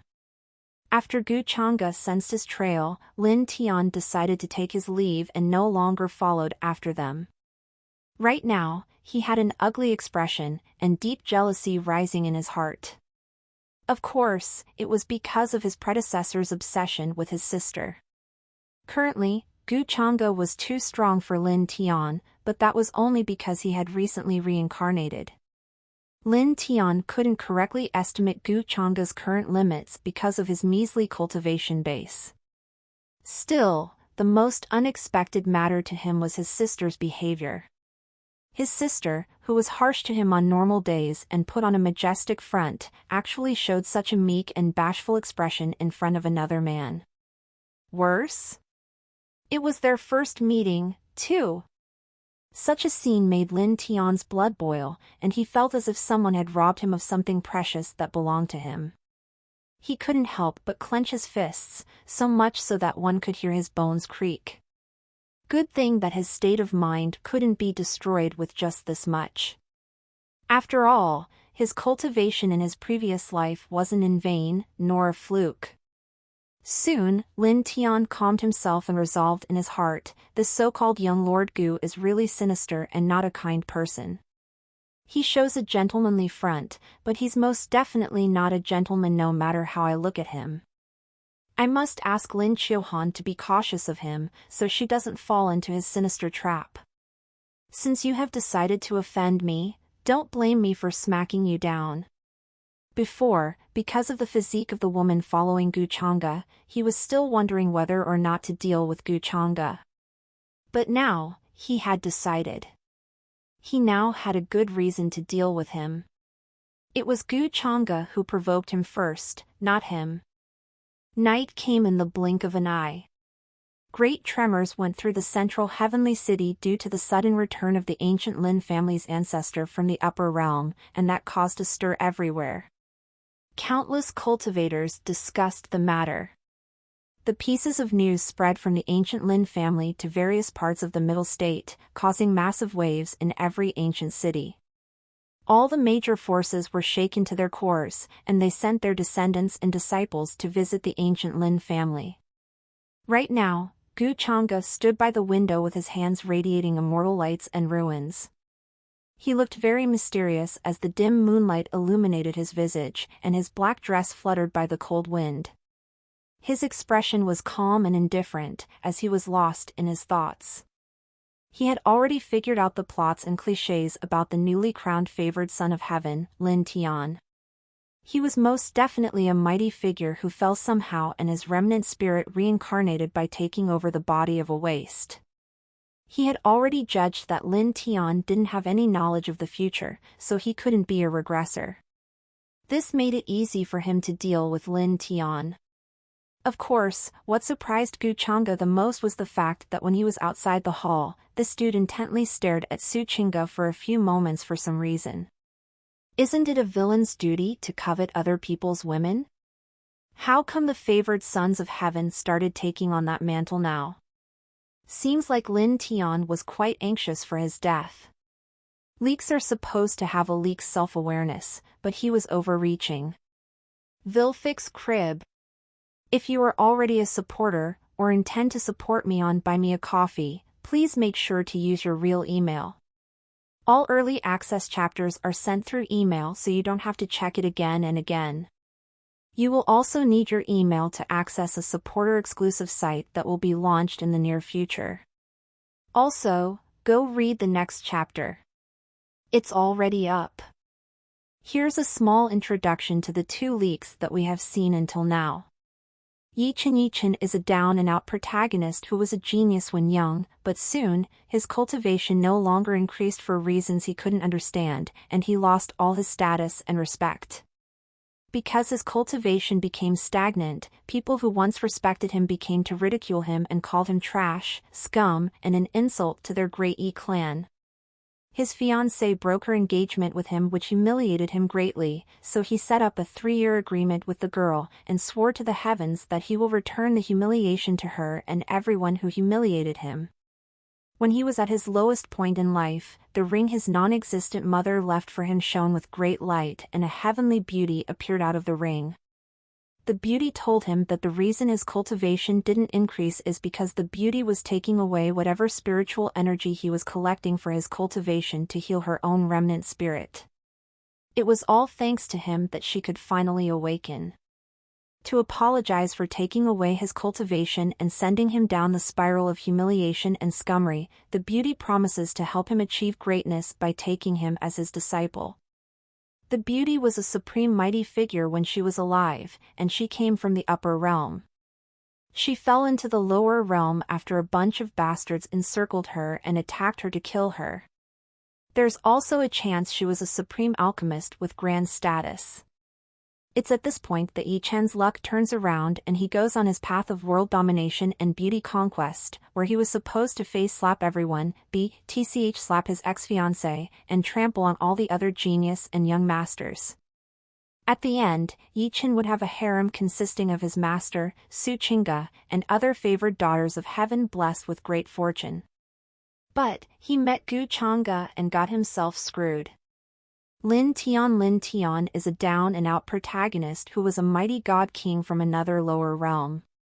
When he reached the peak of God King realm and decided to ascend to the upper realm to reach even more grandness, the heavenly Tao decided to frick him over.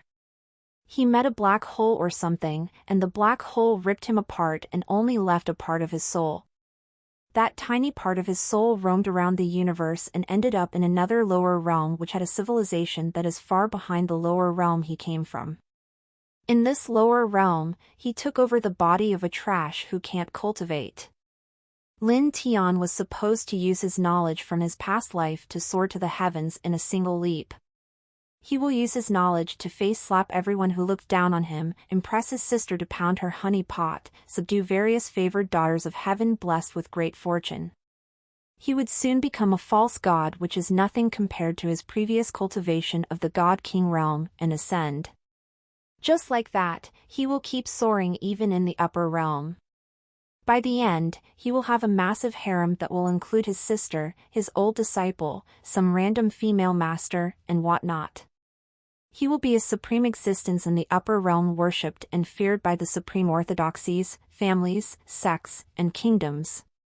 He might also become the foster son of some mighty figure, too.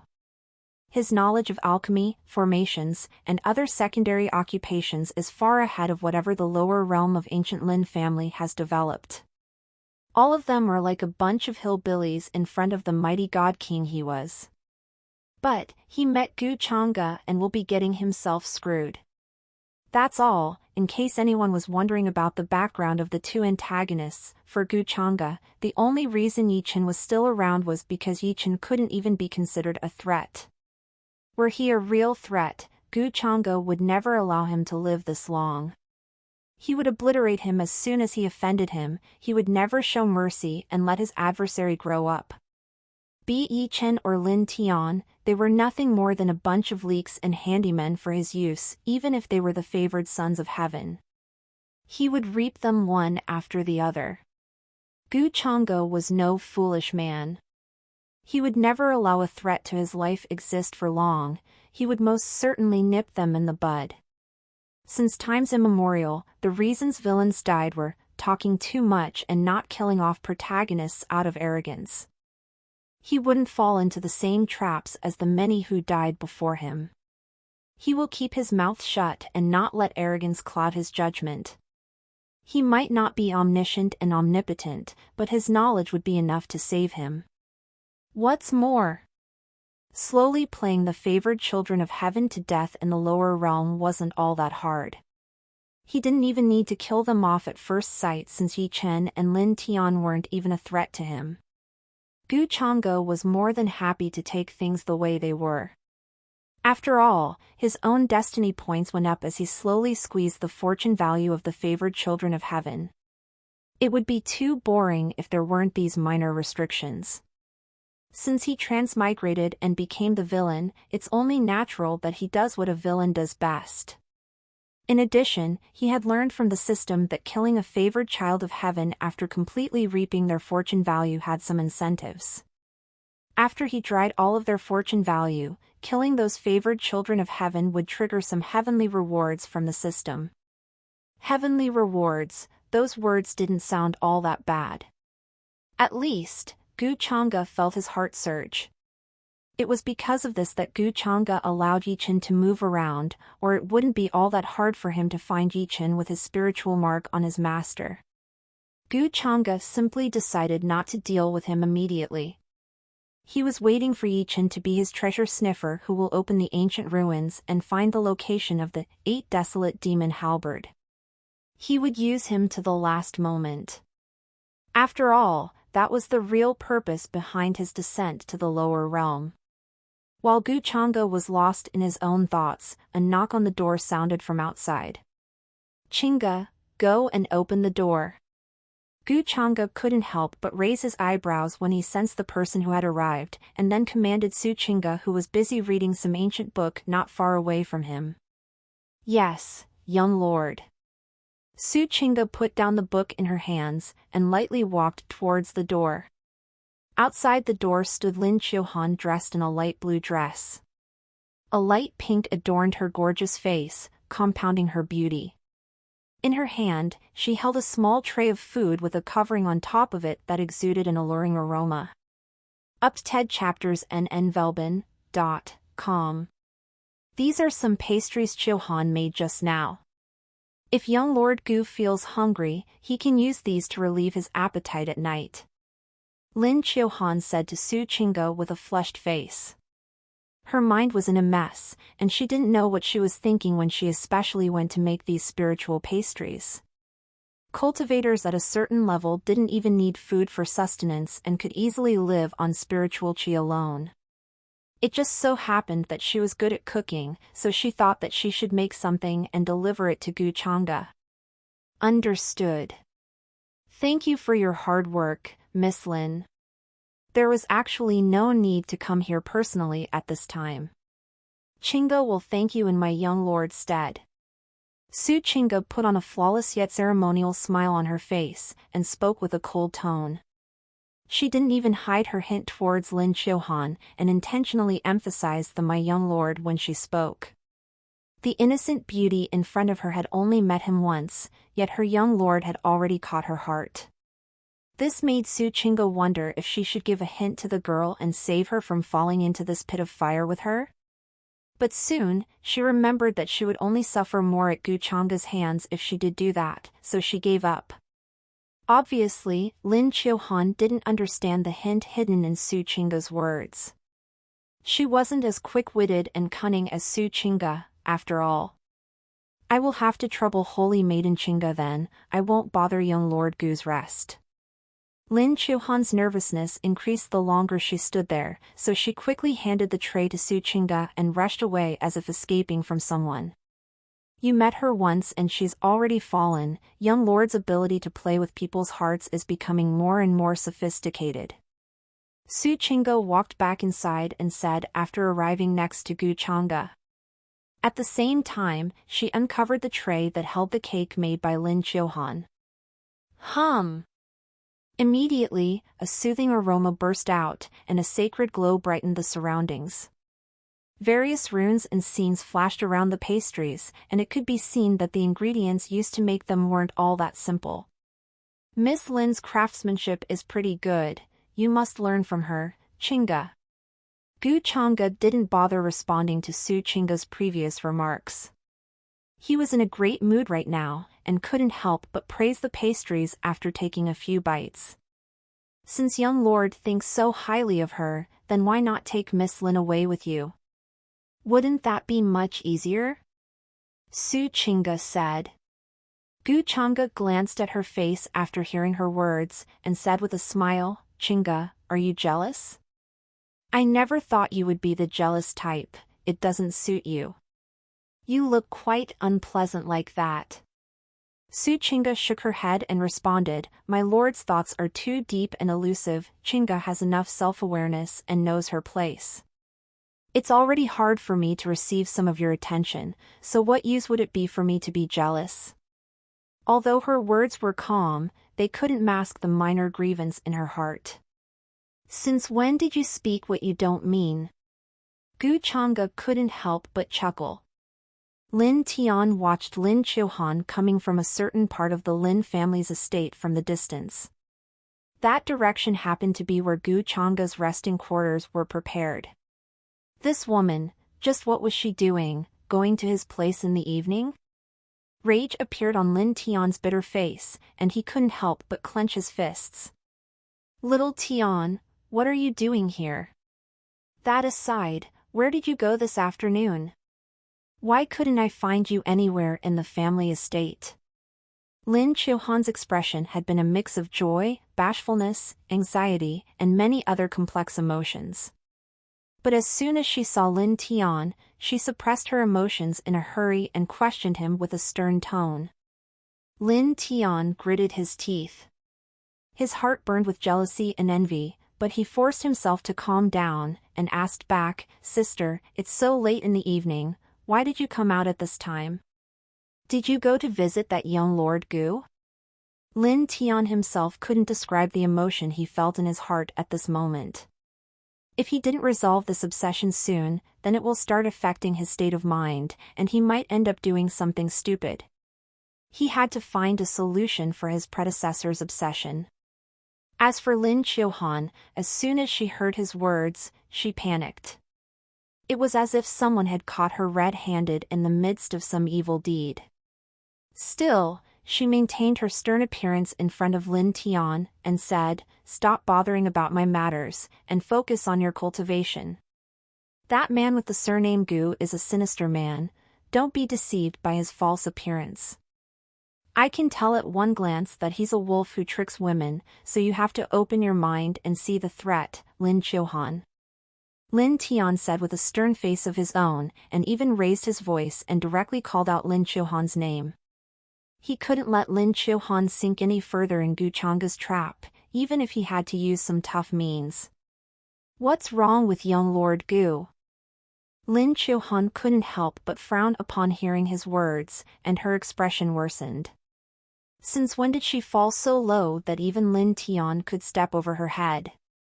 What's more, she had first-hand experienced young Lord Gu's personality, and believed that he was humble, polite, and as gentle as a gentleman could be. Even though he came from a prestigious background, he didn't give her the feeling of interacting with someone high above. Don't talk bad about young Lord Gu.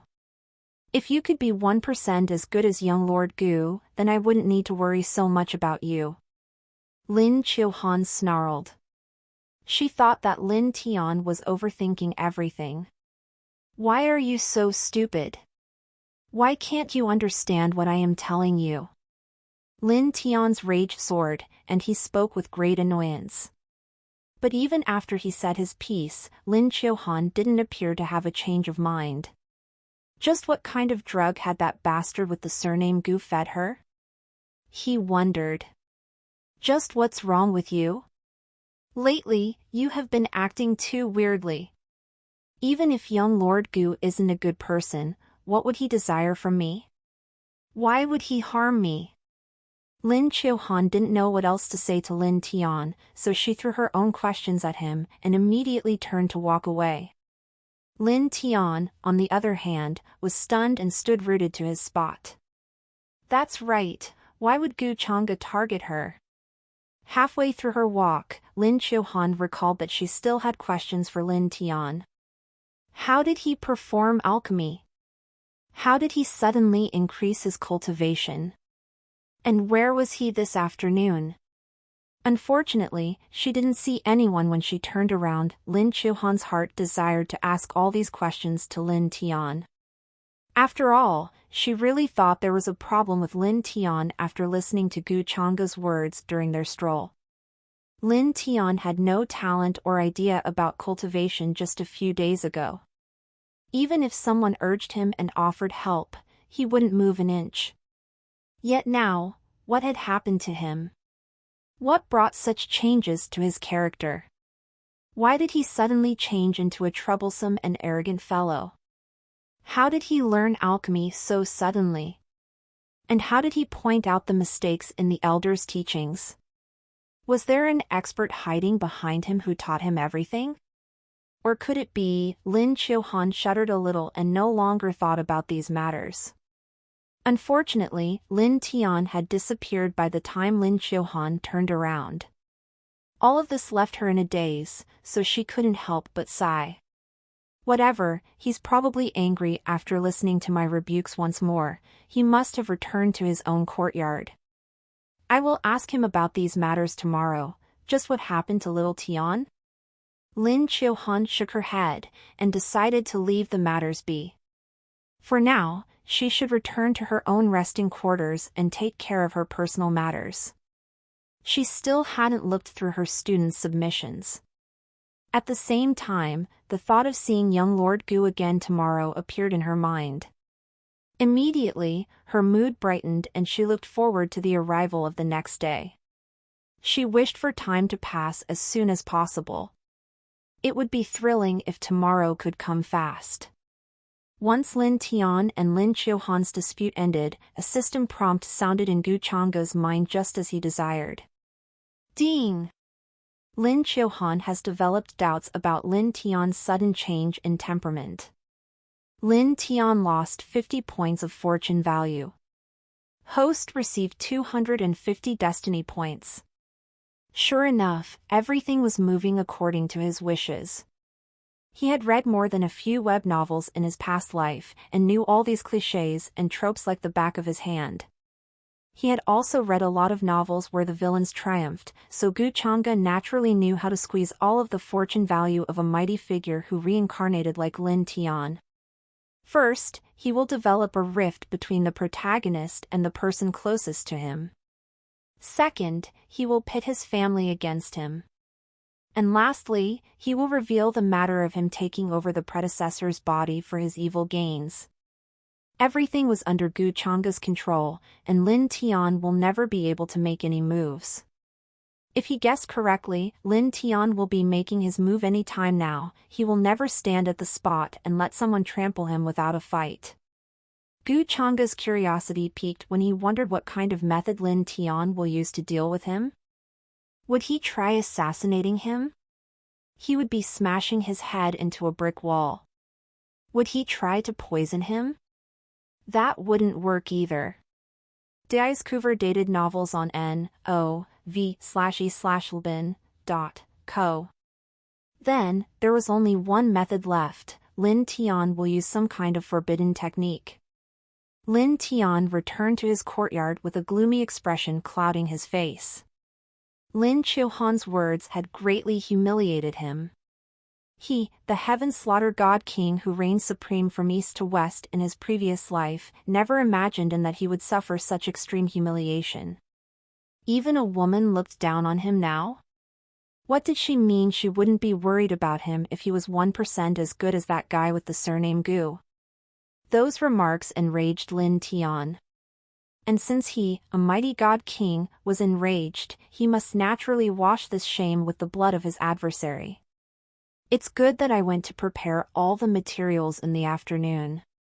Although the power won't be 1/10,000th of my peak, it will be more than enough to deal with a brat like him. Hee hee. Gu bastard, you brought this upon yourself. Lin Tian coldly thought to himself. As a person from the upper realm, Gu Chang'e was continuously under the protection of the Lin family's ancestor, so he couldn't use ordinary means to deal with him. What's more, his current strength wasn't enough to harm Gu Chang'e either. So the only way Lin Tian thought about was using a forbidden technique. Vilfic, LMAO, bruh, I dead. The reason he held so much confidence in this method was simple: he held an ancient forbidden technique in his arsenal. It was an extremely weird and incomprehensible technique that brought forth a demon from an unknown realm who could kill the target without leaving a trace. He had used this exact technique to injure even a god king of the same cultivation realm as his own. Although he couldn't exert his true might right now, dealing with a youth like Gu Chang'e wasn't difficult. Of course, the forbidden technique didn't come free of cost. It burned the caster's life force as sacrifice to the demon that will be summoned. Lin Tian couldn't care about the price right now. After all, he could easily make up the loss of his lifespan when he achieved his mighty cultivation base in the future. By soaking the 99 soul incense in the blood essence of 8 different poisonous beasts, and then mixing it with the bone marrow of 3 different beasts will open a gateway to this lower realm and let in the demon. Once the gateway is opened, I will need to use mortal flesh incense and mortal ghost money to communicate with the demon and build a bridge between us. Vilfic, I was thinking of outright skipping this nonsense that adds no value, but here it is just in case. Lin Tian was busy preparing the materials for this forbidden technique in the afternoon, and that was why Lin Chiohan couldn't fin him anywhere. As a descendant of the ancient Lin family, it wasn't hard for him to go out and arrange all these materials. Afterwards, Lin Tian recalled the necessary steps to perform the forbidden technique, and placed the various ingredients in different parts of his courtyard. Soon, he began to summon the demon from another realm. Closing his eyes, Lin Tian sat in the middle of the structure and began to chant obscure words. These materials weren't simple, and some were even made of skin and bones of humans and other races, and they could only be found in the shady black markets hidden in the darkness of the ancient cities. His predecessor had left quite an amount in savings, so Lin Tian could afford these materials without issue. Soon, colorful runes flickered around, and an eerie atmosphere covered the entire courtyard. If someone were to break in at this time, they would be frightened out of their wits. The sight was simply too frightening. Rustle! As Lin Tian's chanting intensified, a scarlet wind blew around him. Locks of red hair appeared out of thin air and floated above the earth, radiating a cold and sinister aura. Though, it was strange that the sinister aura only appeared inside the courtyard, and no one outside could see its presence. The courtyard appeared calm and desolate under the dim moonlight, as if something had isolated it from the outside world. As expected, it isn't easy to execute a forbidden technique of this level with my current strength. Beads of sweat flowed down Lin Tian's face. Although his expression was still firm, one could see that casting the forbidden technique had put immense burden on his existence. In the next moment, an even more sinister and freezing cold aura enveloped everything inside the courtyard. The runes that previously flickered with light turned pitch black and intertwined with each other to surround everything. Faint, smoke-like shadows fell from the sky and rose from the earth. Take his life, obliterate his true soul. Lin Tian commanded the smoke around him. At the same time, he recalled Gu Chang'e's appearance in his mind. I am willing to pay with 15 years of my lifespan. Soon, Lin Tian felt something rip apart the very essence of his life. At the same time, a faint connection with something unseen formed in his mind. He wobbled weakly, and couldn't help but shake his head. After all, he had sacrificed the very essence of his life for this. But soon, he recovered his mentality and confidently said, even if you escape death, you won't escape turning into a vegetable. This kind of demon from an unknown realm was the trickiest to deal with. An encounter with them basically resulted in the destruction of one's soul, resulting in instant death. Even if the target survived somehow, they would end up as mindless vegetables for the rest of their life. The sinister wind arrived quickly, and just as fast disappeared, too, at this time in Gu Changa's resting quarters. Gu Changa opened his eyes with a calm and indifferent expression. He felt a vague fluctuation in the void around him as soon as Lin Tian targeted him. He could hear a tumultuous storm, as if thousands of horses galloped towards him. After that, a sinister and gloomy ripple surged in his surroundings, and he felt the familiar breath of a demon. It seems that he did exactly what I expected from him, it's just that this forbidden technique is a little. Intrigue filled Gu Changa's smile. A dark brilliance flashed past his pupils. The innate god inside his sea of consciousnesses, innate god's temple, opened his deep and indifferent eyes, too. A jet-black aura surged from him like a thick black fog, appearing mysterious and immeasurable. You are still too wet behind the ears for a mighty reincarnator. Such a measly trick can do nothing to me. The smile on Gu Changa's face disappeared and his indifference took over once more. He didn't even need to rely on his devil heart. The innate god's temple alone was a primordial talent that could triumph over anything. And after he contaminated his innate god's temple with his demonic nature, it had become even more unafraid of anything that might come at it. In simpler terms, a demon of this level was nothing more than soup for his soul. Myriad demon. Gu Changa's face turned stone cold, but he soon glanced at Su Chinga, who was soundly sleeping beside him. He didn't want to disturb her. In the next moment, a black glow covered his palm and horrible demons intertwined in his hands. It was as if a peerless demon was resurrecting, wanting to swallow everything in its wake. Gu Changa thrust his palm into the void. A cold air surged forth, and he heard the shrill screams of some horrified demon. In the next moment, he pulled back strands of black smoke that trembled with sheer terror. Gu Changa's innate god took a step forward and breathed in, immediately swallowing the smoke as if feasting on a goblet. Kacha! Crack! Soon, the sounds of someone chewing on flesh resounded. A large number of demons screamed in horror and despair, but they couldn't escape their fate of getting swallowed in the innate god's belly. Gu Changa visibly felt his soul strengthened by a bit. He could also feel a hint of Lin Tian's life span nourishing his being. Within a blink, the void returned to peace as if nothing had happened there before. Ding! Lin Tian's lifespan is greatly reduced. Lin Tian lost 150 points of his fortune value. Host received 750 destiny points. A system prompt sounded inside Gu Changa's mind, but he didn't care too much about the announcement. Isn't this no different from playing himself to death? This newborn favored son of heaven must be trying to commit suicide. I haven't even done anything yet, and he's already taken such a massive hit. Gu Changa thought with a playful smile. My lord, please forgive the slave's sin. This old slave isn't strong enough to protect you, so this old slave hopes my lord will mete out punishment. As soon as old Ming, who was guarding outside the resting quarters, felt the disturbance of the void, he rushed about. His complexion looked extremely ugly, and he couldn't stop panicking out of horror. He never thought someone would be courageous enough to attack his lord in the dead of the night. What's more, they used such a filthy trick.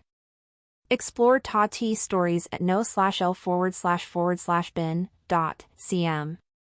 Old Ming couldn't help but sweat when he thought that it all happened inside the domain of the family he had left behind. Were his young lord unable to deal with this attack? Old Ming could hardly imagine the consequences. He feared that even 10,000 deaths wouldn't be enough to get him pardon. Gu Changa took a step forward and appeared outside the hall with a calm expression. Don't worry, a method like this isn't enough to harm me. On the other hand, I want to know who did it. Who in the lower realm has such a method? Gu Chang'e looked calm and undisturbed. In his heart, however, he cackled a bit over the situation. At the same time, he decided not to directly mention Lin Tian's name. After all, he wasn't supposed to know the identity of the descendants and disciples of the ancient Lin family since he had only interacted with Lin Qiuhan today. It would be too arbitrary if he mentioned the name of the one who did it. Of course, Gu Chang'e wanted the Lin family to find the attacker themselves.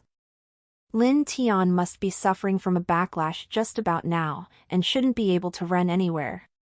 He simply needed to sit and watch a good show.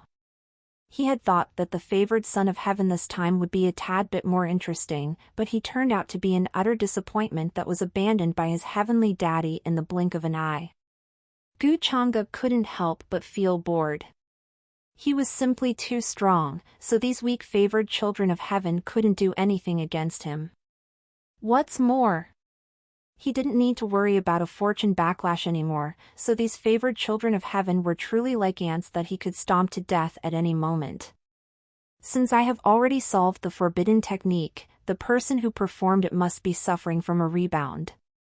This old slave will go and investigate immediately.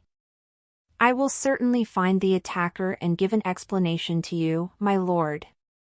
Old Ming felt his heart move after he realized that Gu Chang'e truly didn't blame him. He was stunned by the generosity and immediately promised to apprehend the adversary no matter what. Gu Chang'e nodded and returned to his place. My lord, did something happen outside? Su Qingge asked with a puzzled expression on her face. She was asleep a while ago, but some disturbance woke her up.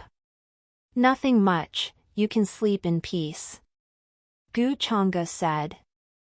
At the same time, Old Ming summoned the Lin family's higher-ups, and the entire Lin family went through a tremendous storm.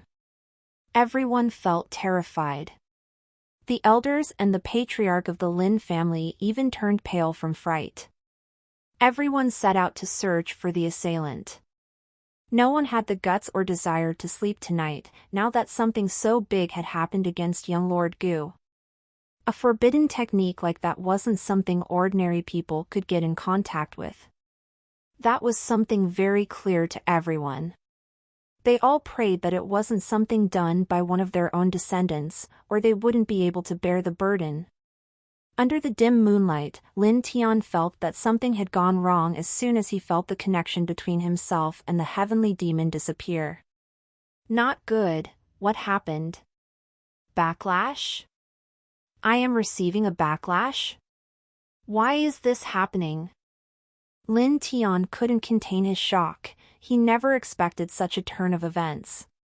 His complexion turned pale and he spewed blood. His hair grayed at a rapid speed, and his skin wrinkled. It was as if he had aged a dozen years in a moment. His entire being turned so weak that it looked as if a gust of wind would blow him away. The moment the forbidden technique's connection shattered, Lin Tian had felt the terror of that bunch of demons he had summoned. It was ultimate dread that he felt, as if he had come across the greatest demon among the demons. No, he had come across the emperor of all demons, the lord of the demons himself.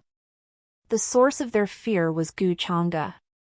Why on earth did this happen? That bastard with the surname Gu is still alright, so I definitely can't stay in the Lin family anymore. If they find me like this... Lin Tian's complexion changed drastically. A moment ago, he was a teenager, yet now, he had turned into an older man. Anyone could see there was something wrong with him. Even a disguising technique wouldn't help him at this time. The experts of the Lin family would be able to find out his origin was damaged just by looking at him. Soon, Lin Tian's complexion turned uglier than before. He heard the sound of footsteps outside his courtyard and realized that the entire Lin family was in a turmoil right now. The people of the Lin family had completely sealed the ancient city they resided in.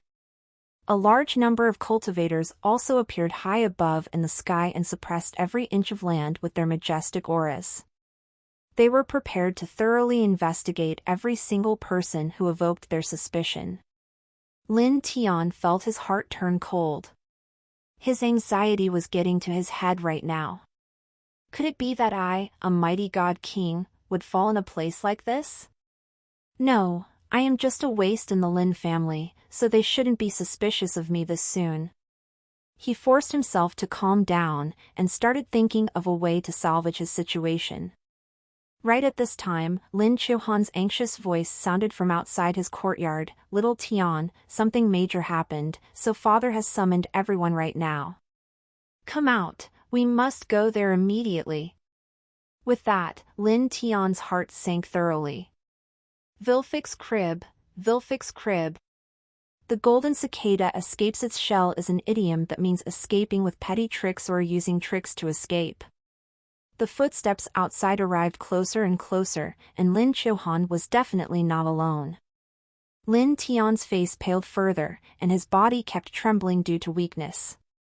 His heart kept sinking. What could he do at a time like this? Rush out? No, he would be caught red-handed on the spot. He was in a sorrowful state right now. His origin had been damaged, and he had also received a violent backlash. To begin with, how could he rush out when he couldn't even walk straight? Lin Tian couldn't help but feel a deep sense of despair. The despair was no different from what he felt when he shattered through the void and tried to ascend, but met a spatial rift halfway through his ascent and had his existence almost obliterated. He felt that exact despair and powerlessness in his heart again. Will he really reach his end tonight? He couldn't accept that. After finally receiving a chance at resurrection, instead of reaching the peak of his life, he was only falling further down. Lin Tian roared in his heart as unwillingness welled up inside him. But right at this time, it seemed as if the heavens had heard his despairing call, and he saw a ray of light in the darkness of hell he was falling down into. A gleam of hope suddenly flashed through Lin Tian's mind. Suspended animation. That's right. He could fake his death and escape from this calamity. Lin Tian was a ruthless man who could do anything if need be. Immediately, he cut off his heart's vein and hid his remnant soul in the deepest depths of his sea of consciousness using a secret technique. No one should be able to see through his secret technique. After all, the predecessor's soul had long perished, and all that was left behind was nothing more than an empty shell. And now that he cut off his heart's vein, all of the body's vitality would naturally disappear. And as fate would have it, this secret technique worked in the following manner: after 3 days, the technique's effect will disappear, and he will automatically wake up and his heart's vein will also begin to repair itself. Even if the members of the Lin family discovered him, he could use amnesia as an excuse to confuse them. Lin Tian didn't hesitate to act upon his plan as soon as he thought it through. He gave out a loud cry and sprayed blood from his mouth. His eyes rolled back, and his trembling body fell to the ground. Bang! At the same time, someone pushed open the courtyard's gate and entered. Little Tian, what's wrong? Lin Tian, visit N0VL/BIN. For the best novel reading experience. Lin Chuhan and the others were greatly shocked by what they saw in front of them. The next day, when the sky had barely brightened up, movements outside the hall awakened Gu Chang'e from his sleep. After devouring that large number of demons last night, as well as Lin Tian's lifespan, the power of his soul had strengthened to newer heights. That strand of lifespan belonged to a mighty god king, after all, even if he was no longer as strong as he was at his prime. It still contained a lot of power in it. After Gu Chang'e digested everything, he fell sound asleep. After all, unlike the other cultivators, he didn't need to stay awake 24/7 and sit cross-legged to comprehend and raise his cultivation base. Since he could raise his cultivation base by adding points to his stats, why would he make himself suffer? My lord, a lot of people are waiting for you outside. Su Qingge was already dressed in a neat and silky soft dress that accentuated her figure. Her exquisite and flawless face shimmered under the faint sunlight. While talking to Gu Changa, she looked outside with some curiosity and doubt. Just what had happened while she was asleep last night? Gu Changa told her nothing, so she was still not clear on the events that transpired. She wondered why all the members of the ancient Lin family, including old Ming, looked afraid and stood outside, respectfully waiting. It wasn't hard to tell that they were waiting for her young lord. It seems they have caught the rat. Gu Changa stretched his limbs and replied. Su Chinga couldn't wait to find out the answer, and asked in wonder, "Who are you talking about, my lord?" "Obviously, I am talking about the one who tried to murder me last night." Gu Changa replied as if it were something insignificant. Even if Lin Tian sprouted wings, he wouldn't be able to escape from the Lin family's encirclement. Gu Changa had no doubts about this matter. Something like that happened, and I didn't even feel a thing? Su Chinga was taken aback by his sudden words. Just how soundly was she sleeping last night? How did she sleep through such a massive matter? Or, could it be that her young lord had deliberately suppressed the movements to not disturb her? Su Chinga's heart skipped as she thought about this. A person as aloof and esteemed as Gu Changa could do anything without caring about others. Yet he was so careful and kept her in his considerations. How could Su Chinga not be touched after this realization hit her? These small gestures and acts of care from him were the reason she kept sinking deeper and deeper into his trap. Gu Changa obviously didn't know Su Chinga's thoughts. After all, even he couldn't claim to read a woman's mind like the back of his hand. The system, however, told him through a prompt that his fortune value had improved. It was from that he could tell that Su Chinga's heart was surrendering to him more and more. Sure enough, it was as the ancients said, familiarity breeds fondness. You slept like a pig last night, so how would you know? Gu Changa said with a hearty laughter and then walked out. Su Chinga, on the other hand, snorted in response and asked with curiosity, "Was the one who tried to attack you last night that boy named Lin Tian?" "How could you tell?" Gu Changa was a tad surprised by her words. "Well, I felt that there was a problem with that waste called Lin Tian after listening to the dialogue between my lord and that girl called Lin Chiohan." Su Chinga explained. "You are a smart woman, indeed. I didn't spoil you all this time in vain." Gu Changa praised. It's just that Su Chinga still had some questions that puzzled her. Why would that youth called Lin Tian lose his mind and come to attack her young lord? Was he tired of living? Sometimes, ignorance and jealousy can really send one to their deaths. Soon, Gu Changa arrived outside and watched the large swaths of faces that belonged to the people of the ancient Lin family.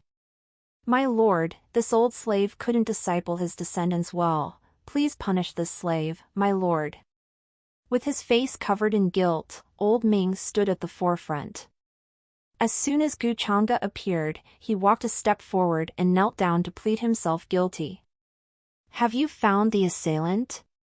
Gu Changa's might surged in response, but he made no movement. His face was still as indifferent as ever, and no one could tell whether he was angry or happy. Obviously, he already knew the answer to his question. What's more, it wasn't old Ming's fault to begin with.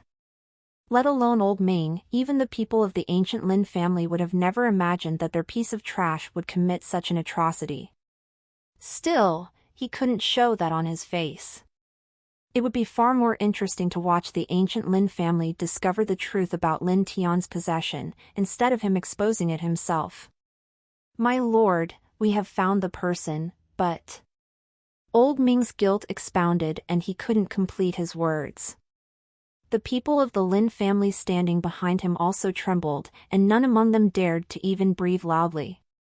The one in the worst condition was none other than the ancient Lin family's patriarch. Cold sweat covered his forehead and back, and he felt his legs soften under the pressure of what was to come. Once the young lord in front of him became enraged, he won't be the only one going down. The entire ancient Lin family and even their ancestor will suffer. Everyone in the ancient Lin family had a mood similar to his own. They couldn't suppress the panic in their hearts and stood on their toes as if waiting for the emperor's wrathful punishment. Lin Qiuhan was no exception either. Her face was pale, and she had yet to recover from the blow she received last night after reality hit her. She still couldn't bring herself to believe it all. Oh! What's the matter? Did something happen to the assailant? Gu Changge asked with interest. He wanted to know what other tricks Lin Tian held in his sleeves. Or were the people before him going to use some excuse and say he escaped? Or will they pretend not to know anything? Last night. Then, with great guilt holding him down by his throat, Old Ming began explaining everything that happened last night. After searching everywhere last night, they finally found the assailant. It was Lin Tian, the youngest son of the Lin family's patriarch whom no one in the family liked. He was recognized as the Lin family's waste who couldn't cultivate. The realization shocked everyone at that time. When they rushed into his courtyard, they found Lin Tian with his origin in a damaged state. His face had turned old, and he fell into a pool of his own blood. He had already cut off his heart's vein, and died. It was impossible for them to figure out the ins and outs of the matter. What could they ask a dead man?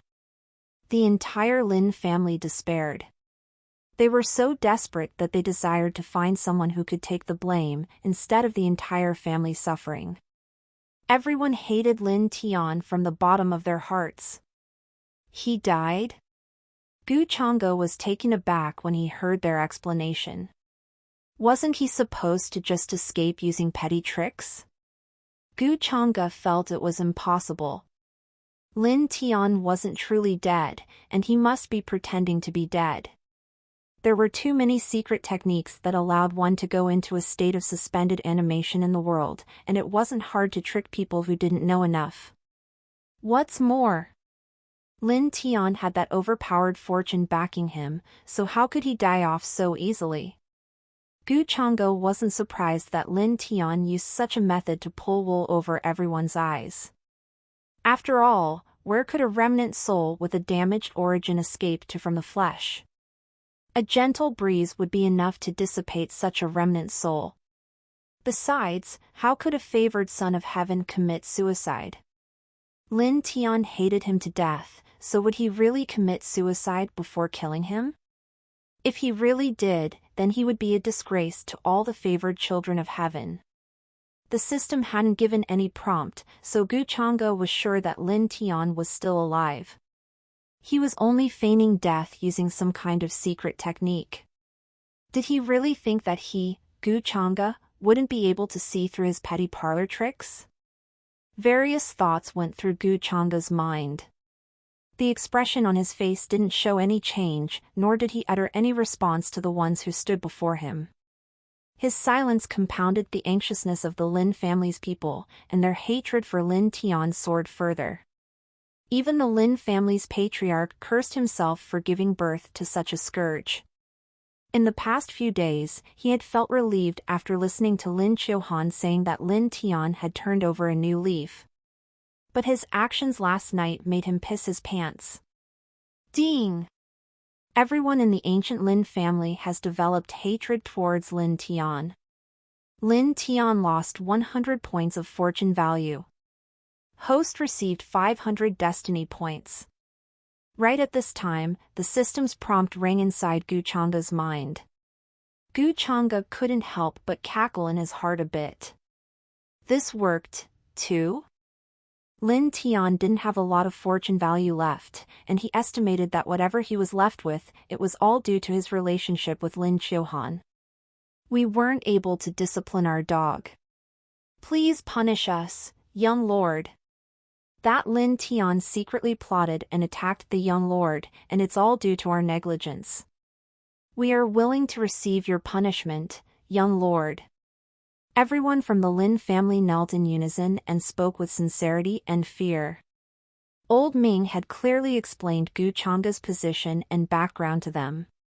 Right now, it would be better for them to confess their sins and honestly ask for punishment instead of pretending to not be involved. After all, it didn't matter if they did or didn't have anything to do with the event. Might is, indeed, right. Su Chinga, who was quietly standing behind Gu Changa all this time, suddenly heard a malevolent voice full of admiration in her mind. It was her other soul. Still, her expression remained unchanged. Over the last period of time, she had awakened many memories from her other soul. There were even memories regarding the upper realm which confused her a little, so she took up the hobby of reading ancient books to make sense of the scattered information. At the same time, she gradually started to peer upon an ancient cultivation method inheritance that appeared together with those memories. EAD new chapters on no/v/e/ln.com. She had kept this secret from Gu Changa. After all, the matter of her having two souls in one body was her biggest secret. She didn't know how to talk about that kind of matter with someone else. My lord, please punish this old slave for this incident. Although we don't know the reason behind Lin Tian's actions, it is a fact that he, as this old slave's descendant, did commit that heinous act. This old slave is ashamed to even show his face before my lord anymore. Old Ming said with deep guilt covering his face. He didn't know what the heck was that Lin Tian's deal, nor could he understand how a waste like him who couldn't even cultivate could use such a vicious forbidden technique. Unfortunately, he couldn't find any proof about someone else using Lin Tian to frame the ancient Lin family. This matter is too weird. Miss Chiu Han told me about that person named Lin Tian a while ago. He was just an ordinary waste kid who shouldn't have any ability to harm me, nor would he have the guts to do something like this. What's more, the upper realm has many secret techniques that can allow people to take over someone else's body, and even manipulate their minds. Although this was done by Lin Tian, I know that it has nothing to do with the Lin family as a whole. Who knows? Someone might be trying to target and frame you because you are the descendants of my followers, and because I am staying here. Let's end this here. This lord isn't an indiscriminate devil who will hold you accountable for something that's not your fault. Finally, Gu Changa spoke up and responded to Old Ming and the people of ancient Lin family. His tone was flat, and one couldn't feel any fluctuations in his aura as he uttered those magnanimous words. He bluntly said that he wouldn't blame the ancient Lin family for all of this. To be precise, he didn't care about this matter at all. After all, he knew the ins and outs of the matter better than anyone else, and everything was under his control. It wasn't the Lin family's fault that a strong figure took over the body of their waste Lin Tian. Still, he had to pretend that he knew nothing and was simply giving face to the Lin family. In this way, he could establish his own magnanimity and prestige in front of everyone from the Lin family, and win their hearts. Although it wouldn't help him in any way, it wasn't a bad thing. He could also just consider it as giving face to Old Ming, and that would make Old Ming even more devoted to working for him. Uttering a few words of pardon took nothing from him, and only brought him benefits. Thank you for your kindness, young lord. Young lord is magnanimous and kind. Everyone in the Lin family, including Old Ming, breathed in a sigh of relief once they heard Gu Changa's words. Their hearts relaxed, and they felt immense excitement well up in their chests. Of course, they also guessed that the reason Gu Changa forgave them so easily was because he simply couldn't be bothered to deal with their Lin family. That was just how high above he stood. Thank you, my lord. Old Ming wiped the cold sweat on his forehead, and said with an emotional tone. He couldn't help but feel touched to see that he, a servant, had received so much face from his young lord. He felt that he was blessed to be able to work for his magnanimous young lord. Lin Chiu-han, by the side, was also taken aback to hear her name from young Lord Gu's mouth. She wondered if young Lord Gu was helping raise her status in the family. Her face flushed, and she began fantasizing about unknown things. The sadness she felt over Lin Tian's sudden death had already lessened by a lot overnight. "Young lord, please rest assured that I will investigate this matter and give you a satisfactory answer," the Lin family's patriarch said, and heaved a sigh of relief together with the other elders. After that, they all began to ponder about the matter. How did Lin Tian die? Why did he mess with young Lord Gu? And why did a waste like him suddenly turn over a new leaf now only? They had too many doubts that they needed to resolve. Gu Chang'e gave them a slight nod, and then waved his hands to give them permission to deserve. Keeping them there anymore would bring him no profit. However, he didn't let them bury or cremate Lin Tian's body. After all, he was still looking forward to the moment that Lin Tian would resurrect. If they cremated Lin Tian, then Lin Tian would have truly played himself to death. If they buried him, then everything would go according to Lin Tian's plot. And since Gu Chang'e hadn't thoroughly squeezed him dry, he would never let Lin Tian have his way. As he watched the Lin family's people leave, a thought crossed Gu Chang'e's mind, and he stopped Lin Qiuhan out of nowhere. "Young Lord Gu." Lin Qiuhan was stunned by his sudden command. Her heart jumped in her chest like a wild fawn, and her face warmed up. Why had young Lord Gu asked her to stay behind in the presence of so many others? Did young Lord Gu want to tell her something? Or had young Lord Gu developed a good impression of her? The patriarch certainly gave birth to a good daughter. Many of the elders of the Lin family showed smiles on their faces, but their hearts were bursting with envy. After all, their daughters and granddaughters couldn't compare to Lin Qiuhan in beauty nor talent. Lin Qiuhan was also the youngest and most gorgeous teacher in the Extreme Tao Academy. She had hair that flowed behind her like clouds, a pink face, and jade-like skin. She had the capital to be known as one of the most beautiful women, and many in the younger generation pursued her. And now, she seemed to have become an object of desire for this young lord, too. This brought great joy to the elders of the Lin clan. Many youths, on the other hand, felt sour in their hearts, while the young women felt envy. In short, everyone had complex and different emotions. The Lin family's patriarch also smiled and winked towards Lin Qiuhan. He couldn't help but heave a sigh of relief. Fortunately, Qiuhan is a well-behaved and sensible child, so I don't have to worry too much about her.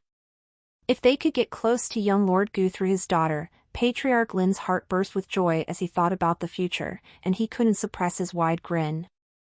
Old Ming also thought that his lord had taken a liking to his descendant, and he also looked forward to the day they will ascend back to the upper realm and bring Lin Qiuhan along. She was his descendant, so he will also have a blood relative up there. Of course, the main thing was that his lord took a liking to her. Soon, everyone disappeared from the place. "I have troubled Lady Qiuhan by personally bringing me pastries last night," Gu Chang'e said with a smile, and then his expression returned to the same indifference and elegance she saw yesterday.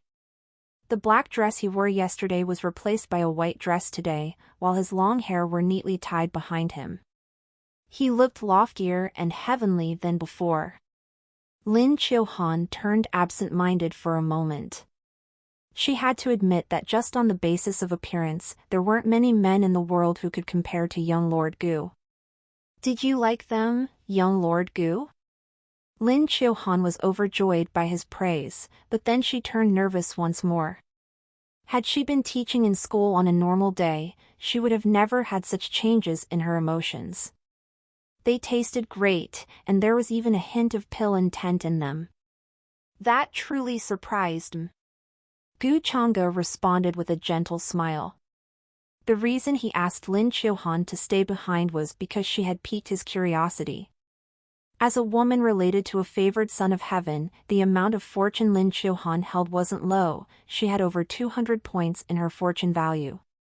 Generally, cultivators would have a few points of fortune value, and some wouldn't have any. So the number could be called terrific. She was just like Su Chinga, who had around 300 points of fortune value at the start, and now she had somehow raised her fortune value to over 500 points. There must have been some changes in her over the last period of time.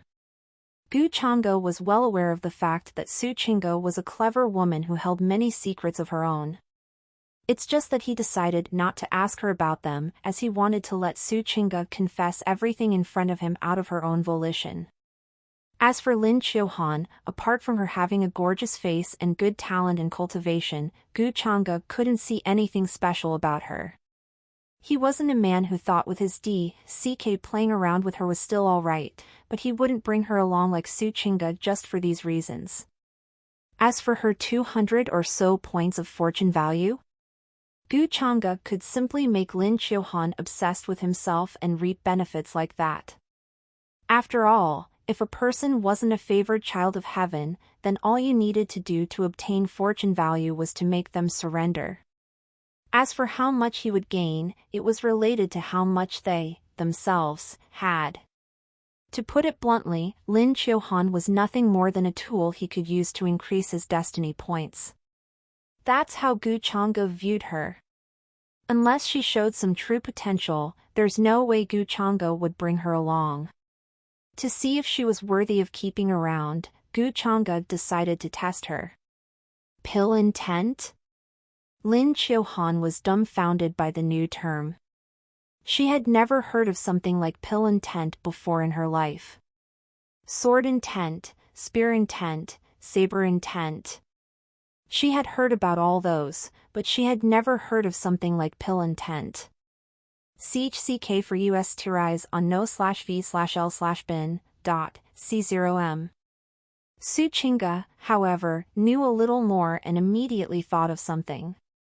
She often read ancient books in her free time to widen her horizons, so she had come across the specific term. The spiritual pastries you made had some alchemy-related intent in them, and it's something not even great alchemists are able to achieve. Lady Qiuhan, you are truly amazing. Gu Chang'e smiled when he saw that Lin Qiuhan didn't understand what he meant. I don't know how to perform alchemy. Lin Qiuhan felt embarrassed when she listened to Gu Chang'e's praise. She didn't know alchemy? Even though she had a terrifying talent for it?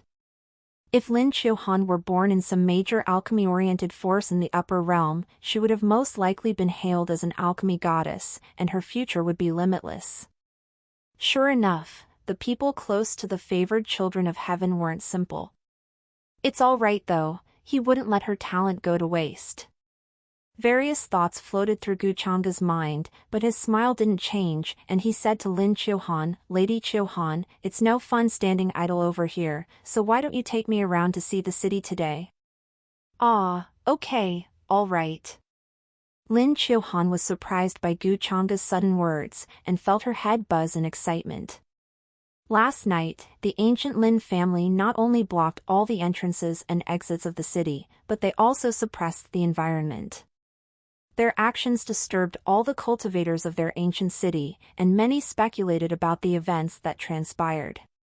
After all, the ancestor of the Lin family had returned that very morning, and they were busy with a celebration for that just before. But right as night fell, something major seemed to have happened. The entire Lin family were like a pack of furious hounds as they searched for someone. Numerous cultivators speculated and wondered just who had the guts to offend the ancient Lin family, to the point that they mobilized their entire family to capture the perpetrator. After the ancient Lin family's ancestor returned from the upper realm, the ancient Lin family had become a force that none could contend against. So the sudden hunt frightened many a cultivator of the ancient city. Finally, they all heard a rumor that someone had used a vicious forbidden technique to frame the ancient Lin family by assassinating the young lord who had descended from the upper realm. When they finally found the murderer, they discovered that it was none other than the ancient Lin family's famous waste of spiritual qi, Lin Tian. Many found the piece of news to be too incredible. The incident spread to every cultivator in the city, and the people couldn't suppress their shock. After all, many in the Middle State knew well the terror of the young lord's origin in the upper realm. Going against him was nothing short of courting death. The land of Middle State turned tumultuous once more. Even the other domains of the Middle State couldn't sit still. Many powerful holy lands and dynasties with heritages going as far back as hundreds of thousands of years sent their representatives to the Lin family with extravagant gifts for their ancestor and the mysterious young lord. The venue of the Tao Conference of the younger generation had also been changed to the ancient city where the Lin family resided. It was a unanimous decision made by the Holy Lands and the dynasties. Vilfic, Holy Lands and Dynasties in the above paragraphs refers to a congregation of all the major forces of the Middle State. They could be ancient families, sects, holy lands, dynasties, or whatever power structure a major power might be based upon. As for the reason, it was easy for the cultivators to guess if they thought about the news they received from the eastern wilderness a while ago. The reason why the Taishan Holy Land was able to subdue and fend off all the other holy lands of the eastern wilderness to become the eastern wilderness's absolute overlord was simple: Suchinga. One had to accept that Suchinga, the Taishan Holy Maiden and the eastern wilderness's renowned #1 beauty, was the reason why the Taishan Holy Land suddenly became the overlord of the eastern wilderness. Many holy lands and dynasties wanted to follow in the Taishan Holy Land steps. If their children and disciples could catch the young lord's fancy, they would ascend to heaven in a single leap, and even their ancestors down in their graves would jump to their feet. After all, even the ancient Lin family's ancestor who had ascended around 30,000 years ago had to call himself old slave in front of the young lord. This status was far more terrifying than just incredible. It shocked countless forces, and they wanted to get a glimpse of the young lord's face just once. Suddenly, the ancient city where the Lin family resided turned extremely lively, and one could see a new major faction arrive every new day. There were even people from some ancient races who came out from various ancient sacred mountains. They were figures that even the mighty Holy Lands had to treat carefully on normal days. It was said that the ancient sacred mountains were the ones who truly bordered the upper realm. There was even a rumor that they were branches of some orthodoxies and native powers of the upper realm. Any creature that walked out of the ancient sacred mountains on normal days would be treated as an honored guest in the major holy lands. The ancient sacred mountains had a heritage that could be traced back to the earliest civilizations of the Azure lower realm. Many cultivators even believed that the ancient sacred mountains even had might false gods and beyond in endless seclusion. Once they made a move, the entire world would tremble and perspire. Yet now, many from the ancient sacred mountains had also come out into the world, and were mingling and mixing with the others. Some cultivators noticed their tracks and realized that all of them were heading to the place where the ancient Lin family resided, moon-facing ancient city. Many speculated about the ancient sacred mountains' intentions. Perhaps, they were also related to that mysterious young lord from the upper realm? Moon-facing ancient city. As an ancient city that was no worse than the central heavenly city in its prestige and connected many other locations as a hub between them all, the moon-facing ancient city had a population of nearly 100 million. Colorful clouds floating in the sky, and ethereal mist covered everything on the ground. One could see many palaces, pavilions, shops, and restaurants lined side by side on the streets of the city. Magical runes and brilliant lights shone everywhere, and cultivators and creatures flew above and around the city with divine lights around their bodies, making the city look extraordinary. As the place where the Tao Conference of the Young Geniuses would be held, it was only natural that the moon-facing ancient city attracted the attention of all the cultivators of the realm. Not to mention, there was also a rumor that the young lord from the upper realm was staying in this very same city. Cultivators from all over the world had come to the city for this reason. The major holy lands and ancient dynasties had also sent their experts bearing luxurious and extravagant gifts. Not just the Middle State, but even places like the Northern Wilderness and the Western Wilderness, etc. had sent their own young geniuses to participate in the conference to show off their skills. Many people had their own calculations. It wasn't shameful to hug the thigh of a mighty figure, after all. Brother Jin Young, I haven't seen you for a while, yet your cultivation has already turned even more unfathomable. How is that possible? Brother Xingtian, you are the one who has made real progress. It seems that you have already mastered that supreme skill, no? Haha.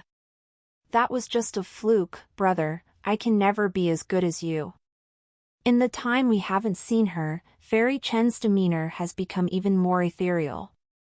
She truly deserves her place as the leader of the Myriad Flowers Holy Land's younger generation.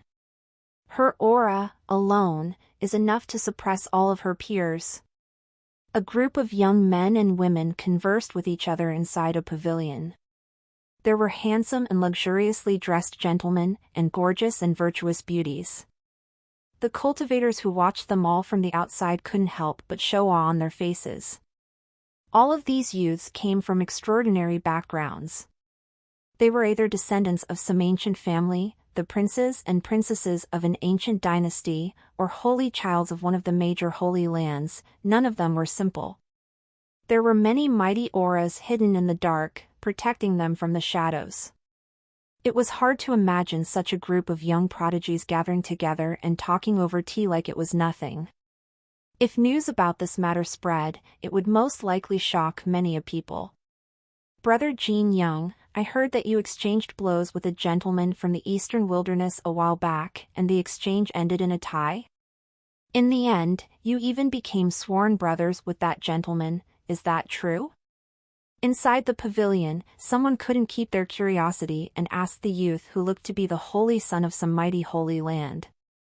This youth, with his hair as red as a flame and his body covered in brilliant glow, was the holy son of the Buddhist Holy Land, Jin Young. The Buddhist Holy Land had a heritage in the Middle State that was even older than the ancient Lin family. Their ancestors had also ascended to the upper realm, so they also had a terrifying background. As the holy son of such a mighty power, it was only natural that Jin Yang's cultivation wouldn't be ordinary. He could easily overwhelm his peers, and right now, he was in the late stages of the transcendent realm. Hearing the question, he couldn't help but show a hearty smile and reply, "That's true, of course. Let me tell you this, and I am not bragging when I speak, my little brother has a terrifying talent you wouldn't see in 1,000 years. He's only in the middle stage of the transcendent realm, yet he could fight me through 100 exchanges, and still didn't show any signs of fatigue or loss. He even forced me to use my true son physique, and only then was I able to barely suppress him. Even then, I felt that he still had a lot of trump cards that he hadn't used. My little brother, ah. He's an extraordinary man with a calm temperament who can look at the big picture. Unfortunately, he offended someone and was framed and exiled from the eastern wilderness," Jin Young said with a sigh full of regret. He had heard from his little brother that they couldn't yet contend against the person whom he had offended. What's more, he didn't really believe in the rumors he heard from the eastern wilderness. What bullshit jealousy! What bullshit toad wants to eat swan meat? From what he saw, it was clearly the Taishin Holy Land that wanted to climb a dragon's back and ride on a phoenix's tail, and that was why they betrayed his little brother. And it was because of this that they spread rumors and false accusations about his brother, so much so that he was forced to leave the eastern wilderness. New chapters will be fully updated at novl/bin.com. Hiss! Jin Yang's words caused the people in the pavilion to take in a deep breath. They couldn't help but look into each other's eyes, showing their deep shock. Jin Yang's personality was clear to all of these young geniuses. He was a man with a straightforward character who would never lie. What's more, Jin Young was a mighty man, who was stronger than everyone on the scene. In the entirety of the Middle State, only a few like the third prince of the Great Xia dynasty could contend against him on even ground, or suppress him. He could easily be ranked among the top 5 of the Middle State's younger generation.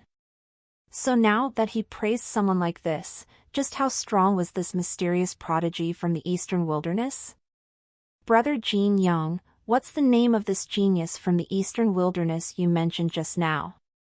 We would love to get to know him someday. Curiosity spurred everyone, and they couldn't help but ask. They wanted to know who this mysterious genius was. Jin Young showed an embarrassed expression and hesitated from answering them. It's not that he couldn't say his little brother's name, but that he was afraid that if he mentioned his name, none of the people here would have the guts to ask any more about him or even think about this matter. Although Jin Young was an upright fellow, he wasn't dumb. Seeing that he couldn't respond, everyone decided not to egg him on. Since he clearly didn't want to say it, there was no need to push him. All of them were smart fellows, after all. At this moment, one of them suddenly yelped, "How come the Lin family's star-picking pavilion is open today?" The one who spoke was the Holy Son of the Chuan Holy Land, another powerful heavenly genius. Everyone followed his gaze, and they couldn't help but be stunned. The star-picking pavilion of the ancient Lin family was the tallest structure of the moon-facing ancient city. One could overlook everything from atop it, and it provided for an excellent view. It was also because of this that it was called the star-picking pavilion, as it was the closest to the sky at night. From their current position, they could clearly see the scene before the star-picking pavilion. On normal days, the star-picking pavilion would only be open to receive esteemed personnel from the major holy lands and dynasties, such as the holy lords, emperors, or other mighty figures. Yet it had been open today? It surprised everyone. Look, the great transcendent realm elders of the Lin family have come out to receive someone. Y'all, ain't that woman in blue Lin Chilhan, the gorgeous, prodigious daughter of the ancient Lin family? And the other woman in white with her face half covered behind a veil, she seems to be from a holy land of the eastern wilderness.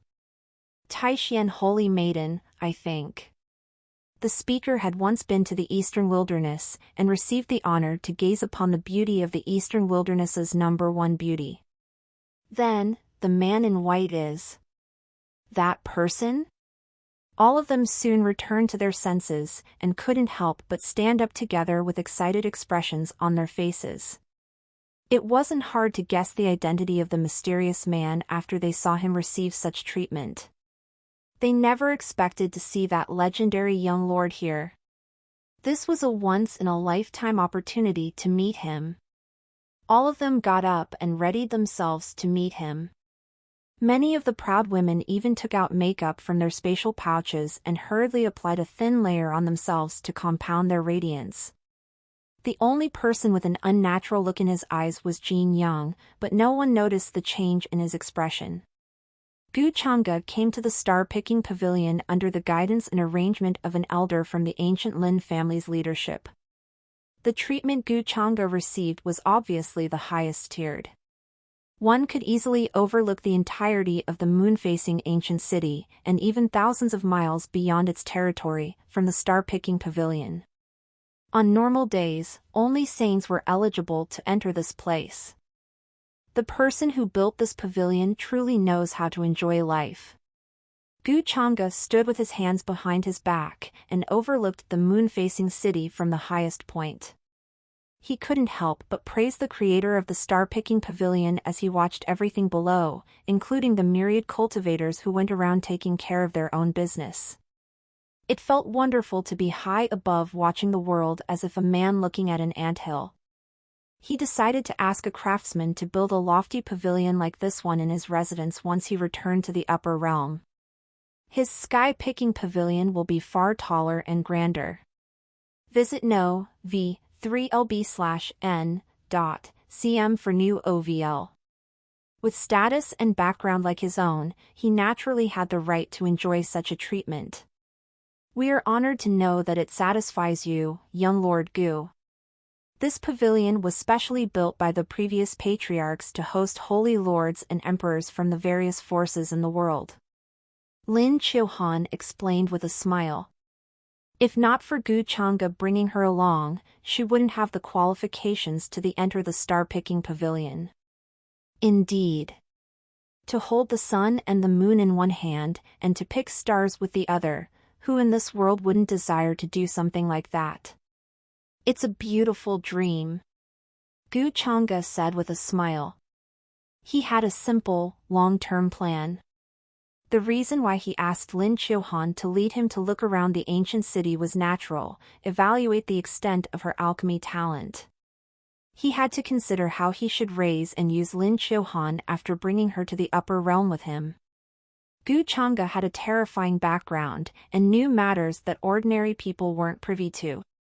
Old Ming, an outsider with a different surname, naturally couldn't chance upon knowledge that was held by the faction behind him. Even the massive alchemy heritages in the upper realm didn't have a descendant with talent on par with Lin Qiuhan's monstrous talent for alchemy.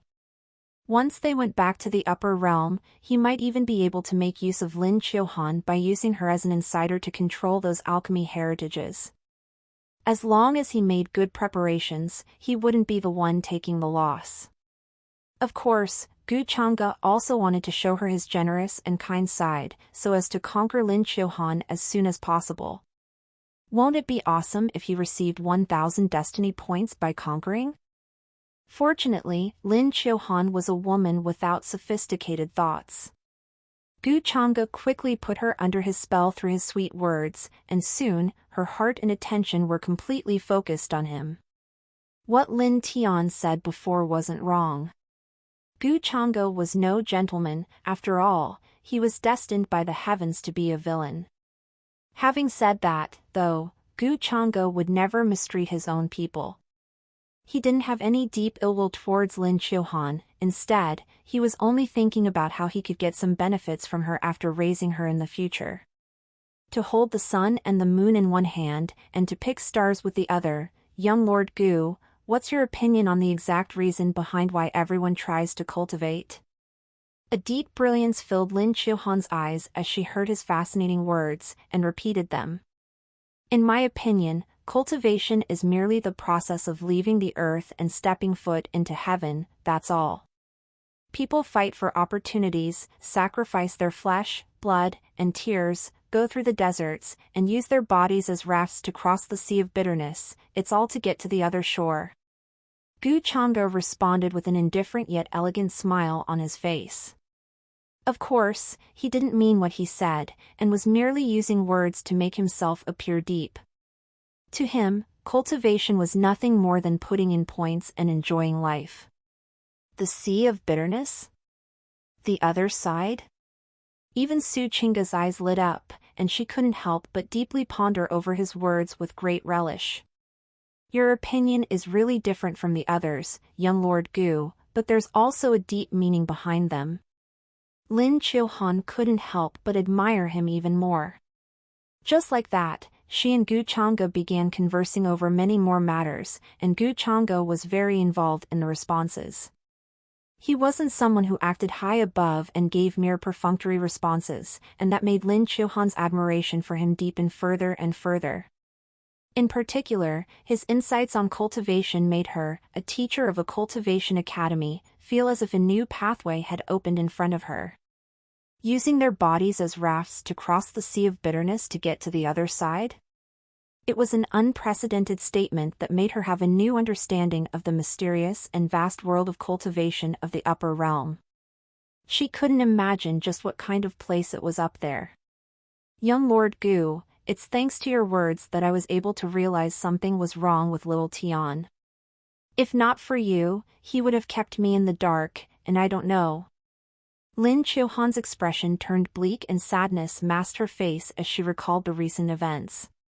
She had always cared about Lin Tian, so it was unforgivable if he had truly done something to harm young Lord Gu.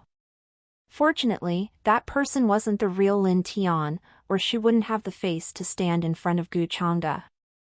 I was merely speaking casually at the time and never knew that something like this would happen. Gu Chang'e responded with an amiable smile. Actually, I had some suspicions about someone messing with little Tian's soul, so I was going to ask him about that, but then it all happened so suddenly. Lin Chiohan said with some feelings of guilt welling up in her heart. Oh! Speaking of which, I must give Lady Lin an important reminder. Gu Chang'e said with a mysterious smile on his face. Young Lord Gu, please speak. Lin Chiohan asked for him to continue. Since it was something important in Gu Chang'e's words, then it must be something truly significant. You must pay attention to Lin Tian's corpse. I guess he's not just controlled by someone, but that someone has replaced his soul and taken over his body. There are many such techniques in the upper realm that let you do this. Resurrection after death is a common matter, actually. Lin Chiohan was stunned for a moment. Resurrection? Was that really possible? At that time, Lin Tian's vitality and soul had already perished, yet Gu Chang'e's words made her rethink everything. Was he faking his death? Of course, it's merely a guess of mine. Still, it would be better if Lady Lin pays a bit more attention to everything. Gu Chang'e said with a calm smile. He truly desired to let Lin Chiohan watch Lin Tian rise from his grave with her own two eyes. That would be enough to shatter whatever little trust Lin Chiohan had left in him. Gu Chang'e naturally didn't need to keep Lin Tian around anymore. A loud sound from outside the star-picking pavilion sounded at this time. Young Lord Gu, a group of young geniuses from the Middle State and the Eastern Wilderness are requesting an audience with you. Elder Lin, who had led Gu Chang'e to the star-picking pavilion, respectfully walked in and reported. Gu Chang'e couldn't help but raise his eyebrows a bit. He wanted to reject them, but then he realized that he had nothing better to do, so he nodded and said, "All right, let them in." He hoped that this bunch of arrogant brats could bring him some fun. Soon, a large group of young men and women with extraordinary auras and brilliant radiance around their bodies respectfully entered the star-picking pavilion behind the elder of the ancient Lin family. Chu Xian pays respects to the young lord. Gu Chang'e's #1 lapdog from the eastern wilderness, the Taishan holy son, Chu Xian, was also among them. He hurriedly walked forward and respectfully saluted Gu Chang'e and started to flatter him. Beside him, there were also other prodigious youths from the eastern wilderness who had accompanied Gu Chang'e on his travel to the Middle State. There weren't many unfamiliar faces in their group. The final group was the arrogant prodigies of the Middle State. At this moment, all of them stood in shock as their excitement soared to the 9th layer of heaven. After all, it was their first time coming into contact with this esteemed young lord from the upper realm. They couldn't help but feel awe in their hearts as they gazed upon his godly presence. We pay our respects to the young lord. Even Jin Young, the Buddhist Holy Land's holy son who was previously criticizing Gu Chang'e in his heart, didn't dare to not pay his respects. There's no need for such politeness, everyone. Gu Chang'e sat at the host's seat in the pavilion and nodded to the guests. He had a calm and amiable expression, without a shred of pretense or arrogance, which helped relax everyone's tense nerves. The rumors weren't false. The mysterious young lord was indeed not someone difficult to get along with. Afterwards, the group of young geniuses introduced themselves and began to show off their cool skills to leave a good impression on Gu Chang'e. All of them competed like peacocks who showed their majestic wings to suppress the others. From time to time, Gu Chang'e would nod and smile, and those gestures from him encouraged everyone. Even those favored daughters of heaven, who normally didn't put anyone else in their eyes turned into bootlicking TCH3Z, and their sudden change stunned Lin Chiohan and the others. The same people who loved to be referred to as fairy and goddess had now submitted in front of young Lord Gu, and turned into his obedient pets. It was an eye-opening experience for them. Lin Chiohan was the one who felt the deepest emotions from all of this. After all, she was also a favored daughter of heaven like those gorgeous beauties. However, young Lord Gu's attitude towards her was completely different from his attitude towards these arrogant princesses. This sudden discovery flattered Lin Chiohan, and she felt something she had never felt before. Young Lord Gu treated her completely differently. Footnotes 1. The favored daughters of heaven here refers to just ordinary women from great backgrounds who have been blessed by the heavens with great talent, beauty, and prestige. They are completely different from the favored daughters of heaven who are literally babysit by the heavenly daddy himself and are blessed with game-breaking fortune, destined to rule over all. If you see lowercase favored daughter/son/child/children of heaven, then it will be referring to normal people who are protected by the heavenly daddy. If you see uppercase favored daughter/son/child/children of heaven, then it will be referring to plot armor protected people loved by the heavenly daddy. I hope this is clear enough. Do let me know in the comments if you have some questions. Well, truckers, that's all for this part. See you all in the next video.